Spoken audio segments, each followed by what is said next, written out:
ನಮಸ್ತೆ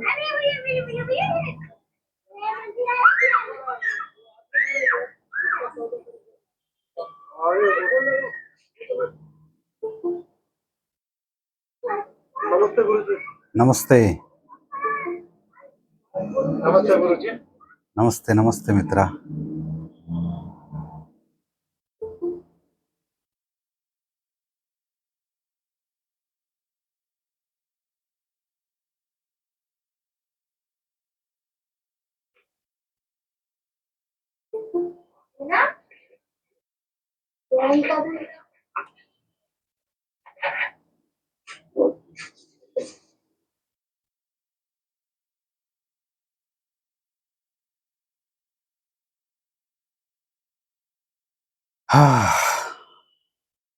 ಓಕೆ, ನಮಸ್ತೆ ಆತ್ಮೀಯರೇ.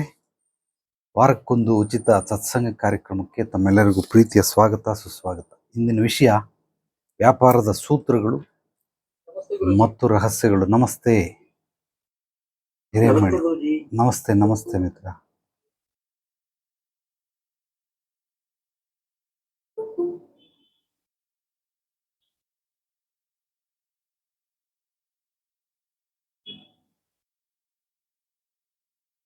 Okay, fine.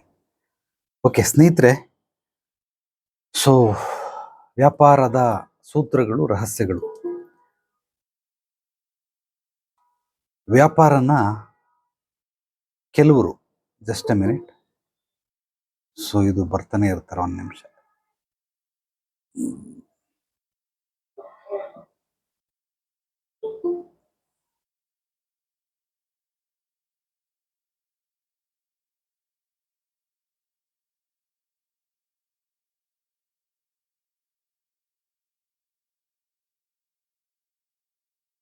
ಸೊ ವ್ಯಾಪಾರ ಅಂದರೆ ವಹಿವಾಟು, ಅಂದರೆ ಕೊಡೋದು ತಗೊಳ್ಳೋದು.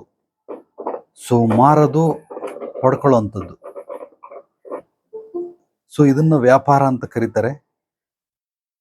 ಮನುಷ್ಯನಾಗಿ ಹುಟ್ಟಿದವನು, ಅದರಲ್ಲೂ ನಾವು ನಾಡಲ್ಲಿ, ಸಮಾಜದಲ್ಲಿ ಇರೋವಂಥವ್ರೆಲ್ಲರೂ ಕೂಡ ಈ ವ್ಯಾಪಾರ ಮಾಡಿದ್ರೆ ಮಾತ್ರನೇ ಬದುಕೋದಕ್ಕೆ ಸಾಧ್ಯ. ಇಲ್ಲಾಂದರೆ ಖಂಡಿತವಾಗ್ಲೂ ಯಾರೂ ಬದುಕೋದಕ್ಕೆ ಸಾಧ್ಯವಿಲ್ಲ.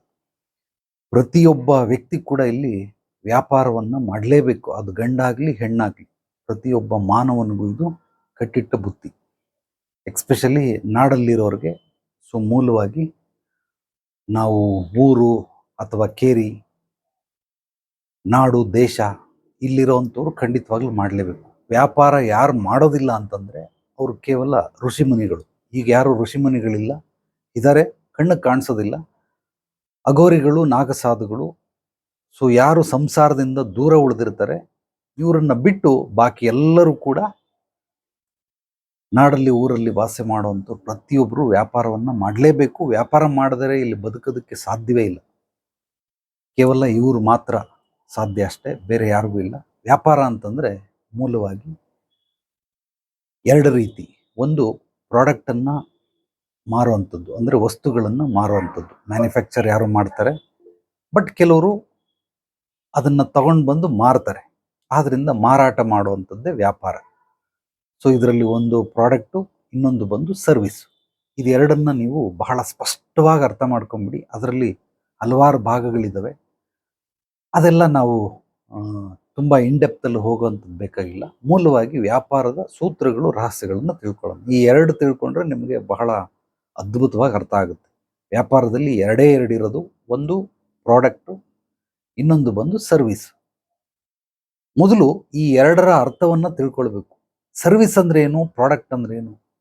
ಪ್ರಾಡಕ್ಟ್ ಅಂದರೆ ನಮಗೆ ಬೇಕಾಗಿರೋಂಥ ವಸ್ತುಗಳು. ಏನೋ ಮೊಬೈಲು, ಲ್ಯಾಪ್ಟಾಪು, ಮನೆಗೆ ಬೇಕಾಗಿರೋಂಥ TV, ಫ್ರಿಡ್ಜು, ವಾಷಿಂಗ್ ಮಿಷಿನು, ಇದೆಲ್ಲ ವಸ್ತುಗಳು. ಗ್ಯಾಜೆಟ್ಸ್ ಆದರೆ, ಯಂತ್ರಗಳಾದರೆ ಕೆಲವೊಂದು ಆಹಾರ ಪದಾರ್ಥಗಳು, ಅಕ್ಕಿ, ರಾಗಿ, ಬೇಳೆ, ತರಕಾರಿ, ಹಣ್ಣು. ಸೊ ಇದೆಲ್ಲ ಆಹಾರ ಪದಾರ್ಥಗಳು. ಇನ್ನು ವಸ್ತ್ರ ಅಂದರೆ ಬೆಡ್ಶೀಟಿಂದ ಹಿಡಿದು ಒತ್ಕೊಳ್ಳೋದಕ್ಕೆ, ಹಾಸ್ಕೊಳ್ಳೋದಕ್ಕೆ, ಸೊ ನಮ್ಮ ಕಿಟಕಿ ಬಾಗಿಲುಗಳಿಗೆ, ನಮಗೆ ಪ್ರತಿಯೊಂದಕ್ಕೂ ಕೂಡ ವಸ್ತ್ರ. ಇನ್ನು ಇರೋದಕ್ಕೆ ನಾವು ಮನೆ, ಆಫೀಸ್ ಇದೆಲ್ಲ ಕಟ್ಕೊಂಡಿರ್ತೀವಿ, ಅದಕ್ಕೆ ಬೇಕಾಗಿರೋಂಥ ಕಟ್ಟಡ ಸಾಮಗ್ರಿಗಳು. ಇನ್ನು ಸಮಾಜದಲ್ಲಿ ಅದು ಗೌರ್ಮೆಂಟ್ ನೋಡ್ಕೊಳ್ತದೆ. ನಮಗೆ ಬೇಕಾಗಿರೋಂಥ ರೋಡ್ ಆಗಿರ್ಬೋದು, ಸೊ ಸ್ಕೂಲು, ಶಾಲಾ, ಕಾಲೇಜು, ಮಂದಿರ,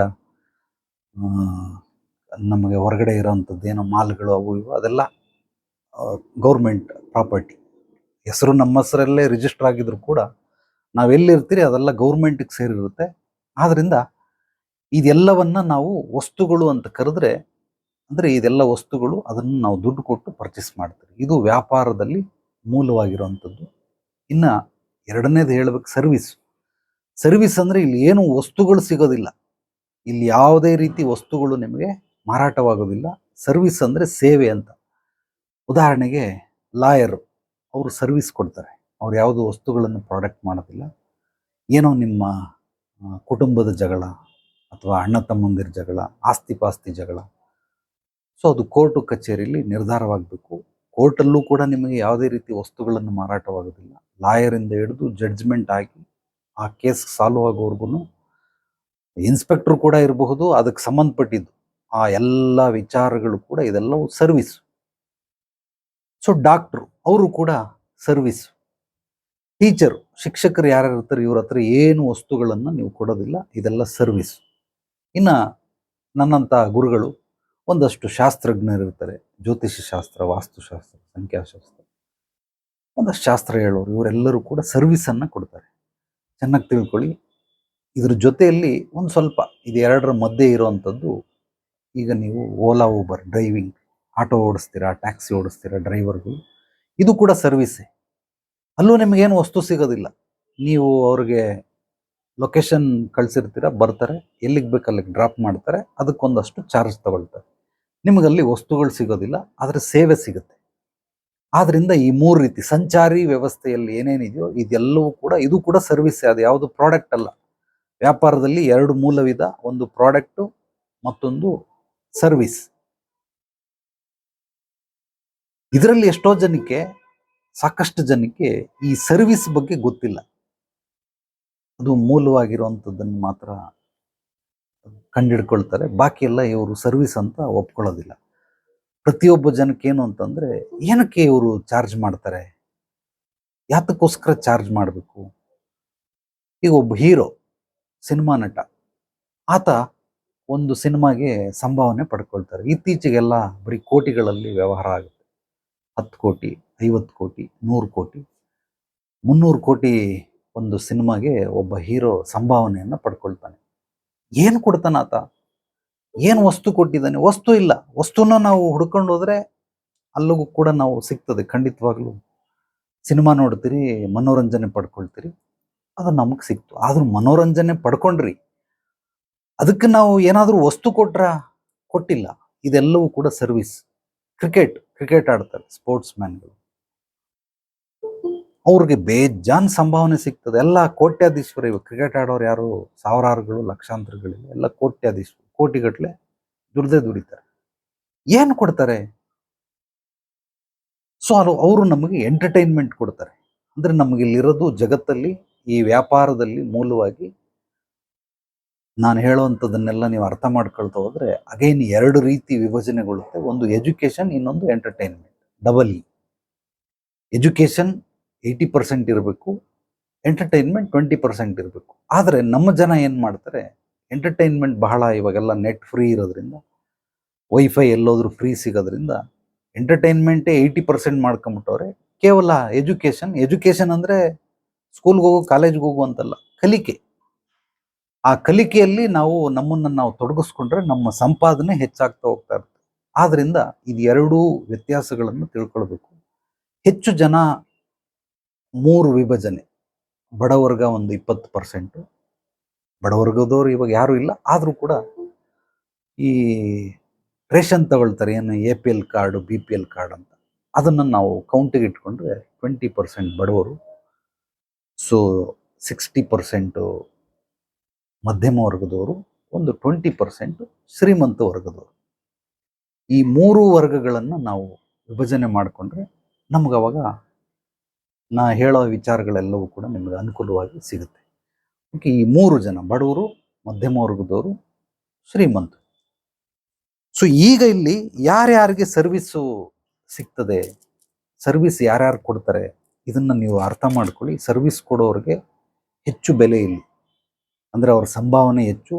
ಪ್ರಾಡಕ್ಟ್ ಮಾಡೋರಿಗಿಂತನೂ ಕೂಡ ಸರ್ವಿಸ್ ಮಾಡೋರಿಗೆ ಹೆಚ್ಚು. ನೀವು ಎಷ್ಟೇ ದುಡ್ಡು ಒಂದು ಕಾರ್ ಯಾವುದದು ಮರ್ಸಿಡೀಸ್ ಬೆನ್ಸ್ ಅಥವಾ ರೋಲ್ಸ್ ರಾಯ್ ಕಾರು ಒಂದು 2 ಕೋಟಿ 3 ಕೋಟಿ ಒಂದು ಕಾರು, ಅದು ಪಾಪ ಪ್ರಾಡಕ್ಟ್ ಕಷ್ಟಪಟ್ಟು ಮಾಡಿರ್ತಾರೆ, ಕೊಡೋದ್ರಲ್ಲಿ ಅರ್ಥ ಇದೆ. ಒಬ್ಬ ಸಿನಿಮಾ ನಟ ಅವನು ಯಾವ ಪ್ರಾಡಕ್ಟ್ನು ಕೊಡೋದಿಲ್ಲ, ಸೊ ಅವನು ಸರ್ವಿಸ್ ಕೊಡ್ತಾನೆ, ಅಂದರೆ ಎಂಟರ್ಟೈನ್ಮೆಂಟ್ ಕೊಡ್ತಾನೆ. ಅದಕ್ಕೋಸ್ಕರ ನಾವು ಅವನಿಗೆ 200 300 ಕೋಟಿ ಸಂಭಾವನೆಯನ್ನು ಕೊಡ್ತೇವೆ. ಸೊ ಇಲ್ಲಿ ಎಜುಕೇಷನ್ಗಿಂತನೂ ಎಂಟರ್ಟೈನ್ಮೆಂಟ್ಗೆ ಹೆಚ್ಚಾಗಿ ಆದ್ಯತೆ ಮಾನ್ಯತೆ ಸಮಾಜದಲ್ಲಿ, ವಹಿವಾಟುಗಳು ಅದರದ್ದೇ ಹೆಚ್ಚಾಗಿದೆ ಹೊರತು ಬೇರೆ ಯಾವುದೇ ರೀತಿ ಇಲ್ಲ. ಒಬ್ಬ ಸಾಹಿತಿ, ಆತ ಅತ್ಯದ್ಭುತವಾದ ಕವಿತೆ, ಕಾದಂಬರಿಗಳು, ಕತೆ ಕಾದಂಬರಿಗಳನ್ನು ಬರೀತಾನೆ. ಅದು ಕೂಡ ಒಂದು ರೀತಿ ಸರ್ವಿಸ್. ನಾವು ಪುಸ್ತಕವನ್ನು ದುಡ್ಡು ಕೊಟ್ಟು ತಗೊಳ್ತೀರಿ, ಇವತ್ತು ಪುಸ್ತಕ ದುಡ್ಡು ಕೊಟ್ಟು ತಗೊಳ್ಳೋರು ಬಹಳ ಕಡಿಮೆ ಆಗ್ಬಿಟ್ಟಿದ್ದಾರೆ, ಇಲ್ಲ ನನ್ನಂಥವ್ರು ಮಾತ್ರ ಇರ್ತಾರೆ. ಎಲ್ಲವೂ ಆನ್ಲೈನಲ್ಲಿ ಇ ಬುಕ್ ಅಂತ ಬರ್ತದೆ ಅಥವಾ ಆಡಿಯೋ ಬುಕ್ ಅಂತ ಬರ್ತದೆ, ಅದನ್ನ ಹಾಕೊಂಡು ಕೇಳ್ಕೊಳ್ತಾನೆ. ಒಂದು ಆಡಿಯೋ ಬುಕ್ಗೆ ಇಷ್ಟೊಂದು ಬಾಡಿಗೆ ಕೊಟ್ಬಿಟ್ರೆ, ಅದು ಕೋಕು FM ಅಂತಿದೆ, ಸೊ ಅದರಲ್ಲಿ ಒಂದಷ್ಟು ಬುಕ್ಗಳನ್ನ ನೀವು ಕೇಳ್ಕೊಳ್ಬೋದು. ಸೊ ಬುಕ್ ಏನಿದೆ ಅದು ಎಲ್ಲ ಆಡಿಯೋ ಬುಕ್ಕಲ್ಲಿ ಇರ್ತದೆ, ಕೇಳ್ಕೊಳ್ಬೋದು. ಸೊ ಮೂಲವಾಗಿ ನಾನು ನಿಮಗೆ ತಿಳಿಸ್ತಾ ಇರೋದು, ವ್ಯಾಪಾರ ಅಂತಂದರೆ ಮಾರಾಟ ಮಾಡೋದನ್ನೇ ವ್ಯಾಪಾರ ಅನ್ನೋದು. ಅದರಲ್ಲಿ 2 ರೀತಿ, ಒಂದು ಪ್ರಾಡಕ್ಟನ್ನು ಮಾರ್ತಾರೆ, ಇನ್ನೊಂದು ಸರ್ವಿಸನ್ನು ಮಾರ್ತಾರೆ. ಸರ್ವಿಸನ್ನು ಕೂಡ ಮಾರಾಟ ಮಾಡ್ತಾರೆ. ಈಗ ನಾನು ಕೂಡ ಸರ್ವಿಸನ್ನು ಮಾರಾಟ ಮಾಡ್ತೇನೆ. ನನ್ನ ಹತ್ರ ಬಂದರೆ ನಿಮ್ಗೇನು ಸಿಗಲ್ಲ, ಪ್ರಾಡಕ್ಟ್ ಬೇಜಾನ್ ಸಿಗ್ತವೆ, ಅದು ಬೇರೆ ವಿಚಾರ. ಬಟ್ ಬಂದಾಗ ನಿಮ್ಮ ಸಮಸ್ಯೆಗಳನ್ನು ಮೊದಲು ತಿಳ್ಕೊಂಡು ಸಮಸ್ಯೆಗೆ ಕಾರಣ ಹುಡುಕಿ ಪರಿಹಾರ ಕೊಡೋದಕ್ಕೆ ನಾನು ಒಂದಷ್ಟು ಶುಲ್ಕವನ್ನು ಅಥವಾ ಸಂಭಾವನೆಯನ್ನು ಪಡ್ಕೊಳ್ತೇನೆ. ಅಲ್ಲಿ ಯಾವುದೇ ರೀತಿ ವಸ್ತುಗಳ ಒಂದು ಅದಲು ಬದಲು ಇರೋದಿಲ್ಲ, ಕೇವಲ ಸರ್ವಿಸ್ ಇರ್ತದೆ. ಇದು ಎಷ್ಟೋ ಜನಕ್ಕೆ ಈ ಸರ್ವಿಸ್ ಅಂದರೆ ಏನು ಅನ್ನೋದು ಗೊತ್ತಿಲ್ಲದಿರೋದ್ರಿಂದ ಯಾರ್ಯಾರಿಗೆ ಗೊತ್ತಿಲ್ಲ ಅವರೆಲ್ಲ ಈ 20% ವರ್ಗದಲ್ಲೇ ಇರ್ತಾರೆ. ಯಾರ್ಯಾರಿಗೆ ಅರ್ಧಂಬರ್ಧ ಗೊತ್ತು ಅವ್ರು ಇನ್ನು 60% ಮಿಡ್ಲಲ್ಲಿ ಇರ್ತಾರೆ, ಅಂದರೆ ಮಧ್ಯಮ ವರ್ಗದವರು, ಮೇಲ್ಮಧ್ಯಮ ವರ್ಗದವರು. ಇನ್ನು ಯಾರ್ಯಾರು ಶ್ರೀಮಂತರು ಇರ್ತಾರೆ 10%, ಆಗರ್ಭ ಶ್ರೀಮಂತರು ಒಂದು 10%, ಇವರೆಲ್ಲರೂ ಕೂಡ ಅವ್ರಿಗೆ ಗೊತ್ತಿರೋದ್ರಿಂದ ಅದನ್ನು ಉಪಯೋಗಿಸ್ಕೊಳ್ತಾರೆ. ಸರ್ವಿಸನ್ನು ಉಪಯೋಗಿಸ್ಕೊಳ್ತಾರೆ, ಸೇವೆಯನ್ನು, ಪ್ರಾಡಕ್ಟನ್ನು ತಗೊಳ್ತಾರೆ. ಅದ್ರ ಜೊತೆಗೆ ಇವರು ಎಜುಕೇಷನ್ಗೆ ಜಾಸ್ತಿ ಬೆಲೆ, ಅಂದರೆ ಕಲಿಕೆಗಾಗಿ ಅವರ ಜೀವನವನ್ನು ಹೆಚ್ಚಾಗಿ ಅವರ ಸಮಯವನ್ನು ತೊಡಗಿಸ್ಕೊಂಡಿರ್ತಾರೆ. ಆದ್ದರಿಂದ ಈ ವ್ಯಾಪಾರದಲ್ಲಿ ಈ 2 ವಿಧ, ಇದನ್ನು ಚೆನ್ನಾಗಿ ಅರ್ಥ ಮಾಡ್ಕೊಳ್ಳಿ. ಯಾವಾಗ ಇದು ಅರ್ಥ ಆಗುತ್ತೆ ನಿಮಗೆ, ನೀವು ಮೇಲ್ಗಡೆ ಬೆಳೆಯೋದಕ್ಕೆ, ಅಭಿವೃದ್ಧಿ ಸಮೃದ್ಧಿ ಹೊಂದೋದಕ್ಕೆ ಅನುಕೂಲ ಆಗುತ್ತೆ. ಸೊ ಈ ವ್ಯಾಪಾರದಲ್ಲಿ ಸಣ್ಣ ವ್ಯಾಪಾರಿಗಳು, ಮಧ್ಯಮ ಗಾತ್ರದ ವ್ಯಾಪಾರಿಗಳು, ದೊಡ್ಡ ವ್ಯಾಪಾರಿಗಳು, ಬೃಹದಾಕಾರವಾಗಿರುವಂಥ ವ್ಯಾಪಾರಿಗಳು, ಅಂದರೆ ದೊಡ್ಡ ಕೋಟ್ಯಾಂತರ ರೂಪಾಯಿ ವ್ಯವಹಾರ ಮಾಡುವಂತಹ ವ್ಯಾಪಾರಿಗಳು. ನಾವು ವಸ್ತುಗಳಲ್ಲಿ ನೋಡೋದಾದರೆ ಕಾರು ಹೆಚ್ಚು ಬೆಲೆ, ಕಾರ್ಗಿಂತನೂ ಹೆಚ್ಚು ಬೆಲೆ, ಟ್ರೈನ್ಗಿಂತನೂ ಹೆಚ್ಚು ಬೆಲೆ. ಸೊ ಒಂದು ಏರೋಪ್ಲೇನ್ಗಿಂತನೂ ಹೆಚ್ಚು ಬೆಲೆ, ರಾಕೆಟ್ಗಿಂತನೂ ಹೆಚ್ಚು ಬೆಲೆ, ಅದಕ್ಕಿಂತನೂ ಹೆಚ್ಚು ಬೆಲೆ ಇರೋದಿದೆ. ಬಟ್ ಅಲ್ಟಿಮೇಟಲ್ಲಿ ನಾವು ಅಲ್ಲೋಗ್ಬಿಟ್ಟು ಡೆಡ್ ಹ್ಯಾಂಡ್ ನಿಲ್ಲಿಸ್ಬಿಡೋಣ. ರಾಕೆಟು ಇಡೀ ವಸ್ತುಗಳಲ್ಲಿ, ಯಂತ್ರಗಳಲ್ಲಿ ಅತಿ ಹೆಚ್ಚು ಬೆಲೆಯನ್ನು ಹೊಂದಿರುವಂಥದ್ದು. ಅದೇ ರೀತಿ ಪ್ರಾಡಕ್ಟ್ಗಳ, ಸರ್ವಿಸ್ಗಳಲ್ಲಿ ಹೆಚ್ಚು ಬೆಲೆ ಯಾವುದು? ರಾಜಕೀಯದವರು ಸರ್ವಿಸ್, ಅವರು ಕೂಡ ಸರ್ವಿಸ್. ಅವರೇನು ನಮಗೆ ಯಾವುದು ವಸ್ತುಗಳನ್ನು ಕೊಡೋದಿಲ್ಲ, ಸೊ ಅದು ಕೂಡ ಸರ್ವಿಸೇ. PM ಆಗಲಿ, CM ಆಗಲಿ, ನಾಡು ಅಥವಾ ದೇಶ, ಇಡೀ ಪ್ರಪಂಚದಲ್ಲಿರೋ ಎಲ್ಲರೂ ಕೂಡ ಸರ್ವಿಸ್ ಕೊಡ್ತಾವ್ರೆ. ಆ ಸರ್ವಿಸ್ಗೆ ಸಿಕ್ಕಾಪಟ್ಟೆ ಬೆಲೆ ಇದೆ. ಸೊ ಅದು ಸಿನಿಮಾ ರಂಗ ಆಗಿರಬಹುದು, ರಾಜಕೀಯ ಆಗಿರಬಹುದು, ಕ್ರೀಡಾ ರಂಗ ಆಗಿರಬಹುದು, ಕ್ರೀಡಾಪಟುಗಳು, ಅಥವಾ ಅದು ಕಲಾವಿದರ ಒಂದು ವರ್ಗ ಆಗಿರಬಹುದು. ಕಲಾವಿದರಂದರೆ ಕೇವಲ ಪೇಂಟಿಂಗ್ ಮಾಡೋರು, ಸ್ಕಲ್ಪ್ಚರ್ ಮಾಡೋರು ಅಂತಲ್ಲ. ಕಲೆ 64 ಥರ ಕಲೆಗಳು, ಆ ಎಲ್ಲ ಕಲಾವಿದರು, ಮ್ಯಾಜಿಕ್ ಮಾಡ್ತಾರೆ ಅವರನ್ನು ಕಲಾವಿದರು ಅಂತಾರೆ. ಸಿನಿಮಾಲ್ ನಟನೆ ಮಾಡೋರು ಕೂಡ ಕಲಾವಿದರು. ಸೊ ಮಿಮಿಕ್ರಿ ಆರ್ಟಿಸ್ಟ್ಗಳು, ಹಾಡು ಹೇಳ್ತಾರೆ, ಸಿಂಗರ್, ಅವರು ಕೂಡ ಕಲಾವಿದರೆ. ಚಿತ್ರ ಬರೆಯೋರು ಕಲಾವಿದರೆ. ಈ ರೀತಿ ಸರ್ವಿಸ್ ಕೊಡುವಂಥವ್ರು ಸಿಕ್ಕಾಪಟ್ಟೆ ಇದೆ. ನನ್ನ ಒಂದು ವೈಯಕ್ತಿಕ ಅಧ್ಯಯನದಲ್ಲಿ ಪ್ರಾಡಕ್ಟ್ಗಳು ಇಲ್ಲಿ ಬಹಳ ಕಡಿಮೆ, ಅಂದರೆ ಅಗೈನ್ ಗೋಲ್ಡನ್ ರೇಷಿಯೋ ಪ್ರಕಾರ 38% ಇದ್ದರೆ ಸರ್ವಿಸ್ಗಳೇ ಹೆಚ್ಚಾಗಿರೋದು. 62% ಇಲ್ಲಿ ಸರ್ವಿಸ್ ಇದೆ. ಸೊ ಇಡೀ ವ್ಯಾಪಾರದ ಒಂದು ಸಾಮ್ರಾಜ್ಯವನ್ನು ಆವರಿಸ್ಕೊಂಡಿರೋದು ಯಾವುದು ಅಂತಂದರೆ ಸರ್ವಿಸ್. ಇದನ್ನು ನಾವು ಅರ್ಥ ಮಾಡಿಕೊಂಡ್ರೆ ನಾನು ಹೇಳೋ ಎಲ್ಲ ಹಂತಗಳು ನಿಮಗೆ ಬಹಳ ಬಹಳ ಅತ್ಯದ್ಭುತವಾಗಿ ಉಪಯೋಗ ಬರ್ತವೆ. ಇನ್ನು ಇದರ ಒಳಗಡೆ ಇಂಡೆಪ್ತಲ್ಲಿ ನಾವು ಇಳಿದು ನೋಡ್ತೀನಿ ಅಂದರೆ ಮ್ಯಾನುಫ್ಯಾಕ್ಚರ್ ಡಿಪಾರ್ಟ್ಮೆಂಟ್ ಅಂತ ಇದೆ. ಅಂದರೆ ಯಾರ್ಯಾರು ವಸ್ತುಗಳನ್ನು ತಯಾರಿಸ್ತಾರೆ ಅವರು. ಈ ಮ್ಯಾನುಫ್ಯಾಕ್ಚರ್ ಡಿಪಾರ್ಟ್ಮೆಂಟ್ ಅಂದರೆ ಕೇವಲ ಯಾವುದೋ ಒಂದು ನಾವು ಪೆನ್ನು, ಪುಸ್ತಕ, ಸೊ ಮೊಬೈಲು, ಇದೇನೋ ಒಂದು ಬಟ್ಟೆ, ಇದನ್ನೆಲ್ಲ ಹಾಕ್ಕೊಂಡಿರ್ತೀರಲ್ಲ, ಇದು ಒಂದು ರೀತಿ ಮ್ಯಾನುಫ್ಯಾಕ್ಚರ್ ಡಿಪಾರ್ಟ್ಮೆಂಟ್ ಆದರೆ, ಆಹಾರ ಪದಾರ್ಥ ಅಂದರೆ ರೈತ ಕೂಡ ಮ್ಯಾನುಫ್ಯಾಕ್ಚರ್ ಮಾಡ್ತಾನೆ, ಅವನು ಮ್ಯಾನುಫ್ಯಾಕ್ಚರ್ ಡಿಪಾರ್ಟ್ಮೆಂಟ್ಗೆ ಸೇರಿದ್ದು. ನಾವು ತಿನ್ನುವಂಥ ಆಹಾರ ಪದಾರ್ಥಗಳು ಏನೇನಿದೆ ಇದೆಲ್ಲವೂ ಕೂಡ ರೈತನ ಡಿಪಾರ್ಟ್ಮೆಂಟ್, ಅಂದರೆ ಅದು ಮ್ಯಾನುಫ್ಯಾಕ್ಚರ್ ಡಿಪಾರ್ಟ್ಮೆಂಟ್. ಇದ್ರ ಬಗ್ಗೆ ನಾನು ಹೇಳೋ ಅವಶ್ಯಕತೆ ಇಲ್ಲ, ಆದರೂ ಕೂಡ ವ್ಯಾಪಾರದ ಅಂಗವಾಗಿರೋದ್ರಿಂದ ಇದನ್ನು ಹೇಳ್ತಾ ಬರ್ತಾ ಇದ್ದೀನಿ. ಇದನ್ನು ನೀವೆಲ್ಲರೂ ಕೂಡ ತಿಳ್ಕೊಳ್ಳಿ, ಮ್ಯಾನುಫ್ಯಾಕ್ಚರ್ ಡಿಪಾರ್ಟ್ಮೆಂಟ್. ಇನ್ನು ಅದರಲ್ಲಿ ಮಾರಾಟದಲ್ಲಿ 10-15 ವಿಧಗಳಿರ್ತವೆ. ಅದೆಲ್ಲ ನೀವು ಕೋರ್ಸ್ ಮಾಡಿದಾಗ, ವ್ಯಾಪಾರದ ಬ್ರಹ್ಮರಹಸ್ಯ ಅಂತ ಕೋರ್ಸ್ ಮಾಡ್ತೀನಿ, ಮಾಡಿದಾಗ ಬೇಕಾದ್ರೆ ನಾನೆಲ್ಲ ನಿಮಗೆ ಡೀಟೇಲಾಗಿ ತಿಳಿಸ್ತೀನಿ. ಈ ಒಂದು ಸತ್ಸಂಗ ಕಾರ್ಯಕ್ರಮದಲ್ಲಿ ಇಷ್ಟನ್ನು ನೀವು ತಿಳ್ಕೊಂಡ್ರೆ ನಿಮ್ಗೆ ಅತ್ಯದ್ಭುತವಾಗಿ ನಾನು ಹೇಳೋದೆಲ್ಲವೂ ಕೂಡ ಅರ್ಥ ಆಗುತ್ತೆ. ಈಗ ಪ್ರತಿಯೊಬ್ಬ ಮನುಷ್ಯ ಜೀವನ ನಡೆಸ್ಬೇಕಂದ್ರೆ, ಬದುಕಬೇಕಂದ್ರೆ ವ್ಯಾಪಾರವನ್ನು ಮಾಡಲೇಬೇಕು. ಒಂದು ವೃತ್ತಿ ಅಥವಾ ನೌಕರಿ ಅಂದರೆ, ಕೆಲವರು ಸಂಬಳಕ್ಕೋಸ್ಕರ ಕೆಲಸ ಮಾಡುವಂಥವ್ರು, ಇನ್ನೊಬ್ಬರು ವ್ಯಾಪಾರಸ್ಥರು. ವ್ಯಾಪಾರಸ್ಥರು ಏನು ಮಾಡ್ತಾರೆ, ಯಾರ್ಯಾರಿಗೆ ಕೆಲಸ ಬೇಕು ಅಂಥವ್ರಿಗೆ ಕೆಲಸ ಕೊಟ್ಬಿಟ್ಟು ಇವರು ವ್ಯಾಪಾರವನ್ನು ಮಾಡ್ಕೊಂಡಿರ್ತಾರೆ. ಆಗಲೇ ಹೇಳ್ದಂಗೆ ಸಣ್ಣ ವ್ಯಾಪಾರಿಗಳು, ಮಧ್ಯಮ ಗಾತ್ರದ ವ್ಯಾಪಾರಿಗಳು, ದೊಡ್ಡ ವ್ಯಾಪಾರಿಗಳು. ಸಣ್ಣ ವ್ಯಾಪಾರಿ ಯಾರ್ಯಾರು, ಎಳ್ನೀರು ಮಾರೋರು, ಹೂವು ಮಾರೋರು, ಚಿಕ್ಕದಾಗಿ ಅವರು ಸೆಲ್ಫ್ ಎಂಪ್ಲಾಯ್ ಅಂತ ಕರೀತಾರೆ. ಅಂದರೆ ಅವರು ಕೂಡ ಒಂದು ರೀತಿ ವೃತ್ತಿ ಮಾಡ್ತಾ ಇರ್ತಾರೆ, ಬಟ್ ಅವ್ರದ್ದೇ ಸ್ವಂತ ಉದ್ಯೋಗವನ್ನು ಮಾಡ್ಕೊಂಡಿರ್ತಾರೆ. ಚಿಕ್ಕ ಉದ್ಯೋಗ, ಸ್ವಂತ ಉದ್ಯೋಗ, ಚಿಕ್ಕ ಉದ್ಯೋಗ. ಇನ್ನೊಂದು ಉದ್ಯಮಿ ಅಂತಾರೆ. ಉದ್ಯಮಿ ಅಂತಂದರೆ ಫ್ಯಾಕ್ಟ್ರಿಗಳು, ಇಂಡಸ್ಟ್ರಿಯನ್ನು ನಡೆಸುವಂಥವ್ರು, ಪ್ರೈವೇಟ್ ಲಿಮಿಟೆಡ್ ಮಾಡ್ಕೊಂಡಿರ್ತಾರೆ. ಅಂಥವ್ರನ್ನ ನಾವು ದೊಡ್ಡ ದೊಡ್ಡ ಉದ್ಯಮಿಗಳು ಅಂತ ಕರಿತೀವಿ. ಸೊ ಹಂಗಾಗಿ self employ. Doctor self employ, so cinema ನಟರು ಸೆಲ್ಫ್ ಎಂಪ್ಲಾಯ್, ಸಿಂಗರ್ಗಳು ಸೆಲ್ಫ್ ಎಂಪ್ಲಾಯ್, ಕಲಾವಿದರು ಸೆಲ್ಫ್ ಎಂಪ್ಲಾಯ್. ಇವರೆಲ್ಲ ಯಾರನ್ನೋ ಅಸಿಸ್ಟೆಂಟ್ ಒಬ್ಬರು ಇರ್ತಾರೆ, ಬಟ್ ಇವರೆಲ್ಲ ಸೆಲ್ಫ್ ಎಂಪ್ಲಾಯ್. ಒಬ್ಬರು ಈಗ ಡಾಕ್ಟ್ರ್ ಏನಾದರೂ ಕ್ಲೋಸ್ ಮಾಡಿಬಿಟ್ರೆ ಡಾಕ್ಟರ್ ಶಾಪ್ನ, ಅವ್ರಿಗೆ ವ್ಯಾಪಾರ ಇಲ್ಲ. ಸೊ ಆತ ಬಂದರೆ ಮಾತ್ರ ಓಪನ್ ಮಾಡೋದು. ಈಗ ನಾನು ಅಷ್ಟೇ, ನನ್ನ ಬದಲು ಯಾರಾದರೂ ಬಂದು ಹೇಳಿದ್ರೆ ನೀವು ಯಾರು ಬರೋದಿಲ್ಲ. ಇವನು ಯಾರಪ್ಪ, ಇವನು ಯಾರೋ ಅಸಿಸ್ಟೆಂಟ್ ಕುಂಡಿಸ್ಬಿಟ್ಟವನೇ, ನಾನು ಗುರುಜಿನ ನೋಡಕ್ಕೆ ಬಂದರೆ ಅಂಥೇಳಿ. ಸೊ ಆತ ಬರೋದಿಲ್ಲ, ನಾನು ಬರೋವರೆಗೂ ವೆಯ್ಟ್ ಮಾಡ್ತಾನೆ, ಇಲ್ಲಾಂದರೆ ಹೋಗ್ಬಿಟ್ಟು ಇನ್ನೊಂದ್ಸಲ ಬರ್ತಾನೆ. ಸೊ ಯಾರ್ಯಾರು ಈ ರೀತಿ ಸೆಲ್ಫ್ ಎಂಪ್ಲಾಯ್ ಇರ್ತಾರೆ, ಇಂಥವ್ರಿಗೆ ಖಂಡಿತವಾಗ್ಲೂ ಅವರ ಒಂದು ಕನ್ಸಲ್ಟೇಷನ್ ಫೀಸ್ ಇರ್ಬೋದು, ಅಥವಾ ಅವರನ್ನು ಭೇಟಿ ಆಗಬೇಕಂದ್ರೆ, ಮಾತಾಡಬೇಕಂದ್ರೆ ಅದು ಹೇರಳವಾಗಿರ್ತದೆ. ಅದನ್ನು ನೀವು ಎಲ್ಲರೂ ಒಂದೊಂದ್ಸಲ ಜೀವನದಲ್ಲಿ ಅನುಭವಿಸಿರ್ತೀರ, ನೋಡ್ಕೊಂಡಿರ್ತೀರ. ಈಗ ಈ ವ್ಯಾಪಾರದ ಸೂತ್ರಗಳು, ರಹಸ್ಯಗಳು. ಸೂತ್ರಗಳು ಅಂತಂದ್ರೆ ಅದ್ರ formula. You want to play the game, you know the rule ಅಂದಂಗೆ. ಪ್ರತಿಯೊಂದು ಆಟಗಳನ್ನು ಆಡಬೇಕಾದ್ರೆ ಅದ್ರ ನಿಯಮಗಳು ನಮ್ಗೆ ಗೊತ್ತಿರಬೇಕು. ಆಗ ಮಾತ್ರನೇ ಆಟ ಆಡೋದಕ್ಕೆ ಮಜಾ ಬರ್ತದೆ. ಅದಕ್ಕೆ ಎಲ್ಲ ನಿಯಮಗಳನ್ನು ನಾನು ತಿಳಿಸ್ತಾ ಇದ್ದೀನಿ. ಸೊ ಇಲ್ಲಿ ವ್ಯಾಪಾರದಲ್ಲಿ ಮೂಲವಾಗಿ ತಂತ್ರಗಳು, ರಹಸ್ಯಗಳು ಏನು ಅಂತಂದರೆ ಎರಡೇ ರಹಸ್ಯ. ವ್ಯಾಪಾರ ಅಂದ್ರೇ ಸ್ಕೇಲಬಿಲಿಟಿ, ಪ್ರಾಫಿಟಬಿಲಿಟಿ. ಸ್ಕೇಲಬಿಲಿಟಿ ಅಂದರೆ ಅದು ಹೆಚ್ಚಾಗ್ತಾ ಹೋಗ್ತಾ ಇರುತ್ತೆ. ನಾವು ಒಂದು ವ್ಯಾಪಾರವನ್ನು ಮಾಡ್ತೀರಿ, ಒಂದು ಚಿಲ್ಲರೆ ಅಂಗಡಿ ಡೈಲಿ ಒಂದು 3,000 ರೂಪಾಯಿ ವ್ಯಾಪಾರ ಮಾಡ್ತಾನೆ. ಅದು 1 ತಿಂಗಳಾಯಿತು, ವ್ಯಾಪಾರ ಚೆನ್ನಾಗಿ ನಡೀತಾ ಇದೆ. ಅದಕ್ಕೋಸ್ಕರ ಇನ್ನೊಂದು ಸ್ವಲ್ಪ ಐಟಮ್ ತೊಗೊಂಬಂದಾಗ್ತಾ ಈಗ 5,000 ರೂಪಾಯಿ ವ್ಯಾಪಾರ ಆಗ್ತಾ ಇದೆ. ಅದು ವ್ಯಾಪಾರ ಚೆನ್ನಾಗಾಯಿತು, ಇನ್ನೊಂದು ಸ್ವಲ್ಪ ಐಟಮ್ ತೊಗೊಂಬಂದಾಗ್ತಾ ಮತ್ತೆ ತಿರ್ಗಾ ಅದು 10,000 ರೂಪಾಯಿಗೆ ಹೋಯ್ತು. ಇದು ಸ್ಕೇಲೆಬಿಲಿಟಿ. 10ರಿಂದ 20ಕ್ಕೆ ಹೋಗ್ತಾನೆ, 30,000ಕ್ಕೆ ಹೋಗ್ತಾನೆ. ದಿನನಿತ್ಯ ಒಂದು ದಿನಕ್ಕೆ 30,000, 40,000, 50, 1 ಲಕ್ಷ ರೂಪಾಯಿ ವ್ಯಾಪಾರ ಮಾಡೋರು, 10 ಲಕ್ಷ ವ್ಯಾಪಾರ ಮಾಡೋರು, 1 ಕೋಟಿ ವ್ಯಾಪಾರ ಮಾಡುವಂಥವ್ರು ಕೂಡ ಇದ್ದಾರೆ. ಯಾವುದೋ ಒಂದು ದೊಡ್ಡ ಕಾರು, ಆ ಕಾರ್ ಬೆಲೆನೇ 1 ಕೋಟಿ. ಒಂದು ದಿನಕ್ಕೆ 1 ಕಾರ್ ಸೇಲ್ ಆದರೂ 1 ಕೋಟಿ ರೂಪಾಯಿ ಆಗ್ತದೆ.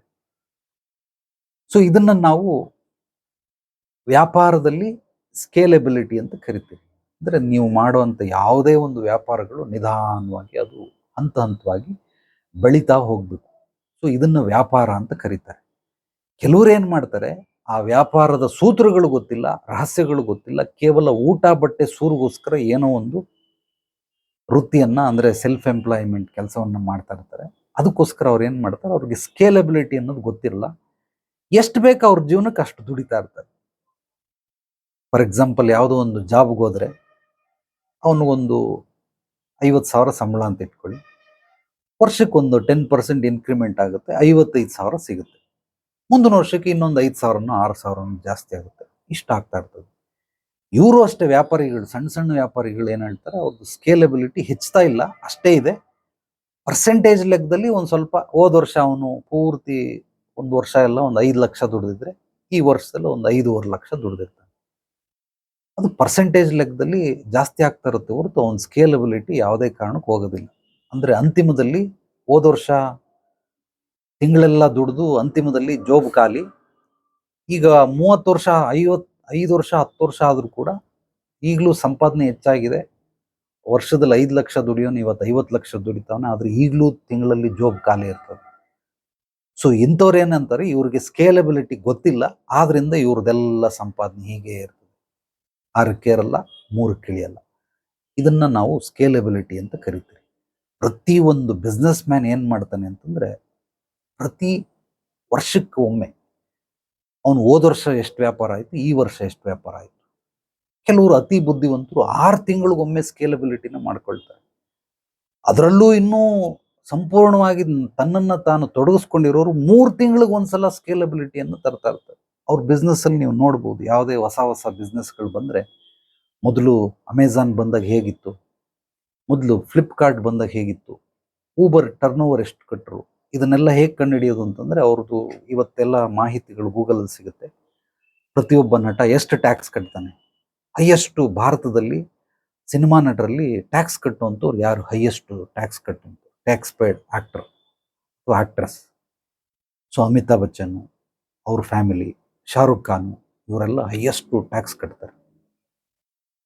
ನಾವು ಸಂಪಾದನೆನೂ ಮಾಡೋದಿಲ್ಲ, ಮಾಡಕ್ ಸಾಧ್ಯವೂ ಇಲ್ಲ, ಆ ಮಟ್ಟದಲ್ಲಿ ಅವರು ಟ್ಯಾಕ್ಸ್ ಕಟ್ತಾ ಹೋಗ್ತಾ ಇರ್ತಾರೆ.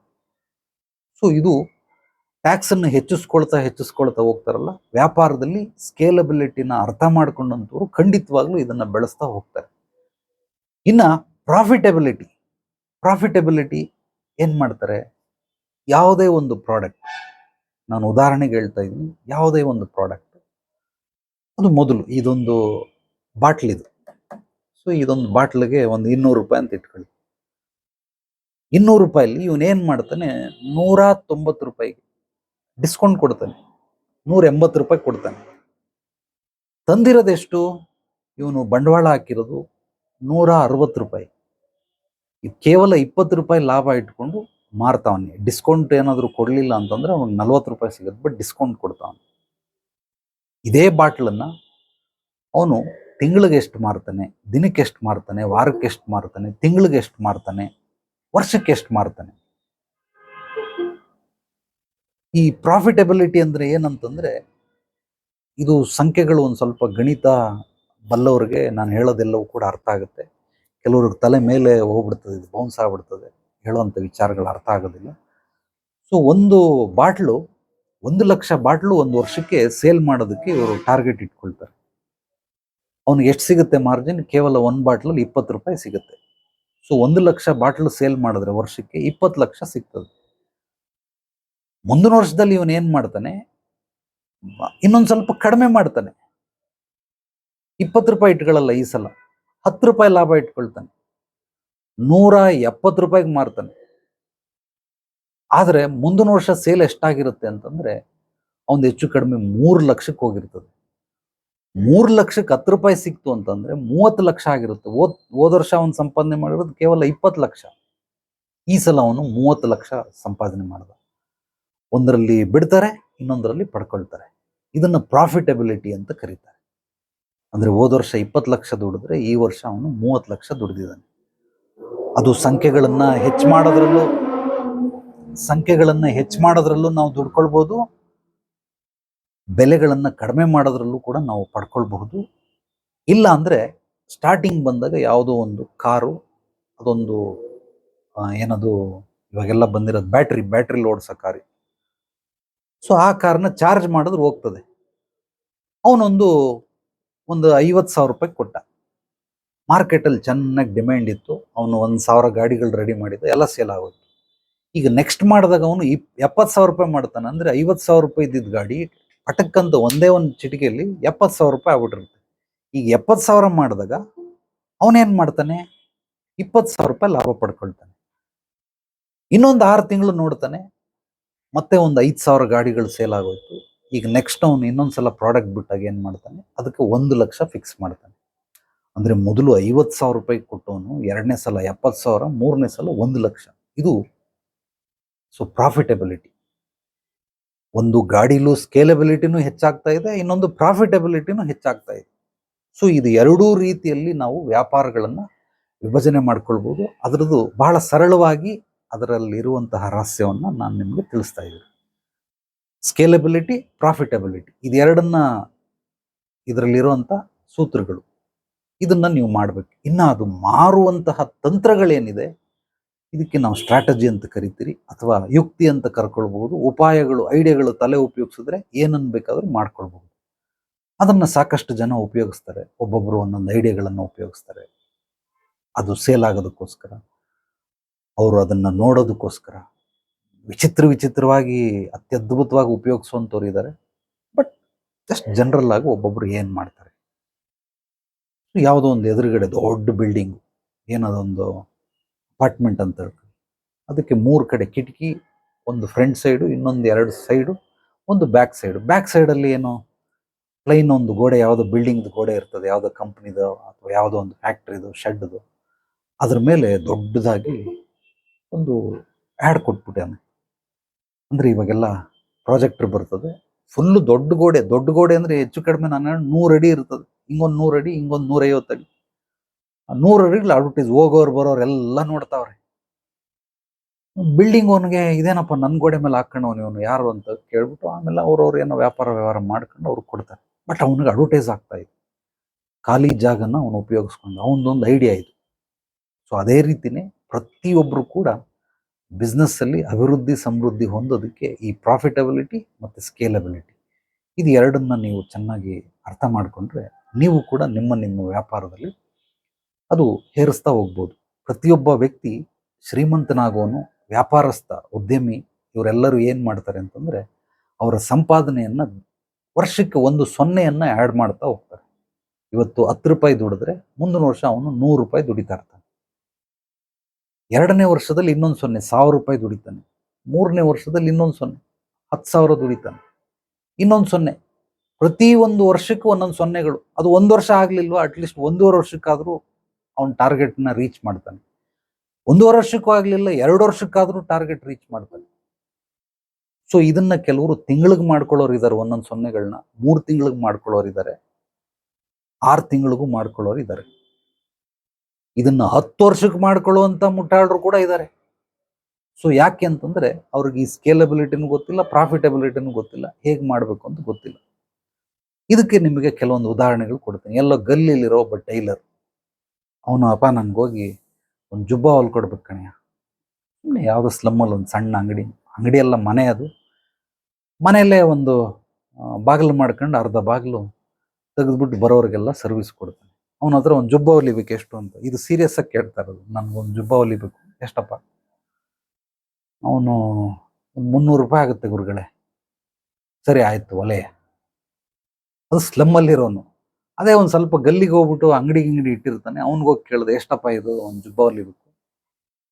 ನಾನು ಎಕ್ಸ್ಪೆರಿಮೆಂಟ್ ಮಾಡೋದು ಜಾಸ್ತಿ, 700 ರೂಪಾಯಿ ಆಗುತ್ತೆ ಸರ್, 700 ರೂಪಾಯಿ ಹೊಲ್ಕೊಡ್ತೀನಿ. Okay fine. ಸೊ ಅದಕ್ಕಿಂತ ಒಂದು ಸ್ವಲ್ಪ ಆರ್ಟಿ ನಗರ ಅಂತ ಏರಿಯಾಗಳಲ್ಲಿ ಹೋದ್ರೆ ಅಲ್ಲಿ ಟೈಲರ್ ಅಂಗಡಿಗಳಿರ್ತವೆ, ಅಲ್ಲೋಗಿ ಕೇಳಿದ್ರೆ 1,500 ರೂಪಾಯಿ.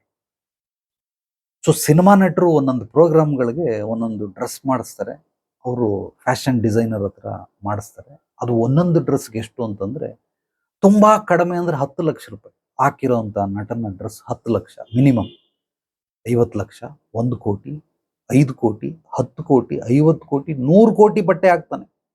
ಬಟ್ಟೆ ಹಾಕೊಂತವ್ರು ಇದ್ದಾರೆ. ಸೊ 300 ರೂಪಾಯಿ ಜುಬ್ಬದಿಂದ, ನನಗೆ ಹೇಳ್ತಾ ಇದ್ದೀನಿ, ಬೇರೆದೆಲ್ಲ ಬಿಟ್ಬಿಡಿ, 300 ರೂಪಾಯಿ ಜುಬ್ಬದಿಂದ 1.5 ಲಕ್ಷ ರೂಪಾಯಿ ಜುಬ್ಬದವರೆಗೂ ಹೊಲಿಯುವಂತ ಟೈಲರ್ಗಳು ಸಿಗ್ತಾರೆ. 1.5 ಲಕ್ಷ.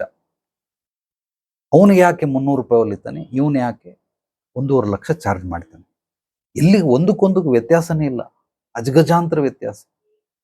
ಈ 300 ರೂಪಾಯಿ ಇರೋನು ಯಾವಾಗ 500 ರೂಪಾಯಿಗೆ ಬರ್ತಾನೆ?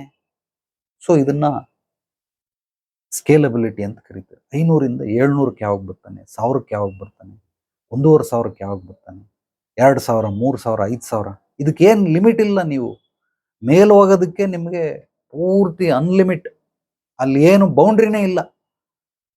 ಕೆಳಗಡೆ ಇರೋದಕ್ಕೆ ನಿಮಗೆ ಲಿಮಿಟ್ ಇದೆ. ನಿನ್ನ ಕೆಪಾಸಿಟಿ, ಯೋಗ್ಯತೆ, ಅರ್ಹತೆ ಎಷ್ಟೆಷ್ಟು ಇರ್ತದೆ, ಯಾರ್ಯಾರಿಗೆ ಅಷ್ಟಷ್ಟು ಮಾತ್ರನೇ ಅವರು ಮಾಡ್ತಾ ಇರ್ತಾರೆ. ಈಗ ಯಾರ್ಯಾರೆಲ್ಲ ಈ ರೀತಿ ಸ್ಕೇಲಬಿಲಿಟಿನ ಪ್ರಾಫಿಟಬಿಲಿಟಿನ ಅರ್ಥ ಮಾಡ್ಕೊಳ್ತಾರೆ, ಇವರು ಅತ್ಯದ್ಭುತವಾದ ಜೀವನವನ್ನ ನಡೆಸೋದಕ್ಕೆ ಅಥವಾ ಜೀವನ, ಮೊದಲು ಇದನ್ನು ತಿಳಿಸ್ಬಿಡ್ತೀನಿ. ಬದುಕು ಅಂತಂದ್ರೆ ಕೇವಲ ಊಟ ಬಟ್ಟೆ ಸೂರು. ಬದುಕಬೇಕಂದ್ರೆ ನಾವು ಊಟ ಮಾಡಬೇಕು, ನಾಡಲ್ಲಿದ್ದೀರಿ ಅಂದ್ರೆ ಮೈ ಮುಚ್ಕೊಳಕ್ ಬಟ್ಟೆ ಬೇಕು, ಒಂದು ಸೂರು ಬೇಕು. ಸೂರು ಅಂದ್ರೆ ಶೆಲ್ಟರ್. ಸೊ ಯಾವುದೋ ಒಂದು ಗುಡಿಸ್ಲೋ, ಬಾಡಿಗೆ ಮನೆನೋ, ಲೀಸ್ ಮನೆನೋ ಅಥವಾ ಸ್ವಂತ ಮನೆನೋ, ಒಂದು ಬಂಗ್ಲೆನೋ, ಮಹಲ ಯಾವುದಾದ್ರೂ ತಿಳ್ಕೊಳ್ಳಿ. ಊಟ ಬಟ್ಟೆ ಸೂರು.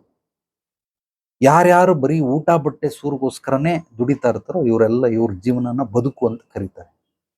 ಜೀವನ ಅಂದ್ರೆ ಏನು ಅಂತಂದ್ರೆ ತನಗೆ ಬೇಕಾದಂತಹ ಜೀವನ ಶೈಲಿಯನ್ನ ರೂಪಿಸ್ಕೊಳ್ತಾನೆ. ಅವನಿಗೆ ಬೇಕಾಗಿರುವಂತ ಕಾರು, ಗಾಡಿ, ಬ್ಯಾಂಕ್ ಬ್ಯಾಲೆನ್ಸು, ಅವನ ವೃತ್ತಿ, ಅವನಿಗೆ ಬೇಕಾಗಿರುವಂತ ವಾತಾವರಣವನ್ನ ನಿರ್ಮಿಸ್ಕೊಳ್ತಾನೆ. ಇದನ್ನ ಜೀವನ ಅಂತ ಕರೀತಾರೆ. ದುಡಿಮೆ ಅಂದ್ರೆ ಒಬ್ಬ ಕೂಲಿ ಕೆಲಸ ಮಾಡೋನು ದುಡಿಮೆ ಮಾಡ್ತಾನೆ. ಬೆಳಿಗ್ಗೆ ಎಲ್ಲ ಹಳ್ಳ ತೆಗಿತಾನೆ, ರೋಡೆಲ್ಲ ಹಳ್ಳ ಹೊಡಿತಾನೆ. ಅವನಿಗೇನೋ ಒಂದು 500 ರೂಪಾಯಿನ, ಒಂದು 1000 ರೂಪಾಯಿನ ಲೆಕ್ಕ ಸಿಗ್ತದೆ. ಅವನು ಕೂಲಿ ಕಾರ್ಮಿಕ. ಸೊ ಇವನೇನ್ ಮಾಡ್ತಾನೆ? ದುಡಿಮೆ ಮಾಡ್ತಾನೆ. ದುಡಿಮೆ ಅಂದ್ರೆ ಏನು? ಎಷ್ಟು ದುಡಿತಾನೆ ಅಷ್ಟನ್ನು ಖಾಲಿ ಮಾಡೋನು ದುಡಿಮೆ. ಒಬ್ಬ ಕೂಲಿ ಕಾರ್ಮಿಕ ಇರ್ಲಿ, ಒಬ್ಬ ಭಿಕ್ಷುಕ ಇರ್ಲಿ, ದಿನಕ್ಕೊಂದು 300 ರೂಪಾಯಿ ದುಡಿತಾನೆ, 300 ರೂಪಾಯಿನೂ ಖಾಲಿ ಆಗ್ಬಿಡ್ತದೆ. ಅದೇ ರೀತಿ ಒಬ್ಬ ವ್ಯಾಪಾರಿ ಹೋಟ್ಲಲ್ಲಿ ಕೆಲಸ ಮಾಡ್ತಾವನೆ, ಅವಂದೇ ಹೋಟ್ಲು, ಸ್ವಂತ ಹೋಟ್ಲು, ಒಂದು 10 ಜನನ ಕೆಲಸಕ್ಕೆ ಇಟ್ಕೊಂಡವನೆ, ಅವನು ದುಡಿತಾವನೆ. ಆದ್ರೆ ಅವನು ಹೇಳ್ಕೊಳ್ಳೋದು ನಾನು ವ್ಯಾಪಾರ ಮಾಡ್ತಾ ಇದ್ದೀನಿ ಅಂತ. ಅವನು ದುಡಿತಾವನೆ, ಅವನು ದುಡಿಮೆನೆ. ಯಾಕೆ ಅಂದ್ರೆ ದುಡಿಮೆ ಅನ್ನೋದ್ರ ಅರ್ಥ ಏನು ಅಂದ್ರೆ ಕೇವಲ ಊಟ ಬಟ್ಟೆ ಸೂರ್ಗ್ ಮಾತ್ರ ಆಗ್ತಾ ಇದೆ. ಅವನ ಲೈಫ್ ಸ್ಟೈಲ್, ಬಾಡಿಗೆ ಕಟ್ಟಕ್ಕೆ, ಸ್ಕೂಲ್ ಫೀಸು, ಅದು ಇದು, ಇವರೆಲ್ಲ ಕೇವಲ ದುಡಿಮೆಲಿದ್ದಾರೆ. ಸಂಪಾದನೆ ಅಂದ್ರೆ ಏನು ಅಂತಂದ್ರೆ, ನಿಮಗೆ 1 ಲಕ್ಷ ಸ್ಯಾಲ್ರಿ ಬಂದ್ರೆ ಒಂದು 70,000 ಖರ್ಚಾದ್ರೆ 30,000 ಉಳಿಯುತ್ತಲ್ಲ, ಇದನ್ನ ಸಂಪಾದನೆ ಅಂತ ಕರೀತಾರೆ. ಎಷ್ಟೋ ಜನಕ್ಕೆ ನಿನ್ ಸಂಪಾದನೆ ಎಷ್ಟು ಅಂದ್ರೆ ಸಂಬಳ ಹೇಳ್ತಾರೆ. ಸಂಬಳ ಹೇಳಂಗಿಲ್ಲ. ಸಂಬಳದಲ್ಲಿ ಖರ್ಚಾಗಿ ಉಳಿದಿರೋದನ್ನ ಸಂಪಾದನೆ ಅಂತ ಕರೀತಾರೆ. ಸೊ ಇದು ಸೂತ್ರಗಳಿವೆಲ್ಲ. ನಾನು ಹೇಳ್ಕೊಡ್ತಾ ಇರೋಂಥದ್ದು ಎಲ್ಲವೂ ಕೂಡ ಸೂತ್ರಗಳು. ಮೊದಲು ಸೂತ್ರಗಳನ್ನ ತಿಳ್ಕೊಳ್ಳಿ, ತಂತ್ರಗಳನ್ನ ಅಳವಡಿಸ್ಕೊಳ್ಳಿ, ರಹಸ್ಯಗಳನ್ನ ನೀವು ನಿಮ್ಮ ಜೀವನವನ್ನ ಅಭಿವೃದ್ಧಿ ಸಮೃದ್ಧಿಗೊಳಿಸ್ಕೊಳ್ಬಹುದು. ಸೊ ಒಬ್ಬ ಹೋಟ್ಲು ಮಾಲೀಕ ಸುಮಾರು ಒಂದು ಕೋಟಿ ಖರ್ಚು ಮಾಡಿ ಹೋಟ್ಲ್ ಇಟ್ಟಿದ್ದಾನೆ. ಒಂದು 10-15 ಜನ ಕೆಲಸ ಮಾಡ್ತಾರೆ. ಅವನು ಕೂಡ ದುಡಿತಾವನೆ. ಯಾಕೆ ದುಡಿತಾವನೆ ಅಂತಂದ್ರೆ ಅವನಿಗೆ ತಿಂಗಳಲ್ಲಿ ಅಂತ್ಯದಲ್ಲಿ ಏನು ಮಿಗೋದಿಲ್ಲ. ಅಲ್ಲಿಂದ ಬಂದಂತ ಲಾಭನ ಅವನು ಇರೋಂಥ ಲೈಫ್ ಸ್ಟೈಲ್ಗೆ ಖರ್ಚು ವೆಚ್ಚಗಳೆಲ್ಲ ಮಾಡ್ಕೊಂಡು, ಪಾಪ ಅವನು ದುಡಿತಾವನು. 1 ಕೋಟಿ ಹಾಕಿ ವ್ಯಾಪಾರಸ್ಥ ಅಂತ ಹೇಳ್ಕೊತಾವನು, ಬಟ್ ಅವನು ದುಡಿತಾವನು. ಯಾಕೆ ದುಡಿತಾವನೆ ಅಂದ್ರೆ ಅವನಿಗಿನ್ನೂ ಪ್ರಾಫಿಟಬಿಲಿಟಿ ಸಿಕ್ಕಿಲ್ಲ. ಸ್ಕೇಲಬಿಲಿಟಿ ಅಭಿವೃದ್ಧಿ ಆಗಿದ್ದಾನೆ, ಬಟ್ ಪ್ರಾಫಿಟಬಿಲಿಟಿ ಸಿಕ್ಕಿಲ್ಲ. ಅವನು ದುಡಿಮೆ. ಒಬ್ಬ ಕೂಲಿ ಕೆಲಸ ಮಾಡೋನು ದುಡಿಮೆ, 1 ಕೋಟಿ ರೂಪಾಯಿ ಇನ್ವೆಸ್ಟ್ ಮಾಡಿ ಹೋಟ್ಲ್ ಇಟ್ಟವನು ದುಡಿಮೆ. ಇದಕ್ಕಿಂತನೂ ಇನ್ನೂ ಹೆಚ್ಚಾಗಿ ಬಿಗ್ ಬಜಾರ್ ಇವತ್ತು ಕ್ಲೋಸ್ ಆಗೋಯ್ತು. ಯಾಕೆ ಕ್ಲೋಸ್ ಆಗೋಯ್ತು? ಅವನು ಕೂಡ ದುಡಿಮೆ ಮಾಡ್ತಾನೆ. ಯಾರ್ಯಾರು ದುಡಿಮೆ ಮಾಡ್ತಾರೆ ಕೇವಲ ಬದುಕ್ತಾರೆ. ಅದರಲ್ಲೂ ದೊಡ್ಡದಾಗಿ ಏನಾದ್ರು ಇನ್ವೆಸ್ಟ್ ಮಾಡಿ ದುಡಿಮೆ ಮಾಡ್ತಾ ಇದ್ರೆ ಅವ್ರಿಗೆ ಒಂದು ಹಂತದವರೆಗೂ ಸಾಕುತ್ತೆ. ಅದಾದ್ಮೇಲೆ ಅದನ್ನು ಬಿಟ್ಬಿಡ್ತಾರೆ, ಅಂದ್ರೆ ಮುಳುಗಿಸ್ಬಿಡ್ತದೆ. ಅವ್ರು ಲಾಸ್ ಆಗುತ್ತೆ, ಇಲ್ಲ ಯಾರಿಗಾದ್ರೂ ಮಾರ್ಬಿಡ್ತಾರೆ, ಇಲ್ಲಾಂದ್ರೆ ಖಾಲಿ ಮಾಡ್ಬಿಡ್ತಾರೆ. ಇವತ್ತು ಬಿಗ್ ಬಜಾರ್ ಇಲ್ಲ. ಯಾಕಿಲ್ಲ? ಅವನು ಸ್ಕೇಲಬಿಲಿಟಿ, ಪ್ರಾಫಿಟಬಿಲಿಟಿ ಚೆನ್ನಾಗಿ ಮಾಡ್ಕೊಳ್ಳಿಲ್ಲ ಅವನಿಗೆ, ಅದಕ್ಕೋಸ್ಕರ ಮುಳಗ್ದ. ಹಂಗಾಗಿ ದುಡಿಮೆ ಮತ್ತೆ ಸಂಪಾದನೆ, ಬದುಕು ಮತ್ತೆ ಜೀವನ, ಇದೆರಡಕ್ಕೂ ವ್ಯತ್ಯಾಸ. ಅಭಿವೃದ್ಧಿ, ಸಮೃದ್ಧಿ. ಅಭಿವೃದ್ಧಿ ಅಂದ್ರೆ ಸೊ ಒಂದು 10 ವರ್ಷದ ಹಿಂದೆ ಒಂದು 10,000 ರೂಪಾಯಿ ದುಡಿಬೋದಾಯ್ತು. ಒಂದು 5 ವರ್ಷದ ಹಿಂದೆ 50,000 ಆಯ್ತು. ಈಗ 10 ವರ್ಷದ ನಂತರ 1 ಲಕ್ಷ ರೂಪಾಯಿ ದುಡಿತಾನೆ. 1,000 ದುಡ್ದಾಗೂ ಜೋಬಲ್ ದುಡ್ಡಿಲ್ಲ, 5,000 ದುಡ್ದಾಗೂ ಜೋಬಲ್ ದುಡ್ಡಿಲ್ಲ, 10,000 ದುಡ್ದಾಗೂ ಜೋಬಲ್ ದುಡ್ಡಿಲ್ಲ. ಇದನ್ನ ದಿನಕ್ಕಾದ್ರೂ ತಗೊಳ್ಳಿ, ವಾರಕ್ಕಾದ್ರೂ ತಗೊಳ್ಳಿ, ತಿಂಗಳಿಗಾದ್ರೂ ತಗೊಳ್ಳಿ, ಅಂತಿಮದಲ್ಲಿ ನಿಮಗೆ ದುಡ್ಡಿಲ್ಲ. ಆದ್ರೆ 1,000ದಿಂದ 10,000 ಗಂಟ ಬಂದಿರ್ತಾರೆ. ಇದನ್ನ ಅಭಿವೃದ್ಧಿ ಅಂತಾರೆ. ಸಮೃದ್ಧಿ ಅಂತಂದ್ರೆ ಒಂದು ವರ್ಷಕ್ಕಾಗುವಷ್ಟು ನಿಮ್ಮ ಬಳಿ ಇಟ್ಕೊಂಡಿರ್ಬೇಕು. ನಿಮ್ಮ ಖರ್ಚು ವೆಚ್ಚಗಳೆಲ್ಲ ಏನಿದೆ, ಒಂದು ಮನೆ ನಡೆಸ್ಬೇಕಾದ್ರೆ ಗಂಡ, ಹೆಂಡತಿ, ಮಕ್ಕಳು ಅಂತ ಇರ್ತಾರೆ. ಅವರೆಲ್ಲರನ್ನು ತೂಗಿಸೋದಕ್ಕೆ ಪ್ರತಿಯೊಬ್ಬರಿಗೂ ತಿಂಗಳಿಗೆ ಒಂದಷ್ಟು ಖರ್ಚಾಗುತ್ತೆ. 10,000 ರೂಪಾಯಿಂದ 1 ಲಕ್ಷ ರೂಪಾಯಿವರೆಗೂ ಖರ್ಚಾಗುತ್ತೆ ಒಂದು ಮನೆಯಲ್ಲಿ ಇರಬೇಕು ಅಂದ್ರೆ. ಇನ್ನು ಹೆಚ್ಚಾಗಿ ಮಾಡೋರು ಇರ್ತಾರೆ. ಜನರಲ್ ಆಗಿ ನಿಮ್ಮ ಅಳತೆಗೆ ನಾನು ಹೇಳ್ತಾ ಇದ್ದೀನಿ 1 ಲಕ್ಷ ರೂಪಾಯಿ. ಸೊ ನೀನು ಸಂಪಾದನೆ 1 ಲಕ್ಷ ಮಾಡ್ತೀವಿ, 1 ಲಕ್ಷ ಖರ್ಚಾಗ್ತದೆ. ಸೊ ಇದನ್ನ ಅಭಿವೃದ್ಧಿ ಅಂತ. ಅದೇ ನೀನು ಒಂದು ಸಂಪಾದನೆ ಮಾಡಿ ಯಾವುದೋ ಒಂದು ಸೈಟ್ ತಗೊಂಡು ಅಥವಾ ಏನೋ ಬ್ಯಾಂಕ್ ಬ್ಯಾಲೆನ್ಸ್ ಮಾಡಿ, ಏನೋ ಸೈಡ್ ಬಿಸ್ನೆಸ್ ಮಾಡಿ, ಆಗೋ ಈಗ ಮಾಡಿ, ಯಾವುದ್ರಲ್ಲ ಇನ್ವೆಸ್ಟ್ ಮಾಡಿ, ನಿನ್ನ ಹತ್ರ ಒಂದು ಬ್ಯಾಂಕಲ್ಲಿ ಒಂದು 12 ಲಕ್ಷ ರೂಪಾಯಿ ಐತೆ. ಈಗ ನೀನು ಸಮೃದ್ಧಿ ಅಂತ ಕರಿಬಹುದು ಅದನ್ನು. ನೀನು ಮಾಡೋ ಕೆಲಸದ ಜೊತೆಗೆ ನಿನ್ನ ಹತ್ರ ಬ್ಯಾಕಪ್ ಇದೆ, ಅದಕ್ಕೋಸ್ಕರ ನೀನು ಸಮೃದ್ಧಿಯಲ್ಲಿದೆಯಾ ಅಂತ. ಸೊ ಸಮೃದ್ಧಿ ಆಗ್ಬೇಕಂದ್ರೆ ಏನು ಮಾಡಬೇಕು? ಅಭಿವೃದ್ಧಿ ಆಗ್ಬೇಕಂದ್ರೆ ದುಡಿಬೇಕು. ಸಮೃದ್ಧಿ ಆಗ್ಬೇಕಂದ್ರೆ ಏನು ಮಾಡಬೇಕು ಅಂದ್ರೆ ಆ ದುಡ್ದಿರೋ ದುಡ್ಡು ಮತ್ತೆ ದುಡಿಬೇಕು. ಅದನ್ನ ನಾನು ನಿಮಗೆ ಎಷ್ಟು ಸಾಧ್ಯವಾಗುತ್ತೋ ಅಷ್ಟು ರಹಸ್ಯಗಳನ್ನು ತಿಳಿಸ್ತೀನಿ.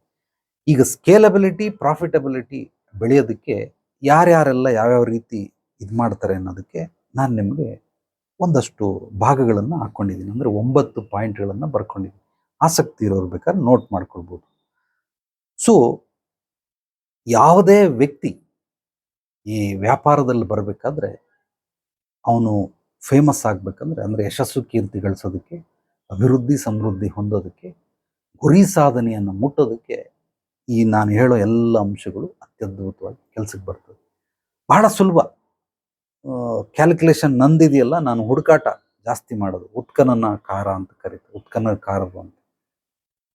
ನಾನು ಇದರಲ್ಲೆಲ್ಲ ಬರೀ ಲೆಕ್ಕಾಚಾರದಲ್ಲಿ ಸೂಕ್ಷ್ಮದ ಲೆಕ್ಕಾಚಾರ, ಸ್ಥೂಲದ ಲೆಕ್ಕಾಚಾರ ಅತ್ಯದ್ಭುತವಾಗಿ ದಿನನಿತ್ಯ ನಂದು ಇದೇ ಕೆಲಸ. ನಂದು ಹವ್ಯಾಸ, ಮೂಲ ಹವ್ಯಾಸ. ಎಲ್ಲವನ್ನ ಬಹಳ ಆಳವಾಗಿ ಅಧ್ಯಯನ ಮಾಡ್ತೀನಿ, ಹೆಚ್ಚಾಗಿ ಗಮನಿಸ್ತಾ ಇರ್ತೀನಿ. ರಾತ್ರಿ ಎಲ್ಲ ಕುತ್ಕೊಂಡು ನಿದ್ದೆಲೂ ಕೂಡ ನಾನು ಯಾವುದೋ ಒಂದು ರೀತಿ ಸೂಕ್ಷ್ಮವಾಗಾದರೂ ಕೆಲಸ ಮಾಡ್ತಾ ಇರ್ತೀನಿ. ಅಷ್ಟು ಅತ್ಯದ್ಭುತವಾಗಿ ಗ್ರಹಿಸುವಂಥ ಶಕ್ತಿ ಕೆಲವರಿಗಿರುತ್ತೆ. ವಿಶೇಷವಾಗಿ ನನಗೂ ಬಂದ್ಬಿಟ್ಟಿದೆ ಅಂತ ಇಟ್ಕೊಳ್ಳಿ. ಅಥವಾ ನನ್ನ ಗುರುಗಳು ನನ್ನನ್ನು ಆಯ್ಕೆ ಮಾಡಿ ಇನ್ಸ್ಟಾಲ್ ಮಾಡಿಬಿಟ್ಟಿದ್ದಾರೆ. ಆದ್ದರಿಂದ ಸೂಕ್ಷ್ಮವಾಗಿ ಗಮನಿಸ್ತೀನಿ. ಬಹಳ ಸರಳವಾಗಿ ಹೇಳ್ಕೊಟ್ಬಿಡ್ತೀನಿ. ಸುತ್ತಿ ಬಳಸಿ ಮಾತಾಡೋದಿಲ್ಲ, ಡೈರೆಕ್ಟ್. ಸೊ ನಿಮಗೆ ಲಾಸ್ಟ್ ನಾನು ನಿಮ್ಗೆ ಹೇಳಿದ್ದು ಬಡವರಿಂದ ಶ್ರೀಮಂತರಾಗೋದಕ್ಕೆ, ಆ ರೀತಿ. ಎಷ್ಟು ಜನ ಗೊತ್ತು ನಿಮಗೆ? ಒಂದು 10 ಜನ, 100 ಜನ ಗೊತ್ತು. ಅಂದರೆ ನಿಮ್ಮ ಸಂಪಾದನೆ 100 ರೂಪಾಯಲ್ಲಿರುತ್ತೆ. ನಿಮ್ಮನ್ನು 1000 ಜನ ಗುರುತಿಸ್ತಾರೆ, ನಿಮ್ಮ ಸಂಪಾದನೆ 1000ದಲ್ಲಿರ್ತದೆ. ನಿಮಗೆ 1,00,000 ಜನ ಗುರುತಿಸ್ತಾರೆ, ನಿಮ್ಮ ಸಂಪಾದನೆ 1,00,000ದಲ್ಲಿರುತ್ತೆ. ನಿಮಗೆ 1,00,000 ಜನ ಗುರುತಿಸ್ತಾರೆ, ನಿಮ್ಮ ಸಂಪಾದನೆ 1,00,000,000ಇರ್ತದೆ. 10 ಕೋಟಿ ಜನ ಆದರೆ 10 ಕೋಟಿ, 100 ಕೋಟಿ ಜನ ಆದರೆ 100 ಕೋಟಿ, 1,000 ಕೋಟಿ ಜನ ಆದರೆ 1,000 ಕೋಟಿ. ಅಂಬಾನಿ ಯಾರಿಗೆ ಗೊತ್ತಿಲ್ಲ? ಸಣ್ಣ ಸಣ್ಣ ಮಕ್ಕಳಿಗೂ ಕೂಡ ಸುಮ್ಮನೆ ರೇಗ್ಸಕ್ಕೆ ಮನೆಯಲ್ಲಿ, ಸ್ಕೂಲಲ್ಲಿ ಚಿಕ್ಕ ಮಕ್ಕಳು, ಅದೇನದು LKG UKG, ಆ ಮಕ್ಕಳ ಹತ್ರ ಹೋದ್ರೆ ಮಗು ಇನ್ನೊಂದು ಮಗುಗೆ ರೇಗಿಸ್ತಾ ಇದೆ. ನಾನು ಯಾಕೆ ನಿನಗೆ ಜಾಗ ಬಿಡ್ಬೇಕೇನು, ನೀನೇನು ಅಂಬಾನಿನ ಅಂತ. ಸಣ್ಣ ಮಗು, LKG UKG ಮಗು ಅಂಬಾನಿನ ಅಂತ. ಅಂದ್ರೆ ಅಂಬಾನಿ ಸಣ್ಣ ಮಗಳಿಗೆ ಗೊತ್ತು. 140 ಕೋಟಿ ಭಾರತದ ಜನಸಂಖ್ಯೆ. ಆ 140 ಕೋಟಿಯಲ್ಲಿ ಒಂದು ಚಿಕ್ಕ ಮಗು, 5 ವರ್ಷದ ಮಗು ಅಂಬಾನಿ ಬಗ್ಗೆ ಮಾತಾಡ್ತಾ ಇದೆ ಅಂದ್ರೆ ಎಷ್ಟು ಜನಕ್ಕೆ ಗೊತ್ತು? 100 ಕೋಟಿ ಜನಕ್ಕೆ ಗೊತ್ತು. ಅಂದ್ರೆ ಅವನ ಸಂಪಾದನೆ ಎಷ್ಟು? 100 ಕೋಟಿ. ಆದ್ರಿಂದ ನೀವು ಸ್ಕೇಲಬಿಲಿಟಿ, ಪ್ರಾಫಿಟಬಿಲಿಟಿ ಮಾಡ್ಕೊಳ್ಳೋದಕ್ಕೆ ನೀವು ಎಷ್ಟು ಜನಕ್ಕೆ ಗೊತ್ತು ಅನ್ನೋದ್ರ ಮೇಲೆ ನಿಮ್ಮ ಸಂಪಾದನೆ ಇರ್ತದೆ. ಸಿನಿಮಾ ನಟರಿಗೆ ಇವತ್ತು ಕರ್ನಾಟಕದಲ್ಲಿ ಒಂದು 7 ಕೋಟಿ ಜನಸಂಖ್ಯೆ, ಉದಾಹರಣೆಗೆ, ನಾಟ್ ಶೋರ್, 7 ಕೋಟಿ ಜನಸಂಖ್ಯೆ. ದರ್ಶನ್ ಆಗಲಿ, ಸುದೀಪ್ ಆಗಲಿ, ಉಪೇಂದ್ರ ಆಗಲಿ, ಅದರಲ್ಲಿ ಒಂದು 2 ಕೋಟಿ ಮೈನಸ್ ಮಾಡ್ಬಿಡಿ, 5 ಕೋಟಿ ಜನಕ್ಕೆ ಗೊತ್ತು. ಅಂದ್ರೆ ಅವ್ರ ಸಂಪಾದನೆ ಕೋಟಿಗಳಲ್ಲಿ ಇರ್ತದೆ. ಉಪೇಂದ್ರನ್ಗೆ ಎಲ್ಲರೂ ಗೊತ್ತಾ? ಗೊತ್ತಿಲ್ಲ. ಆದ್ರೆ ಎಲ್ಲರೂ ಉಪೇಂದ್ರ ಯಾರು ಅಂತ ಗೊತ್ತು. ಆದ್ರಿಂದ ನೀವು ಹಿಂಗಾದ್ರೂ ಗೊತ್ತು ಮಾಡ್ಕೊಳ್ಳಿ, ಇಲ್ಲ ಅವ್ರಾದ್ರೂ ನಿಮ್ಮನ್ನು ಗುರುತಿಸ್ಲಿ. ಈಗ ನನಗೆ ಹಳೆ ಚಾನಲ್ ಏನಾದರೂ ಇದ್ರೆ ಇಷ್ಟೊತ್ತಿಗೆ ಆಲ್ರೆಡಿ 5 ಲಕ್ಷ ಹೋಗ್ಬಿಡೋದು ಅದು. ಸೊ ಅದು ಬ್ಯಾನ್ ಆಯ್ತು, ಅದು ಬಿಟ್ಬಿಡಿ. ಆದ್ರೂ 1 ಲಕ್ಷ ಸಬ್ಸ್ಕ್ರೈಬರ್ ಇದ್ರು. ಅಂದ್ರೆ ನಾನು 1 ಲಕ್ಷ ಜನಕ್ಕೆ ಗೊತ್ತಿದ್ದೆ. ಲಕ್ಷಗಳಲ್ಲಿ ನನ್ನ ಸಂಪಾದನೆ. ಯಾವಾಗ ನಾನು ಬರೀ 1000 ಜನಕ್ಕೆ ಗೊತ್ತು ಅಂದ್ರೆ 1000ದಲ್ಲೇ ಇರ್ತೀನಿ, ಹೆಚ್ಚಾಗೋದಕ್ಕೆ ಸಾಧ್ಯವೇ ಇಲ್ಲ. ಸೊ ಇದನ್ನು ನೀವೆಲ್ಲರೂ ಅರ್ಥ ಮಾಡ್ಕೊಳ್ಳಿ. ಅದಕ್ಕೋಸ್ಕರ ನೀವು ಸ್ಕೇಲಬಿಲಿಟಿ, ಪ್ರಾಫಿಟಬಿಲಿಟಿ ಆಗ್ಬೇಕಂದ್ರೆ ಈ ಒಂದು ಸೂತ್ರಗಳನ್ನ ಬ್ರಹ್ಮಸೂತ್ರ ಅಂತ ಕರೀತಾರೆ. ಬ್ರಹ್ಮಸೂತ್ರ ಅಂದ್ರೆ ಏನು ಅಂತಂದ್ರೆ, ಬ್ರಹ್ಮ ಅಂದ್ರೆ ಮೂಲ ಅಂತ ಅರ್ಥ. ಸೊ ಯಾವುದೇ ಒಂದು ಗಿಡಗಳನ್ನ, ಮಾವಿನಹಣ್ಣು, ಹಲಸಿನಹಣ್ಣು, ಸಪೋಟ, ಇದೆಲ್ಲ ಬೆಳೆದು ಬೀಜದ ಮಹತ್ವ ಇರಬೇಕು. ಬೀಜಕ್ಕೆ ಅದು ಹಾಕಿದ್ರೆ ಅದು ಬರ್ತದೆ. ಆ ಬೀಜನ ಬ್ರಹ್ಮ ಅಂತ ಕರೀತಾರೆ. ಅದೇ ರೀತಿ ವ್ಯಾಪಾರದ ಬೀಜಗಳನ್ನ, ಅಂದ್ರೆ ಬ್ರಹ್ಮಸೂತ್ರಗಳನ್ನ ನಿಮಗೆ ತಿಳಿಸ್ತಾ ಇದ್ದೀನಿ. ಇದನ್ನೆಲ್ಲ ನೀವು ಅರ್ಥ ಮಾಡ್ಕೊಳ್ಳಿ. ಈಗ ಯಾರ್ಯಾರು ಆ ಬೀಜಕ್ಕೆ ಅರ್ಥೈಸ್ಕೊಂಡು ಅದನ್ನ ಬೆಳೆಸ್ತಾ ಹೋಗ್ತಾರೆ, ಇವರೆಲ್ಲರೂ ಕೂಡ ಖಂಡಿತವಾಗ್ಲೂ ಅಭಿವೃದ್ಧಿ ಆಗ್ತಾರೆ. ಇನ್ನೊಂದು ಮೂಲವಾದ ವಿಚಾರ ಏನು ಅಂತಂದ್ರೆ, ಯಾರೋ ಒಬ್ಬ ಬಂದಿದ್ದ, ಆತ ಹಾರ್ಡ್ವೇರ್ ಅಂಗಡಿ ಇಟ್ಟಿದ್ದಾನೆ. ಒಂದು 20 ಲಕ್ಷ ರೂಪಾಯಿ ಇನ್ವೆಸ್ಟ್ ಮಾಡಿದ್ದಾನೆ. ಹಾರ್ಡ್ವೇರ್ ಅಂಗಡಿ ಇಡೋದಕ್ಕೆ 20 ಲಕ್ಷ ರೂಪಾಯಿ ಇನ್ವೆಸ್ಟ್ ಮಾಡಿದ. ಪ್ರತಿ ತಿಂಗಳು ಅವನಿಗೆ ಅಮ್ಮಮ್ಮ ಅಂದ್ರೆ ಅವನ ವ್ಯಾಪಾರ ವ್ಯವಹಾರಗಳು, ವಹಿವಾಟುಗಳು, ಟರ್ನ್ ಓವರ್ ಒಂದು 2 ಲಕ್ಷ ರೂಪಾಯಿವರೆಗೂ ಇದೆ. ಒಂದು ತಿಂಗಳು 1.5 ಲಕ್ಷದಿಂದ 2 ಲಕ್ಷ ಹೋಗುತ್ತೆ, ಮತ್ತೊಂದು ತಿಂಗಳು 2 ಲಕ್ಷದಿಂದ 2.5 ಲಕ್ಷ ಹೋಗುತ್ತೆ. ನನ್ನ ಹತ್ರ ಬಂದು, ಗುರುಗಳೇ ನನಗೆ 2 ಲಕ್ಷದ ಮೇಲೆ ಏರ್ತಾ ಇಲ್ಲ, ಏನ್ ಮಾಡೋದು ಗುರುಗಳೇ ಅಂತ. ನೀನು ಏನೇ ತಿಪ್ಪರ್ಲಾಗ ಮಾಡಿದ್ರು ಕೆಲವ್ರು ಏನ್ ಮಾಡ್ತಾರೆ, ಇದಕ್ಕೆ ನೀನು ಯಂತ್ರ ಮಾಡ್ಕೊಳಪ್ಪ, ನಿಂದು ಇದಾಗುತ್ತೆ, ನೀನ್ ಇಂಥ ಪೂಜೆ ಮಾಡಿಸಿ ಇದಾಗುತ್ತೆ. ಏನೇ ಪೂಜೆ ಮಾಡಿಸಿದ್ರು ಏನು ಬರಲ್ಲ, ಮೂಲ ಗೊತ್ತಿಲ್ಲ. ಸಮಸ್ಯೆಗೆ ಕಾರಣ, ಸಮಸ್ಯೆಗೆ ಪರಿಹಾರ. ನಾನು ಅವನಿಗೆ ಹೇಳಿದಿಷ್ಟೇ, ನೋಡು ನಿನಗೆ ಯಾರಾದರೂ ಬೇರೆ ಏನಾದರೂ ಆ ಥರ ಹೇಳಿದ್ರೆ ಖಂಡಿತವಾಗ್ಲೂ ಅದನ್ನೆಲ್ಲ ಮಾಡಕ್ ಹೋಗ್ಬೇಡ. ಬಿಸ್ನೆಸ್ ರೂಲ್ಸ್ ಇರೋದು ಏನು ಅಂದರೆ, ನಿಂದು ವ್ಯಾಪಾರ ಹೆಚ್ಚಾಗಬೇಕಂದ್ರೆ ಇನ್ನೊಂದು 3 ಲಕ್ಷ ಇನ್ವೆಸ್ಟ್ ಮಾಡು, ಇನ್ನೊಂದು 10 ಲಕ್ಷ ಇನ್ವೆಸ್ಟ್ ಮಾಡು, 20 ಲಕ್ಷ ಇದೆ, ಅದರಲ್ಲಿ ನೀನೊಂದು 30 ಲಕ್ಷ ಹಾಕಿದ್ರೆ ಮತ್ತೆ ನಿಂದು ಟರ್ನ್ ಓವರ್ ಹೆಚ್ಚಾಗುತ್ತೆ. ನೀನು ಇಲ್ಲಿ ಇನ್ವೆಸ್ಟ್ ಮಾಡ್ದೇನೆ ನಾನು ಇಲ್ಲಿನ ತಿಂಗಳನ್ನ ಟರ್ನ್ ಓವರ್ನ ರೈಸ್ ಮಾಡ್ಕೊಳ್ತೀನಿ ಅಂದರೆ ನಿಮ್ಮ ಅಪ್ರಾಣೆ ಅದು ಉಳಿಯಲ್ಲ ಆ ಬಿಸ್ನೆಸ್. ಯಾರ್ಯಾರಿಗೆ ಈ ಸೂತ್ರಗಳು ರಹಸ್ಯಗಳು ಗೊತ್ತಿಲ್ಲ, ಇವ್ರೇನು ಮಾಡ್ತಾರೆ, ಏನೋ ಒಂದು ಬಿಸ್ನೆಸ್ ಮಾಡ್ತಾರೆ, ಒಂದು 3 ತಿಂಗಳು ನಡೆಸ್ತಾರೆ, 6 ತಿಂಗಳು ನಡೆಸ್ತಾರೆ, ವರ್ಷ ನಡೆಸ್ತಾರೆ, ದಬಾಕತ್ತಾರೆ, ಮುಚ್ಚಿಬಿಟ್ಟು ಹೋಗ್ಬಿಡ್ತಾರೆ, ಮಾರ್ಬಿಟ್ಟು ಹೋಗ್ಬಿಡ್ತಾರೆ, ಖಾಲಿ ಮಾಡ್ಬಿಡ್ತಾರೆ. ರೀಸನ್ ಏನು ಇದು ಗೊತ್ತಿಲ್ಲ. ಇವನು ಇನ್ವೆಸ್ಟ್ ಮಾಡಕ್ ರೆಡಿ ಇಲ್ಲ, ನನ್ನ ಹತ್ರ ಸಹಾಯ ಕೇಳಕ್ ಬಂದವನೇ, ಮಾರ್ಗದರ್ಶನ ಕೊಡಿ ಗುರೂಜಿ ಅಂತ. ನೀನು ಏನೇ ತಿಪ್ಪರ್ಲಾಗ ಮಾಡಿ ನಾನು ನಿನಗೆ ಯಾವುದೇ ಏನೇ ಮಾಡಿಕೊಟ್ರು ಕೂಡ ಅಲ್ಲಿ ನೀನು ಇನ್ವೆಸ್ಟ್ ಮಾಡ್ದೇನೆ ಇಲ್ಲಿ ನಿನಗೆ ಸಂಪಾದನೆ ಹೆಚ್ಚಾಗ್ಬಿಡು ಅಂತಂದ್ರೆ ಖಂಡಿತವಾಗಿ ಸಾಧ್ಯವೇ ಇಲ್ಲ. ತಪ್ಪು ತಿಳ್ಕೊಂಬೇಡಿ.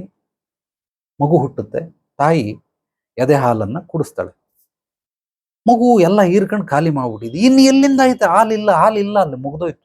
ಸೊ ಈ ಕಡೆ ಮೂಲೆಯಲ್ಲಿ ಕುಡಿಸ್ತಾಳೆ, ಅದು ಮುಗ್ದೋಯ್ತು. ಈಗ ಅಲ್ಲಿ ಹಾಲಿಲ್ಲ, ಏನ್ ಮಾಡೋದು, ಹೊರಗಡೆಯಿಂದ ಹಸುವಿನ ಹಾಲು ತಗೊಂಡು ಬಂದು ಸ್ವಲ್ಪ ಬಿಸಿ ಮಾಡಿ ಏನಾದಕ್ಕೆ ಸಕ್ಕರೆ ಗಿಕ್ಕರೆ ಹಾಕಿ ಕುಡಿಸ್ಬೇಕು. ಇಲ್ಲಿ ಮೊಲೆಲೇ ಹಾಲಿಲ್ಲ ಅಂತಂದ್ಮೇಲೆ ಎಲ್ಲಿಂದ ಕುಡ್ಸಕ್ ಸಾಧ್ಯ? ಸೊ ಜನರಲ್ ಆಗಿ ಅದಕ್ಕೋಸ್ಕರ ಯಾವುದೇ ನಮಗೆ ಈ ಶಾಸ್ತ್ರ ಗೀಸ್ತ್ರ ಎಲ್ಲ ಬಿಟ್ಬಿಟ್ಟು ವೈಜ್ಞಾನಿಕವಾಗಿ ಚಿಂತನೆಗಳು ಯಾವಾಗ ಮನುಷ್ಯ ಮಾಡೋದಕ್ಕೆ ಶುರುವಾಗುತ್ತೋ ಆಗ ಅದ್ಭುತವಾಗಿ ಅವನು ಕೂಡ ಬದುಕ್ತಾನೆ, ಸಮಾಜ ಕೂಡ ಅಭಿವೃದ್ಧಿ ಸಮೃದ್ಧಿ ಹೊಂದುತ್ತೆ. ನಾವೆಲ್ಲ ಭ್ರಮೆಯಲ್ಲಿ ಬದುಕ್ತೀರಿ, ಊಹೆಯಲ್ಲಿ ಬದುಕ್ತೀರಿ, ಕಲ್ಪನೆಯಲ್ಲಿ ಬದುಕ್ತೀರಿ. ನನ್ನ ಹತ್ರ ಬರುವಂಥವ್ರು ಎಲ್ಲರೂ ಕೂಡ ಮುಟ್ಟಾಳ್ರು ಹಿಂಗೆ ಬರ್ತಾರೆ. ಸೊ ನನ್ನ ವೇಷಭೂಷಣ ನೋಡಿ ಇವರೇನೋ ಮಂತ್ರ ಹಾಕ್ಬಿಡ್ತಾರೆ, ಓಂ ಚೂಮ್ ಅಂತ ಹೇಳ್ಬಿಡ್ತಾರೆ, ಅದಕ್ಕೋಸ್ಕರ ನಾವು ನಮ್ಮ ಸಮಸ್ಯೆನ ಬಗೆಹರಿಸ್ಬೇಕು. ಖಂಡಿತವಾಗ್ಲೂ ಆ ಥರ ಯಾವುದು ಓಂ ಚೂಮ್ ಬ್ರೀಮ್ ಅನ್ನೋ ಮಂತ್ರಗಳಿಲ್ಲ. ನಿಮ್ಮನ್ನು ಆ ಥರ ಓಂ ಚೂಮ್ ಬ್ರೀಮ್ ಮಂತ್ರ ಮಾಡಿ ಕೋಟ್ಯಾಧೀಶ್ವರ ರೂಪಾಯಿ ಪ್ರತ್ಯಕ್ಷ ಆಗೋಯ್ತು ನಿಧಿ ಈ ಥರದ್ದು ಏನೂ ಇಲ್ಲ. ನಾನು ಸುತ್ತಬಿಟ್ಟಿದ್ದೀನಿ, ಪ್ರಪಂಚ ಎಲ್ಲ ಭಾರತ ಎಲ್ಲ ಸುತ್ತಿದ್ದೀನಿ, ಅದಕ್ಕೆಲ್ಲ ಗೊತ್ತಿದೆ. ನಾನು ಅದ್ರ ಮೇಲೆ ಹೋಗೋದು, ನಾನು ವಿಜ್ಞಾನದ ಆಧಾರದ ಮೇಲೆ ಪ್ರತಿಯೊಬ್ಬರಿಗೂ ಮಾರ್ಗದರ್ಶನ ಕೊಡೋದು. ಅದಕ್ಕಿಂತ ಹೆಚ್ಚಾಗಿ ಏನಾದರೂ ಬಳಸ್ತೀನಿ ಅಂತಂದರೆ ನಿಸರ್ಗ ಸೂತ್ರವನ್ನು ಅಳವಡಿಸ್ಕೊಳ್ತೀನಿ. ವೆರಿ ವೆರಿ ಸಿಂಪಲ್, ಬಹಳ ಸರಳವಾದಂತಹ ಬ್ರಹ್ಮ ರಹಸ್ಯ, ಬ್ರಹ್ಮಸೂತ್ರ, ಬ್ರಹ್ಮತಂತ್ರಗಳು. ಏನು, ನಿಸರ್ಗನ ಅರ್ಥ ಮಾಡಿಕೊಂಡು ನಿಸರ್ಗದ ಜೊತೆ ಹೆಜ್ಜೆ ಆಗ್ತಾ ಹೋದ್ರೆ ಅದು ನಮ್ಮನ್ನು ಕಾಪಾಡುತ್ತೆ, ರಕ್ಷಣೆ ಮಾಡೋದಲ್ದರೆ ಅದು ಬೆಳೆಸುತ್ತೆ. ಯಾವಾಗ ನಾವು ನಿಸರ್ಗಕ್ಕೆ ವಿರುದ್ಧವಾಗ್ತೀರಿ ಅದು ನಮ್ಮನ್ನು ರಿಜೆಕ್ಟ್ ಮಾಡಿಬಿಡುತ್ತೆ, ತಳ್ಳಿಬಿಡುತ್ತೆ. ಇದನ್ನು ನಾವು ಆಹಾರದಲ್ಲಿ ನೋಡ್ಬೋದು. ಎಲ್ಲೋ ಹೊರಗಡೆ ಹೋಗಿದ್ದೆ ಗುರುಜಿ, ಒಂದು ತಿಂಗಳು ಒಂದು 15 ದಿವಸ ಟ್ರಿಪ್ಗೆ ಹೋಗಿದ್ದೆ, ಹುಷಾರಿಲ್ಲ, ಮನೇಲಿ ಮಲಗಿಬಿಟ್ಟಿದ್ದೀನಿ. ಯಾಕೆ ಮಲಗ್ದ? ಅಲ್ಲಿ ಆಹಾರ ಪದ್ಧತಿ ಅವನಿಗೆ ಸೆಟ್ ಆಗಲಿಲ್ಲ, ಡೈಜೆಸ್ಟ್ ಆಗಲಿಲ್ಲ. ಅಲ್ಲಿ ವಾತಾವರಣ ಅವನಿಗೆ ಡೈಜೆಸ್ಟ್ ಆಗಲಿಲ್ಲ. ಅಲ್ಲಿ ಬೀಸೋ ಗಾಳಿ ಬೇರೆ, ಅಲ್ಲಿ ಟೆಂಪ್ರೇಚರ್ ಬೇರೆ. ಸೊ ಅಲ್ಲಿ ಹೋದ ಬಂದ ಮಲ್ಕಂಡ, ಒಂದು ತಿಂಗಳಾದರೂ ಎದಳಲಿಲ್ಲ. ಯಾಕೆಂದರೆ ಬಾಡಿ ರಿಜೆಕ್ಟ್ ಮಾಡ್ತಾ ಇದೆ. ಈಗೇನು ಮಾಡಬೇಕು, ಅವನು ಮುಂಚಿತವಾಗಿ ಎಚ್ಚೆತ್ಕೊಂಡು ಹೋಗ್ಬೇಕಾಯ್ತು. ಈ SP ಬಾಲಸುಬ್ರಹ್ಮಣ್ಯ ಅವರೆಲ್ಲೇ ಫಾರಿನ್ಗೆ ಹೋದ್ರೆ ಒಂದು ಚಿಕ್ಕ ಸ್ಟವ್ ಮನೇಲಿ ಯಾವಾಗಲೂ ಅಕ್ಕಿ ರಾಗಿ ಮಸಾಲೆ ಗಿಸಾಲೆ ಎಲ್ಲ ತಗೊಂಬರೋದು. ಎಲ್ಲೇ ಹೋದ್ರು ಗಂಡ ಹೆಂಡತಿ ಇಬ್ಬರು ಹೋಗೋರು ಪಾಪ, ದಂಪತಿಗಳು. ಸೊ ಇವ್ರಿಗೆ ಶಿವಪಾರ್ವತಿ ಅಂತ ಕರಿತೀನಿ. ಎಲ್ಲೇ ಹೋದ್ರು ಇಬ್ಬರು ಹೋಗ್ಬಿಡೋರು, ಒಂದು ಸಣ್ಣ ಸ್ಟವ್ ಇಟ್ಕೊಂಡು ಹೊರಗಡೆ ಹೋಟ್ಲಲ್ಲಿ ಊಟ ಮಾಡ್ತಾರಲ್ಲ ಅವರೇ ಮಾಡ್ಕೊಳ್ಳೋರು, ತಿನ್ನೋರು. ಇದು ಅದ್ಭುತ. ಅವ್ರು ಮುನ್ನೆಚ್ಚರಿಕೆ ಇತ್ತು, ಅದಕ್ಕೋಸ್ಕರ ಅಂದರೆ ನಿಸರ್ಗನ ಅರ್ಥ ಮಾಡ್ಕೊಂಡು ಅದ್ರ ಜೊತೆಗೆ ಹೋಗ್ತಾ ಇದ್ರು, ಅದಕ್ಕೋಸ್ಕರ ಈ ರೀತಿ ಆಯಿತು. ಸೊ ಇದನ್ನ ನಾವು ಚೆನ್ನಾಗಿ ತಿಳ್ಕೊಳ್ಬೇಕು. ರಿಜೆಕ್ಟ್ ಮಾಡ್ತಾ ಇದೆ ನಿಸರ್ಗ, ಅದಕ್ಕೋಸ್ಕರ ನಾವು ಬೆಳೀತಾ ಇಲ್ಲ, ಅದಕ್ಕೋಸ್ಕರ ನಾವು ಫೇಲ್ ಓವರ್ ಆಗ್ತಾ ಇದ್ದೀರಿ. ನನ್ನ ಹತ್ರ ಮಾರ್ಗದರ್ಶನಕ್ಕೆ ಬಂದರೆ ನಾನು ಏನು ಮಾಡ್ತೀನಿ ಅಂದರೆ ನಿಸರ್ಗನ ಅರ್ಥ ಮಾಡ್ಕೊಂಡಿರೋದ್ರಿಂದ ಐ ಎಮ್ ಎ ಸ್ಪೆಷಲಿಸ್ಟ್, ನಾನು ಹೆಮ್ಮೆಯಿಂದ ಹೇಳ್ಕೊಳ್ಬಂದು. ಸೊ ನಿಮ್ಮ ಸಮಸ್ಯೆಗಳಿಗೆ ಪರಿಹಾರ ನಿಸರ್ಗದತ್ತವಾಗಿ ಕೊಡ್ತೀನಿ ಹೊರತು ಯಾವುದೋ ಓಂ ಚೋಂ ಬ್ರೀಮ್ ಅನ್ನೋದ್ರಿಂದ ಖಂಡಿತವಾಗ್ಲೂ ಕೊಡೋದಿಲ್ಲ. ಅದನ್ನೆಲ್ಲ ನಂಬಕ್ಕೆ ಹೋಗ್ಬೇಡಿ, ನಾನೇ ಹೇಳ್ತಾ ಇದ್ದೇನೆ, ಅದನ್ನೆಲ್ಲ ನಂಬಕ್ಕೆ ಹೋಗ್ಬೇಡಿ. ವೈಜ್ಞಾನಿಕ ಚಿಂತನೆಗಳನ್ನು ಇಟ್ಕೊಳ್ಳಿ, ವಾಸ್ತವತೆಯಲ್ಲಿ ಬದುಕಿ, ನೈಜತೆಯಲ್ಲಿ ಬದುಕಿ, ಪ್ರಾಕೃತಿಕವಾಗಿ ಬದುಕೋದನ್ನು ತಿಳ್ಕೊಳ್ಳಿ. ಅದು ಅದ್ಭುತವಾದಂಥ ಸಹಾಯ ಮಾಡ್ತದೆ. ಈಗ ನಿಮಗೆ ನನ್ನ ಕಡೆಯಿಂದ ಏನು ಹೆಲ್ಪ್ ಆಗುತ್ತೆ ಅಂದರೆ ಪ್ರಾಫಿಟಬಿಲಿಟಿಗೆ, ಸ್ಕೇಲಬಿಲಿಟಿಗೆ ಕೆಲವೊಂದು ಸೂಕ್ಷ್ಮ ವಿಚಾರಗಳಿರುತ್ತೆ, ಅದನ್ನು ನಾನು ತಿಳಿಸ್ಕೊಡ್ತೀನಿ. ಅದು ಏನು, ಹೇಗೆ? 1 ಎಕರೆಯಲ್ಲಿ ಒಬ್ಬ ರೈತ ಅವನು ಏನೋ ಒಂದು ಬೆಳೆಗಳನ್ನು ಬೆಳ್ಕೊಂಡು ತಿಂಗಳಿಗೆ ಬೆಳೆನೋ 3 ತಿಂಗಳದ್ದು 6 ತಿಂಗಳದ್ದು ವರ್ಷದ ಬೆಳೆ ಬೆಳೆದು 1 ಎಕರೆಯಲ್ಲಿ ಅವನು 1 ಲಕ್ಷ ರೂಪಾಯಿ ಸಂಪಾದನೆ ಮಾಡ್ತಾನೆ. ನನ್ನ ಹತ್ರ ಬಂದ ಮಾರ್ಗದರ್ಶನಕ್ಕೆ ಅವನಿಗೆಲ್ಲವನ್ನು ಹೇಳ್ಕೊಟ್ಟೆ. ಈಗ ಅವನು ಅದೇ 1 ಎಕರೆಯಲ್ಲಿ 3 ವರ್ಷದಲ್ಲಿ 2.5 ಲಕ್ಷ ರೂಪಾಯಿ ಸಂಪಾದನೆ ಮಾಡ್ತಾನೆ. 1 ಎಕರೆ ಜಮೀನು ಎಕ್ಸ್ಟ್ರಾ ಆಗಿಲ್ಲ. ಪ್ರಾಫಿಟಬಿಲಿಟಿ, ಸ್ಕೇಲಬಿಲಿಟಿ ಹೆಚ್ಚಾಯಿತು. ನನ್ನ ಒಂದು ಸೂತ್ರಗಳನ್ನು, ತಂತ್ರಗಳನ್ನು, ರಹಸ್ಯಗಳನ್ನು, ಯುಕ್ತಿಗಳನ್ನು ಅಳವಡಿಸ್ಕೊಂಡು 1 ಲಕ್ಷ ದುಡಿಯೋನು 2.5 ಲಕ್ಷ ದುಡಿತಾವನು 3 ವರ್ಷದಲ್ಲಿ.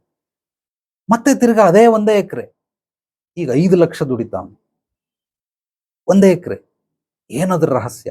ಅದನ್ನ ನಾನು ನಿಮಗೆ ಹೇಳ್ಕೊಡ್ಬಲ್ಲೆ ಹೊರತು ಏನೋ ಮ್ಯಾಜಿಕ್ ಮಾಡ್ತೀನಿ ಅಂತ ಖಂಡಿತವಾಗಿ ತಿಳ್ಕೊಳ್ಳಿ. ಯಾವುದೇ ಸಾಧು ಸಂತರು ಯಾವುದು ಮ್ಯಾಜಿಕ್ ಗೀಜಿಕ್ ಎಲ್ಲ ಚಮತ್ಕಾರ ಅನ್ನೋದು ಏನೂ ಇಲ್ಲ ಇಲ್ಲಿ. ಸೊ ಮ್ಯಾಜಿಕ್ ಅಂದ್ರೆ ಏನರ್ಥ ಅಂದ್ರೆ ಕಣ್ಣು ಕಟ್ಟು ಅಂತ ಅದರ ಅರ್ಥ. ಅಂದ್ರೆ ಇಲ್ಯೂಷನ್, ನಮ್ಮ ದೃಷ್ಟಿಯನ್ನ ನಾವೇ ಮೋಸ ಮಾಡ್ಕೊಳ್ಳುವಂಥದ್ದು ಅಥವಾ ಎದುರುಗಡೆ ಇರೋನು ಮೋಸ ಮಾಡುವಂಥದ್ದು, ಇದನ್ನ ಮ್ಯಾಜಿಕ್ ಅಂತಾರೆ. ಸೊ ಬರ್ತ್ಡೇಗಳಲ್ಲಿ, ಫಂಕ್ಷನ್ಗಳಲ್ಲಿ ಇಲ್ಲೆಲ್ಲ ಬರ್ತಾನೆ, ಹಿಂಗೆಲ್ಲ ತೆಗೆದ್ಬಿಟ್ಟು ನೋಟ್ ಮಾಡ್ಬಿಡ್ತಾನೆ. ಕೊಟ್ಟಿದ್ದು ಖಾಲಿ ಹಾಳೆ ಟಿಶ್ಯೂ ಪೇಪರ್, ಅದನ್ನ ತೆಗೆದ್ಬಿಟ್ಟು ನೋಟ್ ಮಾಡ್ಬಿಟ್ಟ. ನಿಜವಾಗ್ಲೂ ನೋಟ್ ಮಾಡೋಕ್ಕಾಗುತ್ತಾ? ಇಲ್ಲ. ಕೈ ಚಳಕ, ಅದು ಕೈ ಚಳಕ. ನನ್ನ ಹತ್ರ ಬೇಜಾನ್ ಟಿಶ್ಯೂ ಪೇಪರ್ ಇದೆ, ಕೊಡ್ತೀನಿ, ಎಲ್ಲ ಒಂದೊಂದು 500 ರೂಪಾಯಿ ನೋಟ್ ಮಾಡ್ಕೊಟ್ಬಿಡಪ್ಪ. ನೋಟ್ ಮಾಡ್ಕೊಳ್ತಾನ? ಆಗೋದಿಲ್ಲ. ಅದೊಂದು ಎಂಟರ್ಟೈನ್ಮೆಂಟ್ಗೋಸ್ಕರ ಮಾಡ್ತಾರೆ. ಅದಕ್ಕೋಸ್ಕರ ಅದು ಒಂದು ಕಲೆ, ಅತ್ಯದ್ಭುತವಾದಂಥ ಕಲೆ. ಆ ರೀತಿ ಕಲೆ ಕಲ್ತಂಥವ್ರು ಪಾಪ ಮ್ಯಾಜಿಷಿಯನ್ ಯಾರ್ಯಾರು ಇದ್ದಾರೆ ಇವರೆಲ್ಲ ಹೊಟ್ಟೆಪಾಡಿಗೋಸ್ಕರ ಏನೋ ಒಂದು ಪ್ರೋಗ್ರಾಮ್ಗೆ ಹೋಗಿ ಮಾಡ್ತಾರೆ. ಆ ಮ್ಯಾಜಿಕ್ಕಿನ್ನ ಕೆಲವರು ಕಲ್ತ್ಕೊಂಡು ಏನು ಮಾಡ್ತಾರೆ, ನಾನು ಮ್ಯಾಜಿಕ್ ಮಾಡ್ತೀನಿ ಅಂತ ಹೇಳಿ ಅದಕ್ಕೆ ಚಮತ್ಕಾರ ಅಂತ ಹೆಸರು ಕೊಡ್ತಾರೆ, ಪವಾಡ ಅಂತ ಹೆಸರು ಕೊಡ್ತಾರೆ. ಖಂಡಿತವಾಗ್ಲೂ ನಾನು ಈ ಥರ ಎಷ್ಟೊಂದು ನೋಡ್ಬಿಟ್ಟಿದ್ದೀನಿ, ಮಾಡಿಬಿಟ್ಟಿದ್ದೀನಿ.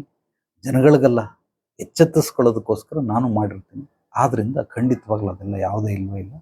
ಸೊ ಇದನ್ನ ತಿಳ್ಕೊಳ್ಳಿ. ಈಗ ಈ 9 ಥರ ನೀವು ಸ್ಕೇಲಬಿಲಿಟಿ, ಪ್ರಾಫಿಟಬಿಲಿಟಿಯನ್ನು ಹೆಚ್ಚಿಸ್ಕೊಳ್ಳೋದಕ್ಕೆ ಇಡೀ ಸಮಾಜ, ಅದು ನಾಡಾಗಿರಲಿ, ದೇಶ ಆಗಿರಲಿ, ಹೊರದೇಶಗಳಾಗಿರಲಿ, ಇಡೀ ಭೂಮಂಡಲದಲ್ಲಿ ಬದುಕುವಂಥ ಎಲ್ಲ ವ್ಯಾಪಾರಿಗಳು, ಉದ್ಯಮಿಗಳು ಈ 9 ಥರ ಇರ್ತಾರೆ. ಮೊದಲನೇದು ಯಾವುದು? ಕೆಲಸಗಾರರಿಗೆ ಖರ್ಚು ಮಾಡ್ತಾರೆ. ಚೆನ್ನಾಗಿ ತಿಳ್ಕೊಳ್ಳಿ, ಬರ್ಕೊಳ್ಳಿ, note this points, very very important point. 9 ಪಾಯಿಂಟ್ಗಳನ್ನು ಐಡೆಂಟಿಫೈ ಮಾಡಿದ್ದೀನಿ ನಿಮ್ಮೆಲ್ಲರಿಗೂ ಸರಳವಾಗಲಿ ಅಂತ. ಮೊದಲನೇದು ಕೆಲಸಗಾರರಿಗೆ ಕೊಡ್ತಾನೆ. ಎಷ್ಟು ಕೆಲಸಗಾರರಿಗೆ ನೀವು ಕೊಡ್ತೀರಾ? ಒಬ್ಬನ ಇಟ್ಕೊಂಡಿದ್ದೀರಾ, 5 ಜನನ, 10 ಜನನ, 50 ಜನನ, 100 ಜನನ, 500 ಜನನ, 1000 ಜನನ ಇಟ್ಕೊಂಡಿದ್ದೀರಾ? ಅಥವಾ 5,000, 10,000, 50,000, 1 ಲಕ್ಷ, 5 ಲಕ್ಷ, 10 ಲಕ್ಷ, 50 ಲಕ್ಷ, 1 ಕೋಟಿ? 1 ಕೋಟಿ ಕೆಲಸ ಮಾಡುವಂಥ ಕಂಪ್ನಿಗಳು ಇದ್ದಾವೆ. 1 ಕೋಟಿ. ನೀವು ಎಷ್ಟು ಜನಕ್ಕೆ ಸಂಬಳ ಕೊಡ್ತೀರಾ ಅಷ್ಟು ನಿಮಗೆ ಪ್ರಾಫಿಟಬಿಲಿಟಿ ಸಿಗ್ತಾ ಇರ್ತದೆ. ಸ್ಕೇಲಬಿಲಿಟಿ ನಾನು ಹೇಳದ್ನಲ್ಲ, ಇದರಲ್ಲಿ ತುಂಬ ಕಡಿಮೆ. ಒಬ್ಬನಿಗೆ ಈಗ ಸಮಾಜದಲ್ಲಿ ಹೆಂಗೆ ನಡೀತಾ ಇದೆ ಅಂದರೆ, 10,000 ರೂಪಾಯಿ ನಾನು ಯಾರಿಗಾದ್ರೂ ಸಂಬಳ ಕೊಡ್ತೀನಿ ಅಂದರೆ ಅವನಿಂದ ನನಗೆ 10,000 ರೂಪಾಯಿ ಲಾಭ ಇರ್ತದೆ. 10ಕ್ಕೆ 20 ಬರ್ತದೆ, ಅದಕ್ಕೋಸ್ಕರ ನಾನು ಕೊಡ್ತಾ ಇದ್ದೀನಿ. 20 ಬಂದಾಗ 10 ಅವನಿಗೆ ಕೊಡ್ತೀನಿ, 10 ನಾನು ಮಾಡ್ಕೊಳ್ತೀನಿ. ಇದು ಮಾರ್ಕೆಟಲ್ಲಿ ನಡೀತಾ ಇರುವಂಥದ್ದು. ಕೆಲವರು ಏನು ಮಾಡ್ತಾರೆ, ನಾನು ಬೆಳಿಬೇಕು ನೀನು ಬೆಳಿಬೇಕು ಅನ್ನೋ ವಿನ್ ಸಿಚುವೇಶನ್ ಅಂತ ಕರೀತಾರೆ. ಇಂಥವರೆಲ್ಲ ಏನು ಮಾಡ್ತಾರೆ, 15,000 ರೂಪಾಯಿ ಪಡ್ಕೊಳ್ತಾರೆ, 10,000 ರೂಪಾಯಿ ನೀನು ಇಟ್ಕೊಂಬಿತ್ತರ, 5,000 ರೂಪಾಯಿ ನನಗೆ ಸಾಕು ಅಂತ. ಅಂದರೆ 50% ಮಾತ್ರ ಮಾಡ್ತಾರೆ. ಮತ್ತೆ ಕೆಲವರು 30,000 ರೂಪಾಯಿ ಅವನಿಂದ ದುಡಿದು ಅವ್ನಿಗೆ 10,000 ಕೊಟ್ಟು 20,000 ರೂಪಾಯಿ ಜೇಬಿಗೆ ಮಾಡ್ಕೊಳ್ಳೋಂಥವ್ರು ಇದ್ದಾರೆ. ಇವರೆಲ್ಲ ಜಾಸ್ತಿ ದಿವಸ ಫೀಲ್ಡಲ್ಲಿ ಇರಲ್ಲ, ಇವರೆಲ್ಲ ಅಖಾಡದಲ್ಲಿ ಇರಲ್ಲ, ಉದುರೋಗ್ಬಿಡ್ತಾರೆ, ಸೋತೋಗ್ಬಿಡ್ತಾರೆ, ಕಳೆದೋಗ್ಬಿಡ್ತಾರೆ, ಮರೆಯಾಗ್ಬಿಡ್ತಾರೆ. ಅವರು ಯಾವುದೋ ಒಂದು ರೂಪದಲ್ಲಿ ಗಾಳಿ ಗೋಪುರ ಆಗ್ಬಿಡ್ತಾರೆ. ಇಂಥವ್ರು ಯಾರು ಬದುಕಲ್ಲ. ಅದು ಮಾರ್ಕೆಟ್ ಒಂದು ಏನಿದೆ ಬ್ಯಾಲೆನ್ಸಿಂಗ್ ಪಾಯಿಂಟ್ ಏನು ಅಂತಂದರೆ, ಒಂದಕ್ಕೊಂದು 10,000 ರೂಪಾಯಿ ನಾನು ಅವನು ಕೊಟ್ಟೆ, 10,000 ರೂಪಾಯಿ ನಾನು ದುಡಿದು. ಇದು ಹೆಚ್ಚು ಲಾಂಗ್ ಟರ್ಮಲ್ಲಿ ಆಟ ಆಡುವಂಥ ಗುಣಗಳಿವರು. ಆದ್ರಿಂದ ಕೆಲಸಗಾರರು ದೊಡ್ಡ ನೀವು ವ್ಯಾಪಾರದಲ್ಲಿ ಅಭಿವೃದ್ಧಿ ಸಮೃದ್ಧಿ ಹೊಂದಬೇಕಾದ್ರೆ ಮೊದಲನೇದು ಮಾಡಬೇಕಾಗಿರೋದು ಕೆಲಸಕ್ಕೆ. Very very important. ಇದನ್ನು ಬರ್ಕೊಳ್ಳಿ, ನೋಟ್ ಮಾಡ್ಕೊಳ್ಳಿ ಎಲ್ಲರೂ, ಬಹಳ ಉಪಯೋಗಕ್ಕೆ ಬರ್ತದೆ. ಎರಡನೇದು ಬಂದು ಕಲಿಯೋದಕ್ಕೆ ತಿಳಿಯೋದಕ್ಕೆ ಅನುಭವಗಳಿಗೋಸ್ಕರ ಖರ್ಚು ಮಾಡ್ತಾರೆ. ಇದು ವೆರಿ ವೆರಿ ಇಂಪಾರ್ಟೆಂಟ್. ಈ 9 ಪಾಯಿಂಟ್ಗಳನ್ನು ಹೇಗೆ ಗುರುತಿಸಿದ್ದೀನಿ ಅಂತಂದರೆ, ನವಗ್ರಹಗಳಿದ್ದಂತೆ ಸೂರ್ಯ, ಚಂದ್ರ, ಗುರು, ರಾಹು, ಸೊ ಬುಧ ಗ್ರಹ, ಶುಕ್ರ ಗ್ರಹ, ಕೇತು ಗ್ರಹ, ಶನಿ ಗ್ರಹ, ಮಂಗಳ ಗ್ರಹ. ಈ 5 ಗ್ರಹಗಳು, 9 ಗ್ರಹಗಳಿದ್ದಂಗೆ. ಯಾಕೆ ಇದು 9ನ್ನು ಹೇಳ್ತಾ ಇದ್ದೀನಿ ಅಂದರೆ, ಪ್ರತಿಯೊಬ್ಬರ ಜೀವನದಲ್ಲಿ ಹುಟ್ಟಿನಿಂದ ಸಾವಿನವರೆಗೂ ಬರುವಂತಹ ಸಮಸ್ಯೆಗಳಲ್ಲಿ 4 ಭಾಗ, 18%, 48%, 78%, 108%. ಈ 18% ಇರೋದಕ್ಕೆ ಸಣ್ಣ ಪುಟ್ಟದಲ್ಲಿ ಸಾಲ್ವ್ ಆಗಿಬಿಡ್ತದೆ. ಬಟ್ 48% ಇರೋ ಸಮಸ್ಯೆಗಳನ್ನು ಈ ಪಂಚಭೂತಗಳನ್ನು ಸೇರಿಸಿದ್ರೆ ಮಾತ್ರ ಅದು ಪರಿಹಾರ ಸಿಗ್ತದೆ. 78% ಇರುವಂತಹ ಸಮಸ್ಯೆಗಳು ನವಗ್ರಹಗಳನ್ನು ಸೇರಿಸಿದ್ರೆ ಮಾತ್ರ ಪರಿಹಾರ ಸಿಗ್ತದೆ. 108% ಇರುವಂತಹ ಸಮಸ್ಯೆಗಳು ಅದಕ್ಕೆ ಈ 9 ಗ್ರಹಗಳಿಗೆ ಉಪಗ್ರಹಗಳಿರ್ತವೆ, ಅದೆಲ್ಲವನ್ನು ಸೇರಿದ್ರೆ ಮತ್ತೆ ತಿರ್ಗಾ 108 ಗ್ರಹಗಳಾಗ್ತವೆ. ಗ್ರಹಗಳು ಪ್ಲಸ್ ಉಪಗ್ರಹಗಳು ಅಷ್ಟಿದ್ರೆ ಮಾತ್ರ ಆ ಸಮಸ್ಯೆಗಳನ್ನು ಬಗೆಹರಿಸೋದಕ್ಕೆ ಸಾಧ್ಯ. ಆದ್ರಿಂದ ಎರಡನೇದು, ಮೊದಲನೇದು ಕೆಲಸದವರಿಗೆ, ಎರಡನೇದು ಕಲಿಯೋದಕ್ಕೆ, ತಿಳಿಯೋದಕ್ಕೆ, ಅನುಭವಗಳನ್ನು ಪಡ್ಕೊಳ್ಳೋದಕ್ಕೆ. ಇಲ್ಲೂ ಕೂಡ ನಾನು ನಿಮಗೆ ವಿದ್ಯೆಗಳನ್ನು ಕಲಿಸ್ತಾ ಇದ್ದೀನಿ. ವ್ಯಾಪಾರದ ಸೂತ್ರಗಳು, ರಹಸ್ಯಗಳು. ಇದೊಂದು ವ್ಯಾಪಾರ ಅನ್ನೋದು ಒಂದು ಕಲೆ ವಿದ್ಯೆ ಇದೆ, ಆ ವಿದ್ಯೆಗಳನ್ನು ಹೇಳ್ಕೊಡ್ತಾ ಇದ್ದೀನಿ ನಿಮಗೆ. ಅದಕ್ಕೆ ಕಲಿಯೋದಕ್ಕೆ, ತಿಳಿಯೋದಕ್ಕೆ, ಅನುಭವಗಳಿಗೆ ಖರ್ಚು ಮಾಡ್ತಾರೆ. ಉಚಿತವಾಗೂ ಸಿಗ್ತದೆ. ಲಾಸ್ಟ್ ನಿಮ್ಗೆ ಹೇಳಿದ್ದೆ 5 ರೀತಿ: ಉಚಿತ, ಕಡಿಮೆ ಬೆಲೆ, ನಿಗದಿತ ಬೆಲೆ, ಹೆಚ್ಚು ಬೆಲೆ, ದುಬಾರಿ ಬೆಲೆ. ಈ 5 ರೀತಿಯಲ್ಲೂ ಖರ್ಚು ಮಾಡಿ ಕೂಡ ನಿಮಗೆ ಬೇಕಾಗಿರೋದು ಎಲ್ಲವನ್ನ ಪಡ್ಕೊಳ್ಬಹುದು. ಸೊ ಆದ್ರಿಂದ ಎರಡನೇದು, ಹೆಚ್ಚಾಗಿ ಬಿಸ್ನೆಸ್ ಮ್ಯಾನ್ಗಳು ಅವ್ರು ಮಾಡುವಂಥ ಖರ್ಚುಗಳು ಎಲ್ಲೆಲ್ಲಿ ಇರ್ತವೆ ಅಂದರೆ ಮೊದಲು ಕೆಲಸಗಾರರಿಗೆ ಮಾಡ್ತಾರೆ. ಎರಡನೇದು ಕಲಿಯೋದಕ್ಕೆ, ತಿಳ್ಕೊಳ್ಳೋದಕ್ಕೆ, ಅನುಭವಗಳೋದಕ್ಕೆ. ಇನ್ನು ಮೂರನೇದು ಜ್ಞಾನಕ್ಕೆ, ಉಪಾಯಕ್ಕೆ, ಪರಿಹಾರಕ್ಕೆ. ಅಂದರೆ ಜ್ಞಾನ, ನಾಲೆಡ್ಜ್ ಗೈನ್ ಮಾಡ್ಕೊಳ್ಳೋದಕ್ಕೋಸ್ಕರ, ಪರಿಹಾರಗಳು, ಸೊಲ್ಯೂಷನ್ಗಳನ್ನ ಕಂಡುಹಿಡ್ಕೊಳ್ಳೋದಕ್ಕೋಸ್ಕರ, ಐಡಿಯಾಗಳು, ಅದ್ಭುತವಾದ ಐಡಿಯಾ. ಒಂದೊಂದು ಐಡಿಯಾ 1 ಲಕ್ಷ, 1 ಕೋಟಿ, 10 ಕೋಟಿ, 100 ಕೋಟಿ, 1000 ಕೋಟಿ, 1,00,000 ಕೋಟಿಗೆ ಬೆಲೆ ಬಾಳುತ್ತೆ ಒಂದು ಐಡಿಯಾ. ಅದು ಪ್ಲಸ್ ಮಾರ್ಗದರ್ಶನ. ಸೊ ಮೂರನೇದು ಜ್ಞಾನಕ್ಕೆ, ಉಪಾಯಕ್ಕೆ, ಪರಿಹಾರಕ್ಕೆ, ಮಾರ್ಗದರ್ಶನಕ್ಕೆ ಇವರು ಖರ್ಚು ಮಾಡ್ತಾರೆ. ಯಾರ್ಯಾರೆಲ್ಲ ಎಷ್ಟೆಷ್ಟು ಖರ್ಚು ಮಾಡಿರ್ತಾರೋ ಅದಕ್ಕಿಂತ 3 ಪಟ್ಟು ಪಡ್ಕೊಳ್ತಾರೆ. ಅದು ನಿಸರ್ಗದ ನಿಯಮ. ಆದ್ರಿಂದ 4ನೇ ಖರ್ಚು ಏನಕ್ಕೆ ಇವರು ಇನ್ವೆಸ್ಟ್ ಮಾಡ್ತಾರೆ? ಸೊ ಈ ಮೂರನೇದರಲ್ಲಿ ಜ್ಞಾನ, ಉಪಾಯ, ಪರಿಹಾರ. 4ನೇದರಲ್ಲಿ ಗುರುದಕ್ಷಿಣೆ, ಹಿರಿಯರ ಒಂದು ಆಶೀರ್ವಾದಗಳನ್ನು ಪಡ್ಕೊಳ್ಳೋದಕ್ಕೆ, ಗುರುಗಳ ಆಶೀರ್ವಾದ ಪಡ್ಕೊಳ್ಳೋದಕ್ಕೆ ಮತ್ತೆ ಮಾರ್ಗದರ್ಶನಕ್ಕೆ ಈ 4ನೇ ಪಾಯಿಂಟ್ ಖರ್ಚು ಮಾಡ್ತಾರೆ. ಪ್ರತಿಯೊಬ್ಬ ವ್ಯಕ್ತಿಗೆ ಮುಂದೆ ಗುರಿ, ಹಿಂದೆ ಗುರು ಇದ್ದೇ ಇರ್ತಾರೆ. ಯಾವ್ಯಾವ ರೀತಿಯೆಲ್ಲ ಖರ್ಚು ಮಾಡಿ ಅವರು ಅಭಿವೃದ್ಧಿ, ಸಮೃದ್ಧಿ ಹೊಂದುತ್ತಾರೆ, ವ್ಯಾಪಾರದಲ್ಲಿ ಅತ್ಯದ್ಭುತವಾದ ಪ್ರಾಫಿಟಬಿಲಿಟಿ, ಸ್ಕೇಲಬಿಲಿಟಿ ಆಗೋದಕ್ಕೆ ಇದೆಲ್ಲವೂ ಕೂಡ ಬಹಳ ಬಹಳ ಉಪಯೋಗ. ಗುರುದಕ್ಷಿಣೆ ಅದೊಂದು ಪ್ರೋಗ್ರಾಮ್ ಮಾಡಿದ್ದೆ. ಯಾರ್ಯಾರು ಬಂದಿದ್ರೋ ಇಲ್ಲೋ ಗೊತ್ತಿಲ್ಲ. ಅದು ಹೊಸ ಯೂಟ್ಯೂಬ್ ಚಾನಲ್ ಓಪನ್ ಮಾಡಿದ್ದೀನಿ, ಅಲ್ಲೆಲ್ಲ ಅಪ್ಲೋಡ್ ಮಾಡ್ತಾ ಇರ್ತೀನಿ, ನೋಡ್ಕೊಳ್ಳಿ. ಅದು ಕೇವಲ ದೊಡ್ಡ ದೊಡ್ಡ ವಿಡಿಯೋಗಳು ಮಾತ್ರ ಅಲ್ಲಿ ಇರ್ತವೆ, ಸಣ್ಣ ಸಣ್ಣದು ಯಾವುದೂ ಬರೋದಿಲ್ಲ. ಓನ್ಲಿ ಸತ್ಸಂಗದಲ್ಲಿ ಮಾಡಿರೋವಂಥದ್ದು ನಾನು ನೋಡ್ಕೊಳ್ಬೋದು. ಅಪ್ಲೋಡ್ ಮಾಡ್ತೀನಿ. ಇನ್ನೂ ಮಾಡಿಲ್ಲ, ಬಟ್ ಮಾಡ್ತಾ ಇದ್ದೀನಿ. ಮಾಡಿದ ತಕ್ಷಣ ನೀವು ನೋಡ್ಕೊಳ್ಬೋದು.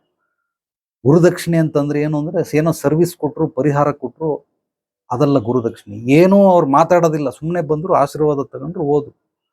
ಅವ್ರಿಗೇನೋ ಗುರು ಕಾಣಿಕೆ, ಗುರುದಕ್ಷಿಣೆ ಅಂತ ಕೊಟ್ಟರು, ಅದು ಕೂಡ ನಿಮಗೆ ಸಹಾಯಕ್ಕೆ ಬರ್ತದೆ. ನಿಮಗೆ ಏನೋ ಅವ್ರು ಯಾವುದೇ ರೀತಿ ಮಾರ್ಗದರ್ಶನ ಕೊಟ್ಟಿಲ್ಲ, ಏನೂ ನಿಮಗೆ ಪ್ರಾಡಕ್ಟ್ ಮಾಡಿಲ್ಲ, ಜಸ್ಟ್ ಆಶೀರ್ವಾದ ಮಾಡಿದ್ರು, ಅದು ಕೂಡ ನಿಮಗೆ ಕೆಲಸಕ್ಕೆ ಬರ್ತದೆ.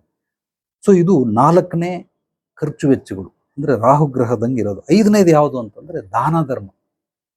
ನಿರ್ಗತಿಕರಿಗೆ, ಸೊ ಬಡವರಿಗೆ, ಹೀನಯಾನ ಅಂತಾರೆ, ಅಂದರೆ ಹೀನವಾಗಿ ಅನ್ನೋದಂದರೆ ಅವ್ರ ಗತಿ ಸರಿ ಇಲ್ಲ, ಪಾಪ ಪರಿಸ್ಥಿತಿ, ಮನಸ್ಥಿತಿ ಎರಡೂ ಹದಗೆಟ್ಟಿದೆ, ಅಂಥವ್ರಿಗೆ ಸಹಾಯ ಮಾಡುವಂಥದ್ದು ದಾನ ಧರ್ಮದ ಮೂಲಕ. ಅದು ದೇವಸ್ಥಾನಕ್ಕೆ ಇರ್ಬೋದು, ಅನಾಥಾಶ್ರಮಕ್ಕೆ, ವೃದ್ಧಾಶ್ರಮಕ್ಕೆ, ಸೊ ಅಂಧಾಶ್ರಮಕ್ಕೆ, ಪ್ರಾಣಿಗಳ ಸೇವೆ, ಪ್ರಾಣಿ ಪಕ್ಷಿಗಳ ಸೇವೆ, ನಿಸರ್ಗ ಸೇವೆ, ಯಾವುದಕ್ಕೂ ಒಂದರಲ್ಲಿ ದಾನ ಧರ್ಮಕ್ಕೆ ಇವರು ಮಾನ್ಯತೆ ಕೊಡ್ತಾರೆ. ಇದು ಬುಧಗ್ರಹದಾಗಿ ಕೆಲಸ ಮಾಡ್ತದೆ. 6ನೇದೇನು? ಸೊ ಯಂತ್ರಕ್ಕೆ, ಮಂತ್ರಕ್ಕೆ, ತಂತ್ರಕ್ಕೆ, ಇದಕ್ಕೆ ಹೆಚ್ಚಾಗಿ ಖರ್ಚು ಮಾಡ್ತಾರೆ. ಸೊ ನೀವು ಇದನ್ನೆಲ್ಲವನ್ನ ನೋಡಿರ್ತೀರ. ನೀವು ಯಾವುದೇ ಸೇಟು ಅಂಗಡಿಗಳಿಗೆ ಹೋಗಿ ನೋಡಿ, ಅವ್ರ ಅಂಗಡಿಲಿ ಒಂದು ಯಂತ್ರ ಇದ್ದೇ ಇರ್ತದೆ, 100% ಇರ್ತದೆ. ಅವರೆಲ್ಲ ಮಾರ್ವಾಡಿಗಳು, ಅವ್ರದ್ದೇ ಒಂದು ಬೇರೆ ಗುರುಗಳಿರ್ತಾರೆ, ಅವ್ರದ್ದೇ ಒಂದು ದೇವಸ್ಥಾನ ಸಪ್ರೇಟ್ ಆಗಿರ್ತದೆ, ಅಲ್ಲಿಗೆ ಹೋಗ್ತಾರೆ. ನನ್ನ ಹತ್ರನೂ ಒಂದಷ್ಟು ಜನ ಬರ್ತಾರೆ, ಬಟ್ ತುಂಬ ಕಡಿಮೆ ಜನ, ಅದು ಅವರವರೇ ಇದು ಮಾಡ್ಕೊಳ್ಳೋದು. ಬಟ್ ನನಗೂ ಒಂದಷ್ಟು ಜನ ಪರಿಚಯ ಇದ್ದಾರೆ, ನಾನು ಅವ್ರಿಗೆ ಮಾಡಿಕೊಡ್ತೀನಿ. ಸೊ ಅವ್ರಿಗೆ ಏನೇನು ಬೇಕು ಅದನ್ನೆಲ್ಲ ಮಾಡಿಕೊಡ್ತೀನಿ. 6ನೇದು ಅಂದರೆ ಯಂತ್ರ, ಮಂತ್ರ, ತಂತ್ರಕ್ಕೋಸ್ಕರ ಖರ್ಚು ಮಾಡ್ತಾರೆ. ಇದು ಯಾವುದು ಸ್ಥೂಲ ಅಲ್ಲ, ಕೆಲವೊಂದು ಇಲ್ಲಿ ಸ್ಥೂಲ, ಕೆಲವೊಂದು ಸೂಕ್ಷ್ಮ. ಇದನ್ನ ನೀವು ಆಮೇಲೆ ಬಿಡಿಸಿ ಹೇಳ್ತೀನಿ. ಸೊ 7ನೇದೇನು? ಇದು ಹೇಳ್ತಾ ಇದ್ದೀನಿ, ತಪ್ಪು ತಿಳ್ಕೊಂಬೇಡಿ, ಬಟ್ ಅದನ್ನ ಅರ್ಥ ಮಾಡ್ಕೊಳ್ಳೋದು ಪ್ರಯತ್ನ ಪಡಿ. ನಿಮ್ಗೇನಾದ್ರು ಅರ್ಥ ಆಗಲಿಲ್ಲ ಅಂದ್ರೆ ಅಂತಿಮದಲ್ಲಿ ಪ್ರಶ್ನೆ ಕೇಳಿ ನಾವು ಉತ್ತರ ಕೊಡ್ತೀನಿ. ರೌಡಿಗಳಿಗೆ, ಪೊಲೀಸರಿಗೆ, ಲಾಯರ್ಗೆ. ಯಾಕೆ ರೌಡಿಗಳಿಗೆ? ರೌಡಿಗಳು ಅಂತಂದ್ರೆ ವಸೂಲಿ ಮಾಡುವಂಥವ್ರಲ್ಲ, ರೌಡಿಗಳು ಅಂತಂದ್ರೆ ಏನು, ಹೆದರ್ಸೋರು ಬೆದರ್ಸೋರಿಗೆ ರೌಡಿ ಅಂತ ಕರೀತಾರೆ. ಇದರಲ್ಲಿ ಒಳ್ಳೆಯವರು ಇರ್ತಾರೆ, ಕೆಟ್ಟವರು ಇರ್ತಾರೆ. ಪುಡ್ ರೌಡಿ ಅಂತ ಕರೀತಾರೆ, ನಮ್ಮ ಕಡೆ ಎಲ್ಲ ಹಳ್ಳಿ ಕಡೆ ಮಾತ್ರ ಪುಡ್ ರೌಡಿ. ಸೊ ಅವನೊಬ್ಬ ಪೂಟ್ ಲಾಯರ್ ಪೂಟ್ ಲಾಯರ್ ಅಂತ ಕರೀತಾರೆ, ಪುಡ್ ರೌಡಿ. ಉದಾಹರಣೆ, ಇಲ್ಲಿ ಎಲ್ಲೋ ಒಂದು ರೆಸಾರ್ಟ್ ಇದೆ ಮುಂದ್ಗಡೆ, ಒಂದ್ಸಲ ಹೋಗಿದ್ರಿ, ಯಾರೋ ಅಲ್ಲಿ ಒಂದಷ್ಟು ಜನ ದರ್ಪತ್ತೂರು ಅಂತವ್ರು ಬಂದ್ಬಿಟ್ಟವ್ರೆ. ಹೋಟ್ಲಲ್ಲಿ ಏನು ಮಾಡಿದ್ರು, ಅವ್ರು ಬಂದರೆ ಕೇಳ್ತಲ್ಲ ಏನು ಹಾಟ್ ಪೋಟ್ ಹಂಗೆ ಹಿಂಗೆ ಅಂತೇಳಿ ಒಂದು ಜೀಪಲ್ಲಿ ಬಂದ್ಬಿಟ್ಟವ್ರು, ಒಂದು 2-3 ಜೀಪಲ್ಲಿ ಒಂದು 10-15 ಜನ ಅವರೇ, ಎದುರ್ಸೋಕ್ಕಾಗ್ತಾ ಇಲ್ಲ. ಒಂದು 10-15 ನಿಮಿಷಕ್ಕೆ ಇವ್ರು ಬಂದ್ರು, ಯಾರು ಬಾಡಿ ಗಾರ್ಡ್ಸ್, ಸೊ ಯೂನಿಫಾರ್ಮ್ ಹಾಕೊಂಡು ಬಂದರು. ಒಂದಿಬ್ರು ಗನ್ಮ್ಯಾನ್ ಬಂದರು, ಇವರೆಲ್ಲ ತ್ಯಾಪ್ಪಕ್ಕೆ ಕುಂತ್ಕೊಂಡ್ರು. ಅಲ್ಲಿ ಏನು ಗಲಾಟೆ ನಡೆದೇ ಇಲ್ಲ, ಏನೋ ನಡೆಯುತ್ತೆ ಅಂತ ಅನ್ಕೊಂಡೆ, ಬಟ್ ಏನು ನಡೆದಿಲ್ಲ. ಯಾಕೆಂದ್ರೆ ಅವ್ರಿರೋದು 15 ಜನ, ಇವ್ರು 10 ಜನ ಬಂದವ್ರೆ, ಇಬ್ರು ಗನ್ಮ್ಯಾನ್ ಬಂದವ್ರೆ. ಅವರು ಒಳ್ಳೆ ದಾಂಡಿಗರು, ಸಾಕತ್ತಾಗವ್ರು, 6 ಅಡಿ, ಒಂದು 100 kg ತೂಕ ಅವ್ರೆ, 100-120 kg ತೂಕ ಅವ್ರೆ. ನನಗಿದು ಒಂಥರ ವಿಶೇಷ ಅನ್ನಿಸ್ತು. ಅಂದ್ರೆ ಇದು ಸೆಕೆಂಡ್ ಲಾಕ್ಡೌನ್ ನಡೆದಿರೋ ಘಟನೆ. ನಾನು ಹಂಗೆ ಹೋಟ್ಲ್ ರೆಸಾರ್ಟ್ ಅವ್ರಿಗೆ ಹೋಗಿ ಕೇಳಿದೆ, ಏನಪ್ಪ ಇದೆಲ್ಲ, ಇವ್ರನ್ನೆಲ್ಲ ಏನು ದಿನ ನೀವು ಮಡ್ಕೊಳ್ತೀರಾ ಅಂತ. ಇಲ್ಲ, ಇಲ್ಲಿ ಮುಂದ್ಗಡೆ ಒಂದು ಜಿಮ್ ಇದೆ, ಆ ಜಿಮ್ಮಲ್ಲಿ ಜಿಮ್ ಮಾಡೋರಿಗೆಲ್ಲ ಪ್ರತಿ ತಿಂಗಳು ಒಂದಷ್ಟು ಕೊಟ್ಬಿಡುದು. ಎಷ್ಟು ಕೊಡ್ತೇಪ್ಪ? ಒಂದು 5 ಲಕ್ಷ ರೂಪಾಯಿ ಆ ಕಡೆ ಹಾಕಿರ್ತೀನಿ, ಏನಾದರೂ ಈ ಥರ ಬಂದಾಗಿರಪ್ಪ ಅಂತ. ಈ ಥರದವ್ರು ರೌಡಿಗಳು ಯಾವಾಗಲೂ ಬರಲ್ಲ, ಬಟ್ ಬಂದಾಗಿರ್ಲಿ ಅಂದ್ಬಿಟ್ಟು 5 ಲಕ್ಷ ಕೊಡ್ತಾನೆ. ಅವ್ರೇನು ಮಾಡಿದೆ, ನೋಡ ಹಿಂಗೆ ಯಾರೋ ಬಂದವ್ರೆ ಅಂದಿತ್ತು, ಜಿಮ್ಮಲ್ಲಿ ಇರೋರೆಲ್ಲ ಯೂನಿಫಾರ್ಮ್ ಎಲ್ಲ ಕೊಡಿಸ್ಬಿಟ್ಟವ್ರೆ, ಸೀದಾ ಬಂದ್ಬಿಡ್ತಾರೆ. 2 ಗನ್ಮ್ಯಾನ್ ಯಾವಾಗಲೂ ಇರಲ್ಲ, ಈ ಥರ ಗಲಾಟೆ ಆದಾಗ ಬರ್ತಾರೆ. ಸೊ ರೌಡಿಗಳಿಗೆ, ಪೊಲೀಸರಿಗೆ ಮತ್ತು ಲಾಯರ್ಗೆ ಅಥವಾ ಆ ಕಾನೂನು ವ್ಯವಸ್ಥೆಗೆ ಕೊಡ್ತಾರೆ. ಇದರಲ್ಲಿ ರಾಜಕೀಯ ವ್ಯಕ್ತಿಗಳಿಗೂ ಕೂಡ ಕೆಲವರು ತಿನ್ನಿಸ್ತಾರೆ, ಆ ಟೆಂಡರ್ ಪಾಸ್ ಆಗಬೇಕು, ನನಗೆ ಸಿಗಬೇಕು, ಆ ಕೆಲಸ ಸಿಗಬೇಕು ಅಂತ, ಅದಕ್ಕೋಸ್ಕರ. ಇದು 7ನೇದು. ಇನ್ನು 8ನೇದೇನು? 7ನೇದು ರೌಡಿಗಳು, ಪೊಲೀಸು. ಇದಕ್ಕೆ 8ನೇದು ಬಂದು ರಾಜಕೀಯ ವ್ಯಕ್ತಿಗಳು, ರೆಕಮೆಂಡೇಶನ್ಗೋಸ್ಕರ. ನನಗೆ ಈ ಕೆಲಸ ಬೇಕು, ಈ ಟೆಂಡರ್ ನನಗೆ ಸಿಗಬೇಕು, ಇದೊಂದು ಸೈಟ್ ಕೇಸ್ ಆಗ್ಬಿಟ್ಟಿದೆ, ನೀವೊಂದ್ಸಲ ಫೋನ್ ಮಾಡಿ ಹೇಳಿದ್ರೆ ಲಾಯರ್ಗೆ, ಜಡ್ಜ್ಗೆ ಅದು ನನ್ನ ಕಡೆ ಆಗುತ್ತೆ, ಹಂಗಾಗಿ ಅವ್ರು ಅದಕ್ಕೆ ಕೊಡ್ತಾರೆ. ಇನ್ನು 9ನೇದೇನು? ಇದು ಯಾವುದನ್ನೂ ನೀವು ಉಪಯೋಗಿಸ್ಕೊಳ್ಳಿಲ್ಲ ಅಂತಂದ್ರೆ ಕಳ್ಳ ಬತ್ತಾನೆ, ಸುಳ್ಳ ಬತ್ತಾನೆ, ಮೋಸಗಾರ ಬತ್ತಾನೆ, ಹೊಡ್ಕೊಂಡು ಹೋಯ್ತಾನೆ. ಇದು ನಿಸರ್ಗದಲ್ಲಿರೋ ಬ್ರಹ್ಮರಹಸ್ಯ, ಮೂಲವನ್ನ ತಿಳಿಸ್ತಾ ಇದ್ದೀನಿ.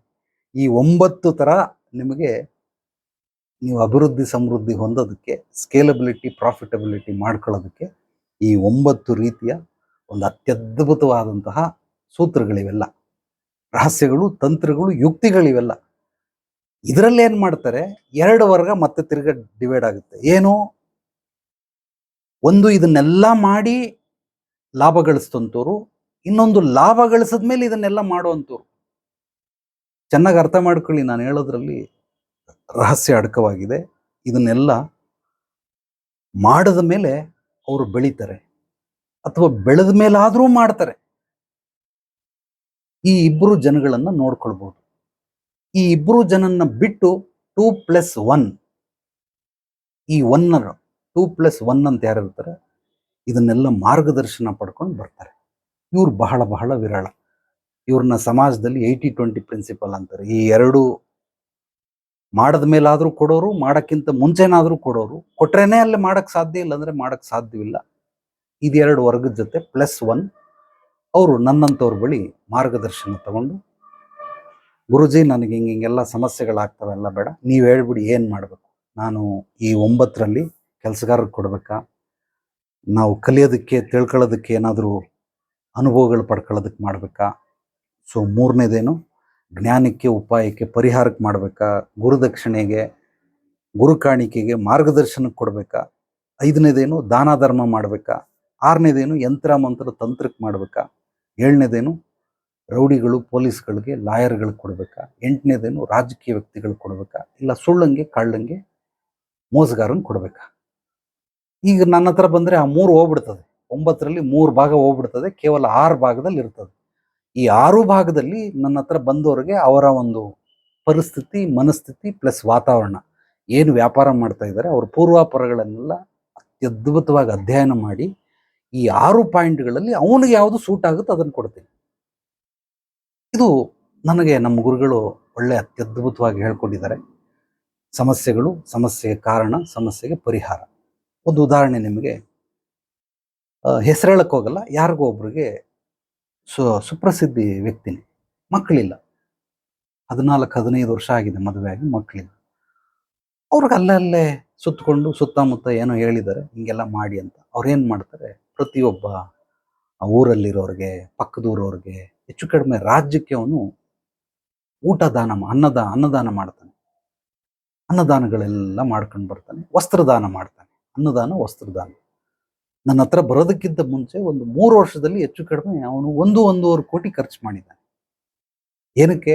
ಪಾಪ ಮಕ್ಕಳಾಗ್ಲಿ ಅಂತ. ಸಮಸ್ಯೆಯಲ್ಲಿರೋರಿಗೆ ಯಾವುದೋ ಒಂದು ಮಾರ್ಗದಲ್ಲಿ ಪರಿಹಾರ ಸಿಗುತ್ತೆ ಅನ್ನೋ ಭರವಸೆ, ಆದ್ರಿಂದ ಹಂಗೆ ಮಾಡ್ಕೊಂಡಿದ್ದು. ಬಂದ ನನ್ನ ಹತ್ರ ಯಾರೋ ಒಬ್ರು ಕಳ್ಸಿದ್ರು, ನಮ್ಮ ಗುರೂಜಿ ಇದ್ದಾರೆ, ಅವ್ರ ಹತ್ರ ಹೋಗಿ ಖಂಡಿತವಾಗ್ಲಾಗುತ್ತೆ. ಬಂದರು, ಎಲ್ಲ ಪೂರ್ವಾಪರಗಳನ್ನೆಲ್ಲ ತಿಳ್ಕೊಂಡೆ. ಅವ್ರ ಮನೆಗೆ ಹೋದೆ, ಅವ್ರದ್ದು ಜಮೀನಿದೆ, ಜಮೀನಿಗೆ ಹೋದೆ. ದೇವಸ್ಥಾನ ಕಟ್ಸಿದ್ದಾರೆ, ದೇವಸ್ಥಾನಕ್ಕೂ ಹೋದೆ. ಸೊ ಸುತ್ತಮುತ್ತ ಎಲ್ಲ ಅವರ ನಿತ್ಯ ಕರ್ಮಗಳು ಹೇಗಿದೆ, ನಿತ್ಯ ಜೀವನ ಹೇಗಿದೆ ಅನ್ನೋದನ್ನ ಹೋಗಿ ಕಣ್ಣಾರೆ ನೋಡಿ ಒಂದು 3-4 ದಿವಸ ಅಲ್ಲೇ ಇದ್ದು, ಕೊನೆಗೆ ಅವ್ರಿಗೆ ಒಂದು ಅತ್ಯದ್ಭುತವಾದ ಪರಿಹಾರ, ಸೂಕ್ತವಾದ ಪರಿಹಾರ, ಅತ್ಯದ್ಭುತ ಅನ್ನೋದಕ್ಕಿಂತ ಸೂಕ್ತವಾದ ಪರಿಹಾರ ಮಾರ್ಗವನ್ನು ಸೂಚಿಸ್ತೆ. ಏನ್ ಮಾಡಿದೆ?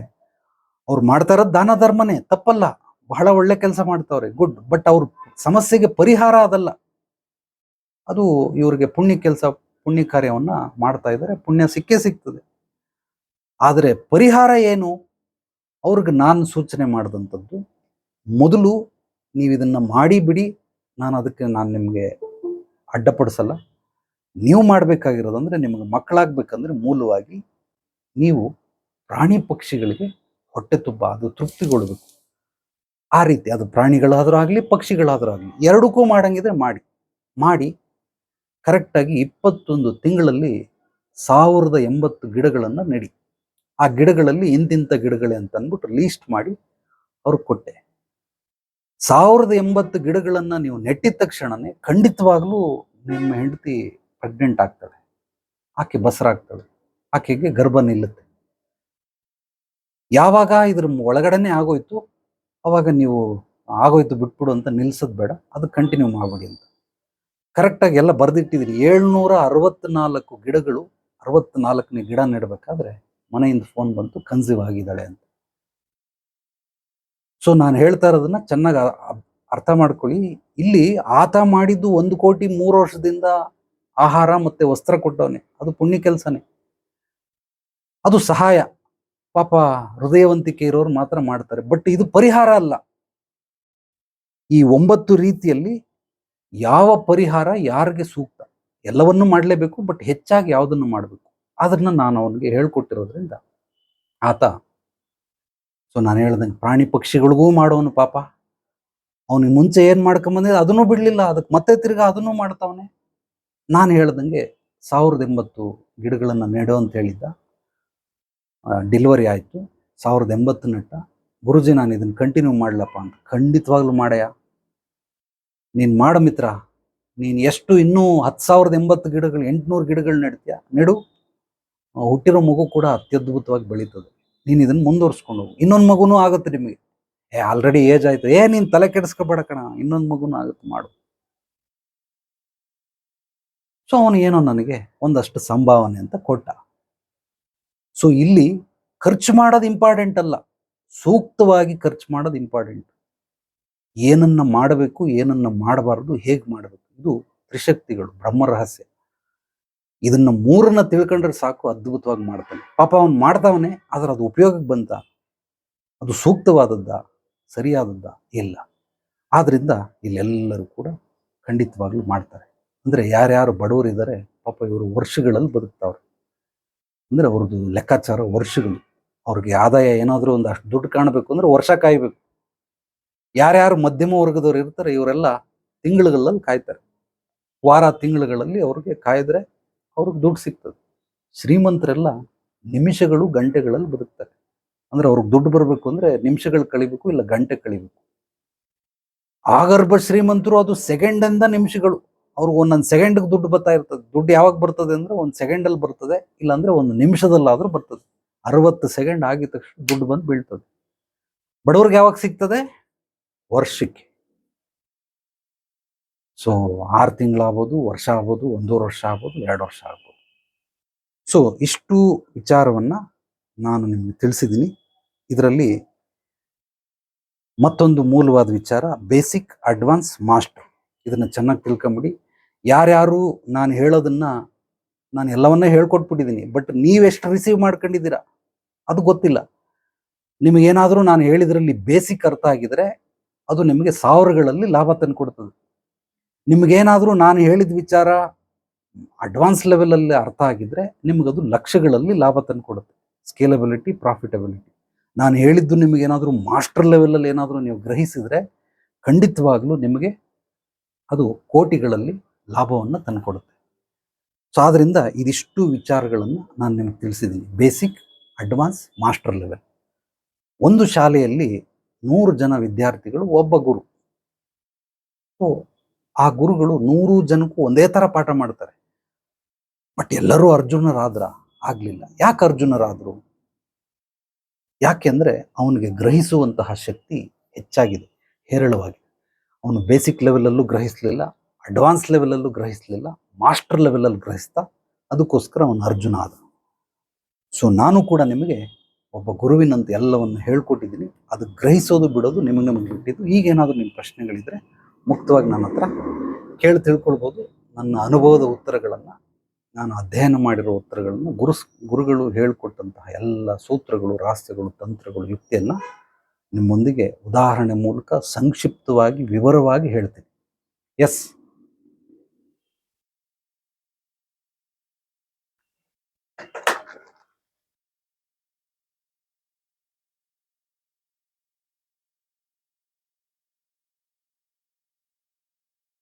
ಓಕೆ.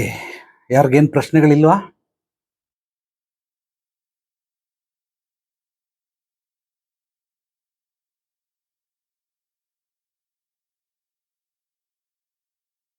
ನಿಮ್ಮ ಅನಿಸಿಕೆ, ಅಭಿಪ್ರಾಯಗಳನ್ನು ಹೇಳಿ. ಸಂದೇಹಗಳಿದ್ದರೆ ಕೇಳಿ, ಪ್ರಶ್ನೆಗಳಿದ್ದರೆ ಕೇಳಿ, ಉತ್ತರ ಕೊಡ್ತೀನಿ.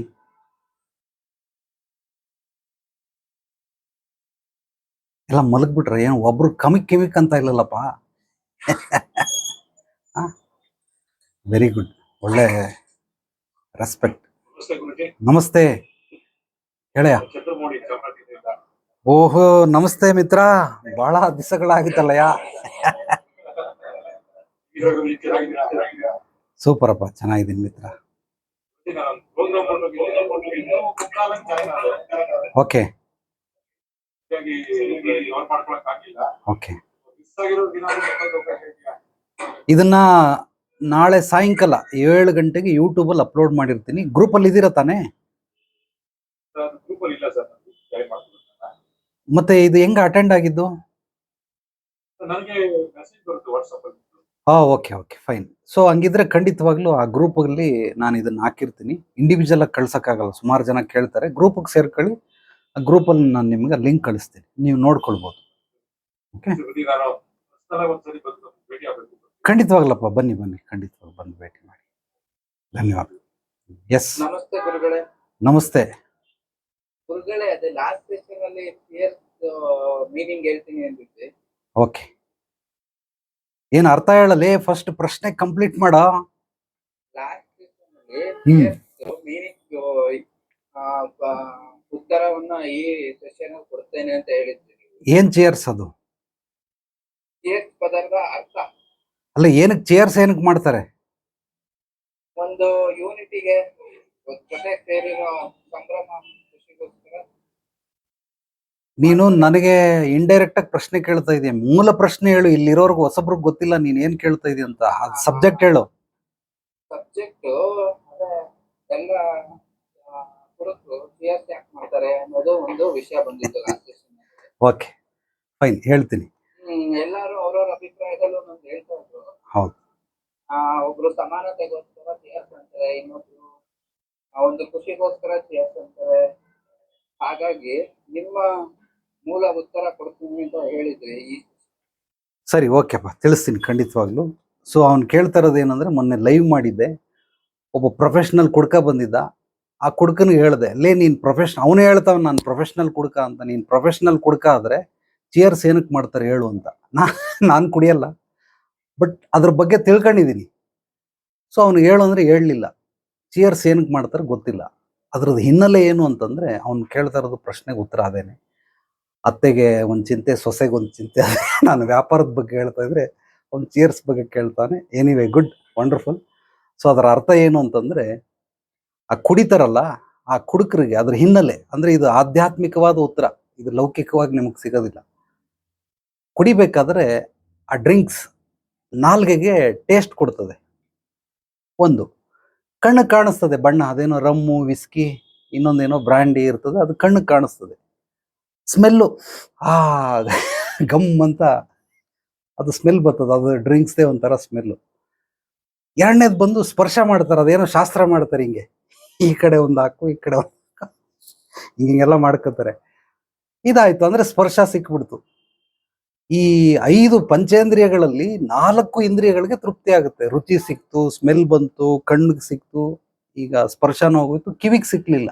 ಅದಕ್ಕೋಸ್ಕರ ಏನು ಮಾಡ್ತಾರೆ, ಚಿಯರ್ಸ್ ಅಂತ ಆ ಗ್ಲಾಸ್ ಶಬ್ದ ಮಾಡ್ತಾರೆ, ಟಣ್ ಅಂತ ಹೊಡೆದ್ರೆ ಅವಾಗ ಕಿವಿಗೂ ಕೂಡ ಆನಂದ ಆಯಿತು ಅಂತ. ಆಕ್ಚುಲಿ ಇದೇನಂದ್ರೆ, ಏನೇ ಕೆಲಸ ಮಾಡಬೇಕಾದ್ರೆ ನಮಗೆ ತೃಪ್ತಿ ಸಿಗಬೇಕು. ಹೇಗೆ ತೃಪ್ತಿ ಸಿಗುತ್ತೆ? ಪಂಚೇಂದ್ರಿಯಗಳೆಲ್ಲವೂ ಕೂಡ ಸಂತುಷ್ಟಿಗೊಂಡಾಗ ನಮಗೆ ತೃಪ್ತಿ ಸಿಗುತ್ತೆ. ಅದಕ್ಕೋಸ್ಕರ ಚಿಯರ್ಸ್ ಅಂತ ಮಾಡ್ತಾರೆ. Okay, anyway, good. ನೆಕ್ಸ್ಟ್ ಇಂಡಿಯಾರ್ಗೆ ಏನೋ ಪ್ರಶ್ನೆ ಕೇಳ. ಗುರುಜಿ ಬಹಳ ಸಂಕ್ಷಿಪ್ತವಾಗಿ ಉತ್ತರ ಕೊಟ್ರಿ, ಬಹಳ ಖುಷಿ ಆಯ್ತು. Thank you. ಗುರುಗಳೇ, ಅದೇ ಅದು 8 ಪಾಯಿಂಟ್ ಬರ್ಕೊಂಡಿದ್ದೀವಿ. ಆ 8 ಪಾಯಿಂಟ್ ಅನುಸರಿಸದಿದ್ದಲ್ಲಿ, ಹಲೋ, ಹಾ ಹೇಳಪ್ಪ, ಹೇಳ. ಆ 8 ಪಾಯಿಂಟ್ ಅನುಸರಿಸದಿದ್ದಲ್ಲಿ ಸುಳ್ಳು, ಕಳ್ಳರು, ಮೋಸು ತೋರ್ಸ್ಕೊ ಹೋಗದ? ಎಸ್. ಅಲ್ಲ, 8 ಪಾಯಿಂಟ್ ಅಲ್ಲ, ಇದು 9 ಕೂಡ. ಇದು 9ರಲ್ಲಿ ನೀನು ಬೆಳೆದಿದ್ಯಾ ಅಥವಾ ಬೆಳಿಬೇಕಾ? ಬೆಳೆದಿದ್ರೆ ಇದನ್ನ ನೀನೆಲ್ಲ ಮಾಡಿರ್ತೀಯ. ಅಕಸ್ಮಾತ್ ಬೆಳಿಬೇಕು ಅಂದ್ರೂ ಇದನ್ನೆಲ್ಲವನ್ನ ಮಾಡಲೇಬೇಕು. ಬಟ್ ಇದು ಎಲ್ಲವನ್ನ ನಿನಗೆ ಕೆಲವೊಂದು, ಈಗ ಒಂದು ಉದಾಹರಣೆ, ನನಗೆ ಯಾರೋ ಒಬ್ಬ ಬಿಸ್ನೆಸ್ ಮ್ಯಾನ್ ಬಂದ, ನಾನು ಅವನಿಗೆ ಮಾರ್ಗದರ್ಶನ ಕೊಟ್ಟೆ. ನನ್ನ ಹತ್ರ 3 ಥರ ಮಾರ್ಗದರ್ಶನಗಳಿದ್ದಾವೆ. ಒಂದು ಬೇಸಿಕ್ ಮಾರ್ಗದರ್ಶನ, ಅಡ್ವಾನ್ಸ್ ಲೆವೆಲ್ ಮಾರ್ಗದರ್ಶನ, ಮಾಸ್ಟರ್ ಲೆವೆಲ್ ಮಾರ್ಗದರ್ಶನ. ಈ ಬೇಸಿಕ್ ಮಾರ್ಗದರ್ಶನದಲ್ಲಿ ಅವನು ಮೊದಲನೇ ಹಂತವನ್ನು ಪಾಸ್ ಮಾಡೋದಕ್ಕೆ ಎಷ್ಟು ಬೇಕು ಅಷ್ಟು ಹೇಳ್ಕೊಟ್ಟಿರ್ತೀನಿ. ಇದರಲ್ಲಿ ಅವನ ಕೆಪಾಸಿಟಿ ಒಂದು ತಿಂಗಳಿಗೆ 1 ಲಕ್ಷ ರೂಪಾಯಿ ದುಡಿತಾ ಇದ್ರೆ, ನಾನು ಏನಾದರೂ 1.5 ಲಕ್ಷ 2 ಲಕ್ಷ ರೂಪಾಯಿ ದುಡಿಯೋಷ್ಟು ಮಾರ್ಗದರ್ಶನವನ್ನ ಕೊಟ್ಟಿರ್ತೀನಿ. ಕೊಟ್ಟಾದ ನಂತರ ಅವನೇನ್ ಮಾಡ್ದ, ಒಂದು 3 ತಿಂಗಳಾದ್ಮೇಲೆ ನನ್ನ ಮಾರ್ಗದರ್ಶನ ನಿಲ್ಲಿಸ್ಬಿಟ್ಟ. ಅಂದ್ರೆ ಅವನಿಗೆ ಅಡ್ವಾನ್ಸ್ ಲೆವೆಲ್ ಮಾರ್ಗದರ್ಶನ ಅವಶ್ಯಕತೆ ಇಲ್ಲ, ಬಿಟ್ಟಾಗಿದ ತಕ್ಷಣ ಏನ್ ಮಾಡಿದ್ರು, ಬಿಸ್ನೆಸ್ ಚೆನ್ನಾಗಿ ನಡೀತಾ ಇದೆ. ಒಂದು 7-11 ತಿಂಗಳಲ್ಲಿ ತಿಂಗಳಿಗೆ 1 ಲಕ್ಷ ರೂಪಾಯಿ ದುಡಿತವನು. 11 ತಿಂಗಳಿಗೆ 11 ಲಕ್ಷ ದುಡಿದಿರ್ಬೇಕು. ಬಟ್ ಇವನು 32 ಲಕ್ಷ ರೂಪಾಯಿ ದುಡಿದವನು 11 ತಿಂಗಳಲ್ಲಿ. ನಾನು ಯಾರ್ಯಾರಿಗೆ ಮಾರ್ಗದರ್ಶನ ಕೊಡ್ತೀನಿ ಅವ್ರ ಹತ್ರ ನಾನು 10% ಇಸ್ಕೊಳ್ತೀನಿ. 1 ಲಕ್ಷಕ್ಕೆ 10,000 ಕೊಡ್ತಾ ಇದ್ದ. ಈಗ 37 ಲಕ್ಷಕ್ಕೆ ನನ್ನ ಹತ್ರ ಎಷ್ಟು ಕೊಡ್ಬೇಕು ಅವನು? ಸೊ 3,70,000 ಕೊಡ್ಬೇಕು. ಬಟ್ ಅವನೇನ್ ಮಾಡ್ದ, 3 ತಿಂಗಳು ಕರೆಕ್ಟಾಗಿ 10,000 ಕೊಟ್ಬಿಟ್ಟು ರೈಟ್ ಹೇಳ್ಬಿಟ್ಟ. ಅಲ್ಲೇನ್ ಮಾಡಿದ್ರು, ಯಾರೋ ಒಬ್ರು ಬಂದು ಈ ತರ ನಿಮ್ಗೆ ಯಾವುದೋ ಒಂದು ಏನೋ ರಿಯಲ್ ಎಸ್ಟೇಟ್ ಅಲ್ಲಿ ಇಷ್ಟು ಇನ್ವೆಸ್ಟ್ ಮಾಡಿದ್ರೆ ಹಿಂಗೆ ಬರ್ತದೆ, ಹಂಗಂಗೆ ಮಾಡ್ತದೆ ಅಂದ್ಬಿಟ್ಟು 20 ಲಕ್ಷ ನಾಮ ಹಾಕೊಂಡು ಓಡ್ಬಿಟ್ಟ. ಈಗ 11 ತಿಂಗಳಾದ್ಮೇಲೆ, ಗುರುಜಿ ಹಿಂಗಾಗೋಯ್ತು ಗುರುಜಿ, ಏನ್ ಮಾಡೋದು ಗುರುಜಿ, ದೇವ್ರು ಒಳ್ಳೇದ್ ಮಾಡ್ತಾನೆ ಬಾಪ, ಖಂಡಿತವಾಗ್ಲು ಬಂದು ಭೇಟಿ ಮಾಡು, ತಿಳಿಸ್ತೀನಿ ಅಂತ. ಸೊ ಬಂದಿದ್ದ, ಅವನಿಗೆ ನಾನು ಹೇಳಿದೆ, ಸೊ ನಿನಗೆ ಏನೇನು ಹೇಳಿದ್ದನ್ನ ನೀನು ಫಾಲೋ ಮಾಡಲಿಲ್ಲ. ಇಲ್ಲ ಗುರುಜಿ, ಇನ್ಮೇಲೆ ಬೇಕಾದ್ರೆ ನಿಮಗೆ 15% ಕೊಡ್ತೀನಿ ಅಂತ. ನಂದು ನಿಂದು ಇಲ್ಲಿಗೆ ಮುಕ್ತಾಯ ಆಯಿತು. ಸೊ ಇನ್ನು ನೀನು ಹೋಗಿ ಬರ್ಬೋದು, ನನ್ನ ಹತ್ರ ನಿನಗೆ ಸರ್ವಿಸ್ ಸಿಗಲ್ಲ. ಬಂದಿದ್ಯಾ, ಬಹಳ ಖುಷಿ ಆಯಿತು, ನಿನಗೆ ಹೇಳ್ಬೇಕಾಯ್ತು ವಿಚಾರ, ಅದಕ್ಕೆ ಹೇಳಿದೆ, ಹೋದೆ, ಮುಗ್ದೋಯ್ತು. ಸೊ ಇದೇ ರೀತಿನೇ ಕೆಲವ್ರು ಏನ್ ಮಾಡ್ತಾರೆ, ಯಾರು ಅಷ್ಟೇ, ಪ್ರತಿಯೊಂದು ತಿಳ್ಕೊಂಡು, ನಿಸರ್ಗನೂ ಹಂಗೆ ಮಾಡುತ್ತೆ. ಬಾಲ್ಯದಲ್ಲಿ ಒಂದು ಶಕ್ತಿ ಕೊಟ್ಟಿರುತ್ತೆ, ಯೌವನದಲ್ಲಿ ಒಂದು ಶಕ್ತಿಯನ್ನ ಕೊಡ್ತದೆ. ಮತ್ತೆ ಬಾಲ್ಯದ ಶಕ್ತಿ ನಿನಗೆ ಒಂದು 30% ಅಂದ್ರೆ ಯೌವನಕ್ಕೆ ಬಂದ್ಮೇಲೆ 70% ಕೊಡ್ತದೆ. ಆದರೆ ಬಾಲ್ಯಕ್ಕೆ ನೀನು ಯೌವನದಲ್ಲಿ ಕೊಡೋಕೆ ನಿಸರ್ಗ ಕೊಡಲ್ಲ. ಅದೇ ರೀತಿ ನಾನು ಕೂಡ ನನ್ನ ಗುರುಗಳು ಎಷ್ಟೆಷ್ಟು ಯಾರ್ಯಾರಿಗೆ ಏನೇನು ಮಾಡ್ಬೇಕು ಅದನ್ನು ಮಾಡ್ತಾರೆ. ಒಂದು ಉದಾಹರಣೆಗೆ, ನಾನು ಇದುವರೆಗೂ ಈ ಕೆಲವೊಂದೆಲ್ಲ ಹೀಲಿಂಗ್ ಸ್ಟೋನ್ ಅಂದರೆ ನಾನು ಹಾಕಿರೋದು ಇದು ರುದ್ರಾಕ್ಷಿ ಆಗಿರ್ಬೋದು, ಈ ಥರದ್ದೆಲ್ಲ ಕೆಲವೊಂದು ವಸ್ತುಗಳನ್ನು ಯಂತ್ರ ಮಾಡೋದಕ್ಕೆ ತಗೊಂಡು ಬರ್ತೀನಿ. ₹1 ನಾನು ಇದುವರೆಗೂ ಅದಕ್ಕೆ ಖರ್ಚು ಮಾಡಿಲ್ಲ. ನನಗೆ ಯಾರಿಗಾದ್ರೂ ಈ ಥರದ್ದು ಬೇಕು ಅಂತಂದರೆ, ಈಗ ಇಲ್ಲಿ ನನ್ನ ಮಿತ್ರ ವೆಂಕಟೇಶ್, ವಾಸು ವೆಂಕಟೇಶ್ ಅಂತ ಯಾರೋ ಒಬ್ರು ಇರ್ತಾರೆ, ಅವ್ರಿಗೆ ನನಗೆ ಬೆಳಿಗ್ಗೆ ಹೊತ್ತು ಮೆಡಿಟೇಷನಲ್ಲಿ ಬರ್ತದೆ, ಅವ್ರಿಗೆ ಕೇಳ್ತೀನಿ, ಅಪ್ಪ ನನಗೆ ಎಷ್ಟು ದುಡ್ಡು ಕೊಡಯ್ಯ, ನಿನಗೆ ಎಷ್ಟು ತಿಂಗಳಾದ್ಮೇಲೆ ಕೊಡ್ತೀನಿ, ವಾಪಸ್ ಕೊಡ್ತೀನಿ, ಅಥವಾ ಎಷ್ಟು ದಿವಸ ಬಿಟ್ಟು ಕೊಡ್ತೀನಿ ಅಂತ. ಅದನ್ನು ಈಸ್ಕೊಂಡು ಅದರಲ್ಲಿ ನಾನು ಮಾಡಿಬಿಟ್ಟು ಕೊಡಬೇಕೆ ಹೊರತು ನಾನು ದುಡ್ದಿರೋ ದುಡ್ಡಲ್ಲಿ ಉಪಯೋಗ ಬರಲ್ಲ. ಇದು ನನ್ನ ಗುರುಗಳು ಹೇಳ್ಕೊಟ್ಟಂತ ಒಂದು ಆಜ್ಞೆ. ಅಂದ್ರೆ ಲಕ್ಷ್ಮಣ್ ರೇಖೆ ಅಂತಾರೆ, ಅದನ್ನು ನಾನು ದಾಟಂಗಿಲ್ಲ. ಅದಕ್ಕೆ ಯಾರ್ಯಾರಿಗೆ ಹೆಸರು ಬರ್ತದೆ ಅವ್ರಿಗೆ. ಆತ ಹಂಗೆ ಕೇಳದೆ ಏನು ಹಿಂದು ಮುಂದೆ ಮಾಡಲಿಲ್ಲ. ಎಷ್ಟು ಬೇಕು ಗುರುಜಿ, ಇಷ್ಟು ಬೇಕು ತಗೊಳ್ಳಿ ಗುರುಜಿ, ಪಟಕ್ಕಂತ ಕೊಟ್ಟು. ಸೊ ನಾನು ಅದಕ್ಕೆ ಒಂದು ನನಗೇನೇನು ಬೇಕು ಅದನ್ನೆಲ್ಲ ಮಾಡಿಕೊಂಡೆ. ಸೊ ಆತನಿಗೆ ನೆಕ್ಸ್ಟ್ ಮಂತಲ್ಲಿ ಕೊಡ್ತೀನಿ ಅಂತ ಹೇಳಿದ್ದೀನಿ. ಈಗ ಅದು ಆತನಿಗೆ ಬೆನಿಫಿಟ್. ಅದು ಯಾರೋ ಕಳ್ಳ ಸುಳ್ಳ ಮೋಸಗಾರ ಹೊಡ್ಕೊಂಡು ಹೋಗೋ ಬದಲು ಇಂಥವ್ರಿಗೆ ಸಹಾಯ ಮಾಡಿದಾಗ ಅದು ನನಗೂ ಕೂಡ ಸಹಾಯನೇ. ನಾನು ಇದುವರೆಗೂ ಏನೇನು ನನ್ನ ಆಫೀಸಿಗೆ ಬಂದಿದ್ದೆಲ್ಲ ನೋಡಿದಿಲ್ಲ, ಇಲ್ಲಿರೋದು ಒಂದು ಐಟಮ್ಗೂ ಕೂಡ ನಾನು ದುಡ್ಡು ಹಾಕಿಲ್ಲ. ಎಲ್ಲರೂ ಈ ರೀತಿ ಒಬ್ಬೊಬ್ರಿಗೆ ಒಂದು ದೃಷ್ಟಿಕೋನ ಬೀಳ್ತದೆ, ಇವ್ರನ್ನ ಕೇಳೋಣ ಇರಪ್ಪ, ಆಯ್ಕೆ ಮಾಡ್ಕೊಳ್ಳೋಣ ಅಂತ. ಕೆಲವ್ರು ಏನು ಮಾಡ್ತಾರೆ, ಈಸ್ಕೊಳ್ಳಲ್ಲ, ಅದನ್ನು ಅರ್ಥ ಮಾಡ್ಕೊಳ್ಳಲ್ಲ, ತಗೊಳ್ಳಲ್ಲ, ಎಸ್ಕೇಪ್ ಆಗ್ತಾರೆ. ಅಂಥವ್ರು ಏನು ಮಾಡ್ತಾರೆ, ಹೊರಗಡೆ ಕಟ್ತಾರೆ ಅಷ್ಟೇ. ಕಳ್ಳ ಸುಳ್ಳ ಮೋಸಗಾರನಿಗೆ ಕಟ್ತಾರೆ. ಓಕೆ, ಒಟ್ನಲ್ಲಿ ಬೆಳೆದಿರೋ ವ್ಯಕ್ತಿ ಆದ್ರೆ ಅದೇ ನೀವು ಹೇಳಿರೋ ಈ 9 ಪಾಯಿಂಟ್ ಅವ್ರಿಗೆ ಅನುಭವಗಳಾಗಿರುತ್ತೆ. ಬೆಳೆಯೋದಕ್ಕಿಂತ ಮುಂಚೆನಾದ್ರೂ ಆಗಿರುತ್ತೆ, ಬೆಳೆದ ಮೇಲಾದ್ರೂ ಆಗಿರುತ್ತೆ. ಇಲ್ಲಾಂದ್ರೆ ನನ್ನಂಥವ್ರ ಜೊತೆ ಮಾರ್ಗದರ್ಶನ ತಗೊಂಡು ಇದು ಎರಡೂ ಬೇಡ, ನನಗೆ ಬೆಳೆದ ಮೇಲೂ ಕೊಡೋದು ಬೇಡ, ಬೆಳೆಯಕ್ಕಿಂತ ಮುಂಚೆನೂ ಕೊಡೋದು ಬೇಡ, ನಿಮ್ಮ ಮಾರ್ಗದರ್ಶನದ ಅನುಸಾರವಾಗಿ ನಾನು ಹೋಗ್ತೀನಿ ಅನ್ನೋರು ಈ ರೀತಿ ಬರ್ತಾರೆ. ಕರೆಕ್ಟಾಗಿ ಕುಂತ್ಕೊಂಡು ಹೇಳ್ಕೊಂಡು ಹೋಗ್ತಾರೆ. ಓಕೆ, ಓಕೆ ಗುರುಗಳೇ, ಥ್ಯಾಂಕ್ ಯು. ಧನ್ಯವಾದ. ಎಸ್, ನೆಕ್ಸ್ಟ್ ಇನ್ಯಾರು ಕೇಳ್ತೀರಪ್ಪ?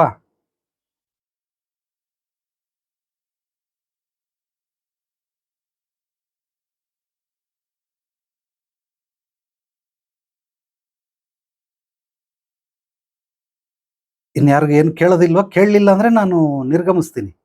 ಸುಮ್ಮನೆ ಮುಖ ನೋಡ್ಕೊಂಡು ಕುಂತ್ಕೊಂಡ್ರೆ ಏನು ಪ್ರಯೋಜನ ಇಲ್ಲ. ನಮಸ್ತೆ ಗುರುಜಿ. ನಮಸ್ತೆ, ಹೇಳಪ್ಪ ರಾಮು. ಕ್ಲಾಸ್ ಚೆನ್ನಾಗಿತ್ತು ಗುರುಜಿ ಇವತ್ತು. ಧನ್ಯವಾದಗಳು ಮಿತ್ರ, ಬಹಳ ಸಂತೋಷ. ಇದ್ರ ಜನ ಇದನ್ನ ಬಹಳ ದುರುಪಯೋಗ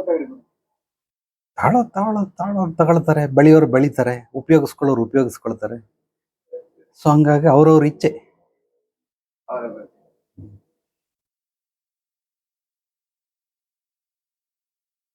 ನಮಸ್ತೆ ಗುರುಜಿ. ನಮಸ್ತೆ ವಿಠಲ್ ಹುಕ್ಕೇರಿ, ಹೇಳಪ್ಪ. ಇದನ್ನ ಕ್ಲಾಸ್ ತುಂಬಾ ಚೆನ್ನಾಗಿದೆ. ಧನ್ಯವಾದಗಳು ಮಿತ್ರ, ಬಹಳ ಸಂತೋಷ. ನಮಸ್ತೆ ಗುರುಜಿ.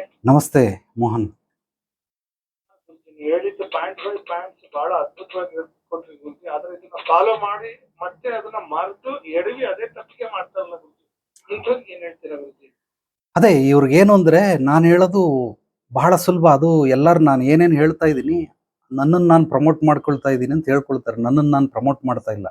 ನಾನು ಪ್ರಮೋಟ್ ಮಾಡೋದು ಒಂದನ್ನು ಮಾತ್ರ, ನಿಸರ್ಗದ ನಿಯಮಗಳನ್ನು ಪ್ರಮೋಟ್ ಮಾಡ್ತೀನಿ ಹೊರತು ನನ್ನನ್ನು ನಾನು ಪ್ರಮೋಟ್ ಮಾಡ್ಕೊಳ್ಳಲ್ಲ. ಇದು ಚೆನ್ನಾಗಿ ಎಲ್ಲರಿಗೂ ನೆನಪಿರಲಿ. ಒಂದು ಸಲ ಸರ್ವಿಸ್ ತಗೊಂಡು ಮತ್ತೆ ತಿರ್ಗಾ ಸರ್ವಿಸ್ ತಗೊಳ್ಳಿಲ್ಲ ಅಂದರೆ ಖಂಡಿತವಾಗಲಾಗಲ್ಲ. ನೀನು ಒಂದು ಸಲ ಬಂದಿರ್ತೀಯ ಚಿಲ್ಲರೆ ಅಂಗಡಿಲಿ, ರೇಷನ್ ತಗತ್ತೆ, ತಿಂಗಳಿಗೆ ಆಗೋಷ್ಟು ಖಾಲಿ ಆಗುತ್ತೆ, ಮತ್ತೆ ತಿರ್ಗಾ ಬರಲೇಬೇಕಲ್ಲ. ಯಾಕೆ ಎಡುತ್ತಾನೆ ಅಂದರೆ ಅವನು ಬರಲ್ಲ. ಒಂದ್ಸಲ ಬಂದ, ಈಗ ನೋಡಿ ಅವನಿಗೆ 1,00,000 ಬಂತು, 50,000ದಲ್ಲಿ ಇದ್ದವನು 1,00,000 ದುಡಿಯೋಕೆ ಸ್ಟಾರ್ಟ್ ಮಾಡ್ದ. ನನಗೊಂದು 10,000 ರೂಪಾಯಿ ಕೊಡ್ತಾ ಇದ್ದ. 3 ತಿಂಗಳು ಕೊಟ್ಟ, ಬರಲಿಲ್ಲ. 11ನೇ ತಿಂಗಳಿಗೆ 20 ಲಕ್ಷ ನಾಮ ಹಾಕೊಂಡ, ಈಗ ಬಂದ. ಹಿಂಗೆ ನಾಮ ಹಾಕೊಂಡ್ ಬರ್ತಾರಲ್ಲ, ಇವ್ರಿಗೇನಂದ್ರೆ ಅದು ಅಂತಿಮ ಘಟ್ಟ ಅಷ್ಟೇ. ಬರ್ತಾರೆ, ಅವ್ರಿಗೆ ಏನು ಬೇಕು ಅದನ್ನೆಲ್ಲ ಹೇಳ್ಬಿಟ್ಟು, ಇನ್ಮೇಲೆ ನನಗೂ ನಿನಗೂ ಇಲ್ಲಪ್ಪ, ಯಾವುದೇ ಕಾರಣಕ್ಕೂ ನಿನ್ನ ಪಾಡಿಗೆ ನೀನು ಬೇರೆ ಎಲ್ಲಾದರೂ ಮಾರ್ಗದರ್ಶಕರು ಇರ್ತಾರೆ, ಹುಡ್ಕೋ ಹೋಗು ಅಂತ. ಸೊ ಕಳಿಸ್ಬಿಡ್ತೀನಿ. ಮುಕ್ತಾಯ ಆಗೋಯ್ತು ಅಷ್ಟೇ. ಅವ್ರ ನನಗೆ ಅವಶ್ಯಕತೆ ಇಲ್ಲ. ಇಲ್ಲ ಗುರುಜಿ 15% ಕೊಡ್ತೀನಿ, ನೀನು 15 ಅಲ್ಲ 20 ಅಲ್ಲೇ ನೀನು 50% ಕೊಟ್ಟರು ಅಷ್ಟೇ. ನಿನಗೆ ಒಂದ್ಸಲ ಕಳ್ಕೊಂಡ್ಮೇಲೆ ನಿನಗೆ ಖಂಡಿತವಾಗ್ಲೂ ಅವಕಾಶ ಇಲ್ಲ, ನೀನು ಹೋಗಿ ಬಾ ಅಂತ ಅಂದ್ಬಿಟ್ಟು ಕಳಿಸ್ಬಿಡ್ತೀನಿ. ಸೊ ದಡ್ರು ಈ ಥರ ಸುಮಾರು ಜನ ಇರ್ತಾರೆ. ಯಾಕೆ ಎಡುತ್ತಾರೆ ಅಂತಂದರೆ, ಎಲ್ಲಿ ನಿರಂತರತೆ ಇಲ್ಲ. What is success? Success is A consistency. ಚೆನ್ನಾಗಿ ತಿಳ್ಕೊಂಡು, ಯಾವುದೇ ಕಲೆಗಳನ್ನ, ವಿದ್ಯೆಗಳನ್ನ, ಅದು ಮಾರ್ಗದರ್ಶನವಾಗ್ಲಿ, ಆಶೀರ್ವಾದಗಳಾಗ್ಲಿ, ಕೃಪೆ ಅನುಗ್ರಹವಾಗ್ಲಿ ನಿರಂತರವಾಗಿದ್ದ ಇರೋ ಕಡೆ ಮಾತ್ರ ಆಶೀರ್ವಾದಗಳು ಸಿಗ್ತವೆ.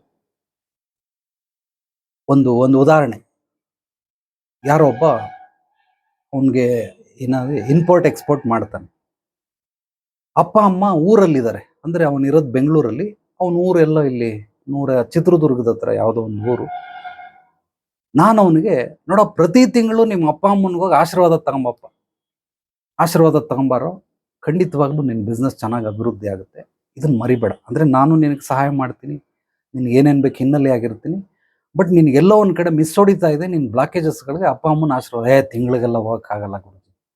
ಸರಿ, ಬೇಡ ಕಣಯ್ಯ, 48 ಡೇಸ್ 1 ಡೇಸ್ ಆದರೂ ಹೋಗಿ ಅಪ್ಪ ಅಮ್ಮನಿಗೆ ಮಾತಾಡಿಸ್ಕೊಂಡು ಒಂದು ರಾತ್ರಿ ಇದ್ದು ಮಲಗಿ ಬೆಳಿಗ್ಗೆ ಎದ್ದು ನಾಷ್ಟ ಮಾಡ್ಕೊಂಡು ಆಶೀರ್ವಾದ ತಗೊಂಬ. ಸುಮ್ಮನೆ ಓಟ್ ಬಂದ್ರೆ ಆಗುತ್ತಾ? ಇಲ್ಲ, ಆಗಲ್ಲ. ನೀನು ರಾತ್ರಿ ಹೋಗ್ಬೇಕು, ರಾತ್ರಿ ಮಲಗಬೇಕು, ಬೆಳಿಗ್ಗೆ ಎದ್ದೇಳ್ಬೇಕು, ಸ್ನಾನ ಗೀನ ಮಾಡ್ಕೊಂಡು ಮಡಿ ಬಟ್ಟೆ ಉಟ್ಕೊಂಡು ಪೂಜೆ ಗೀಜೆ ಮಾಡಿ ಅಪ್ಪ ಅಮ್ಮನ ಆಶೀರ್ವಾದ ಮಾಡಿ ನಾಷ್ಟ ಮಾಡ್ಕೊಂಡು ಬರಬೇಕು. ಅವ್ರಿಗೇನು ಖರ್ಚಿಗೆ ದುಡ್ಡು ಕೊಡ್ತೀಯ ಕೊಡು, ಏನೋ ಮಾಡು. ಈ ಥರ ಮಾಡಬೇಕು. 1 ತಿಂಗಳು 2 ತಿಂಗಳು ಮಾಡ್ದ. ಅದಾದ್ಮೇಲೆ, ಇಲ್ಲ ಗುರುಜಿ ನಂಗೆ ಕೇಳ, ಅಟ್ಲೀಸ್ಟ್ 108 ದಿವಸಕ್ಕೆ ಒಂದ್ಸಲನಾದ್ರೂ ಹೋಗಯ್ಯ, 108 ದಿವಸಕ್ಕೆ ಒಂದ್ಸಲನಾದ್ರೂ ಹೋಗಯ್ಯ. ಇದಕ್ಕೆ ಬೇಕಾದ್ರೆ ಮಾಡ್ತೀನಿ. ಹೋದ, ಒಂದು 108 ದಿವಸಕ್ಕೆ ಒಂದ್ಸಲ ಹೋದ. 3 ತಿಂಗಳಿಗೆ, ವರ್ಷದಲ್ಲಿ 4 ಸಲ, 3 ತಿಂಗಳಿಗೆ ಹೋದ. 1.5 ವರ್ಷ ಓದ್ದ, ಆಮೇಲೆ ಬಿಟ್ಬಿಟ್ಟ. 1 ವರ್ಷ ಹೋಗ್ಲಿಲ್ಲ. ಅದು ಹಂಗೆ ಯಾವಾಗಲೂ ಮೈನಸ್ ಮಾಡ್ಬಿಟ್ಟವನೆ. ಸುಮ್ಮನೆ ಫೋನ್ ಮಾಡ್ತಾನೆ, ಗುರುಜಿ ನಾ ಇಲ್ಲಿ ಯಾವುದಾದ್ರು ಆಸ್ಟ್ರೇಲಿಯಾದಲ್ಲಿದ್ದೀನಿ, ಜರ್ಮನಿಲಿದ್ದೀನಿ, ಅಲ್ಲಿದ್ದೀನಿ, ಇಟಲಿಲಿದ್ದೀನಿ ಅಂತ ಏನೋ ಫೋನ್ ಮಾಡ್ತಾನೆ, ಮೆಸೇಜ್ ಹಾಕ್ತಾನೆ. ಇಲ್ಲೇ ಅಲ್ಲಿದ್ರೆ ಯಾವಾಗಲ ಬತ್ತೆ ಅಂತ. ಇಲ್ಲ, ಬಂದ್ಬಿಡ್ತೀನಿ ಅಂತ. ಇದು ಆಶೀರ್ವಾದಗಳು ಮಿಸ್ ಆಗ್ತಾ ಇದೆ. ಅಲ್ಲಿ ಸ್ಕೇಲಬಿಲಿಟಿ, ಪ್ರಾಫಿಟಬಿಲಿಟಿ ಹೆಚ್ಚಾಗ್ತಾ ಇದೆ. ಯಾವುದೋ ಒಂದು ಕಂಪ್ನಿಗೆ ತಗೊಂಡಾಗ ಹಾಕದ, ಮತ್ತೆ ತಿರ್ಗಾ ದಬಾಕಂಡ, ಅಲ್ಲಿಂದ ಬಂದ, ಗುರುಜಿ ಹಿಂಗೆ ಆಗ್ಬಿಟ್ಟಿತ್ತು, ಸಿಗಾಕೊಂಬಿಟ್ಟೈತೆ, ಯಾವುದೋ ಕೇಸಲ್ಲಿ ಸಿಗಾಕೊಂಬಿಟ್ಟಿದ್ದೀನಿ, ನಾನು ಇವಾಗ ಅಲ್ಲಿ ಆ ಕಂಟ್ರಿಗೆ ಎಕ್ಸ್ಪೋರ್ಟ್ ಮಾಡೋಂಗಿಲ್ಲ, ಏನು ಮಾಡೋದು?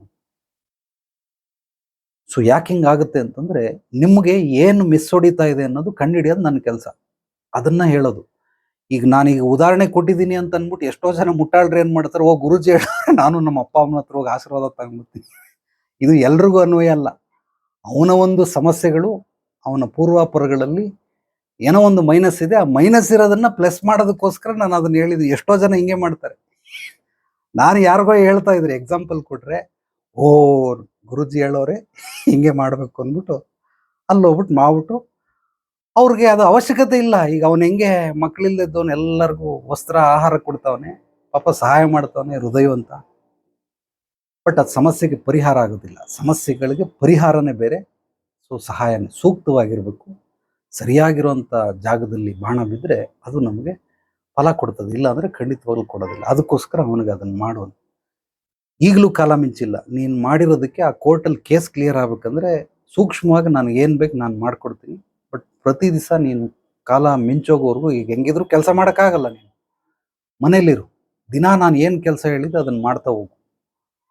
108 ದಿವಸದಲ್ಲಿ ಆ ಕೇಸ್ ಕ್ಲಿಯರ್ ಆಗಿಲ್ಲ ಕೇಳು, ಖಂಡಿತವಾಗ್ಲೂ ಆಗ್ತದೆ. ಹೋಗು ಅಂತ ಅಂದ್ಬಿಟ್ಟು ಅಲ್ಲಿ ಮನೇಲಿ ಇದ್ದುಕೊಂಡೆ ಎಲ್ಲ ಕಡೆ ಏನೇನು ಮಾಡಬೇಕು, ಹೋಗ್ಬೇಕು. ಎಲ್ಲಾದ್ರೂ ಹೊರಗಡೆ, ಗುರುಜಿ ಹಿಂಗೆ ಒಂದು 2 ದಿವಸ ಹೊರಗಡೆ ಹೋಗ್ಲೇಬೇಕು, ಹೋಗ್ಲಾ ಬೇಡ ಅಂತ, ಹೋಗಿ ಇವಾಗ. ಸೊ ಯಾಕೆ ಎಡು ಬೀಳ್ತಾನೆ ಅಂದ್ರೆ ನಿರಂತರತೆ ಇರಲ್ಲ. ಯಾವಾಗಲೂ ಅಮಾವಾಸ್ಯೆ ಹುಣ್ಣಿಮೆಗೆ ನನ್ನ ಹತ್ರ ಬರೋರು ಸುಮಾರು ಜನ ಹಂಗೆ ಅತ್ಯದ್ಭುತವಾಗಿ ಅವನ ಕೆಪಾಸಿಟಿ ಎಷ್ಟು ಅಂತಂದ್ರೆ, ಒಂದು 100 ಕೋಟಿ 500 ಕೋಟಿ 1000 ಕೋಟಿ ದುಡಿಯೋ ಕೆಪಾಸಿಟಿ ಇದೆ. ನನಗೆ ಗೊತ್ತು, ಚೆನ್ನಾಗಿ ಗೊತ್ತು. ಬಟ್ ಅವನು ಏನ್ ಮಾಡ್ತಾನೆ, ಯುಗಾದಿ ಹಬ್ಬಕ್ಕೆ ಒಂದ್ಸಲ ಬರ್ತಾನೆ, ಯಾವುದೋ ಗಣಪತಿ ಹಬ್ಬಕ್ಕೆ ಬರ್ತಾನೆ, ಇಲ್ಲ ದೀಪಾವಳಿಗೆ ಬರ್ತಾನೆ. ಬರದೇ ಇದ್ರೆ ಮುಂದಿನ ವರ್ಷ ದೀಪಾವಳಿಗೆ ಗಣಪತಿಗೆ ಬರ್ತಾನೆ. ಹಿಂಗೆ ಬರೋರ್ಗೆ ಏನಾಗುತ್ತೆ, ಅದು ಉಪಯೋಗ ಬರಲ್ಲ. ಅಂದ್ರೆ ಇದೆಲ್ಲ ಜಿಮ್ ಇದ್ದಂಗೆ. ಜಿಮ್ಗೆ ನೀವು ದಿನ ಹೋಗ್ಬೇಕೇ ಹೊರತು, ಇಲ್ಲಾಂದ್ರೆ ವಾರದಲ್ಲಿ 2 ಸಲ ಹೋಗ್ಬೇಕು. 2 ಸಲ ಹೋದ್ರೂ ವರ್ಕೌಟ್ ಆಗುತ್ತೆ. ಬಟ್ ಕನ್ಸಿಸ್ಟೆನ್ಸಿ ಇರಬೇಕು. ಒಂದೇ ದಿವಸ ವಾರಕ್ಕೆ ಹೋದ್ರೂ ಕನ್ಸಿಸ್ಟೆನ್ಸಿ ಇರಬೇಕು. ಇಲ್ಲಿ ಕನ್ಸಿಸ್ಟೆನ್ಸಿ ಇರಲ್ಲ, ಮುಂದೆ ಹೋಗಿ ದಬಾಕತ್ತೆ. ಸೊ ನಿಸರ್ಗ ಏನು ಕೇಳುತ್ತೆ ಅಂತಂದ್ರೆ rhythm. What is nature secret? Nature secret is rhythm, ಅಂದ್ರೆ ತಾಳ, ಸೇಮ್ ಕೌಂಟ್.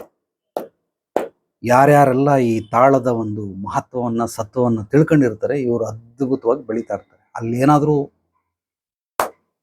ಈ ತಾಳ ಹೋಗಿ ಸ್ವಲ್ಪ ಸ್ಲೋ ಆಗಿ ಹಿಂಗಾಯ್ತು, ಏನು ಉಪಯೋಗಕ್ಕೆ ಬರಲ್ಲ.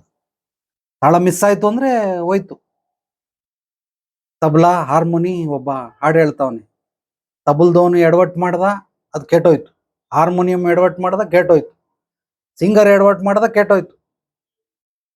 ಅದಕ್ಕೆ ಲಯಬದ್ಧವಾದಂತಹ ಜೀವನ, ಲಯಬದ್ಧವಾದಂತಹ ರೀತಿ ನೀತಿ, ಲಯಬದ್ಧವಾದಂತಹ ನಿಯಮಗಳು ನಿಮಗೆ ಅತ್ಯದ್ಭುತವಾದ ಫಲಿತಾಂಶವನ್ನು ನೀಡುತ್ತವೆ. ಓಕೆ,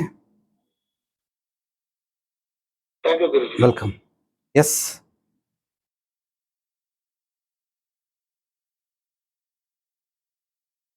ಬೇರೆ ಯಾರಾದ್ರು ಏನೋ ಕೇಳ್ತೀರಾ?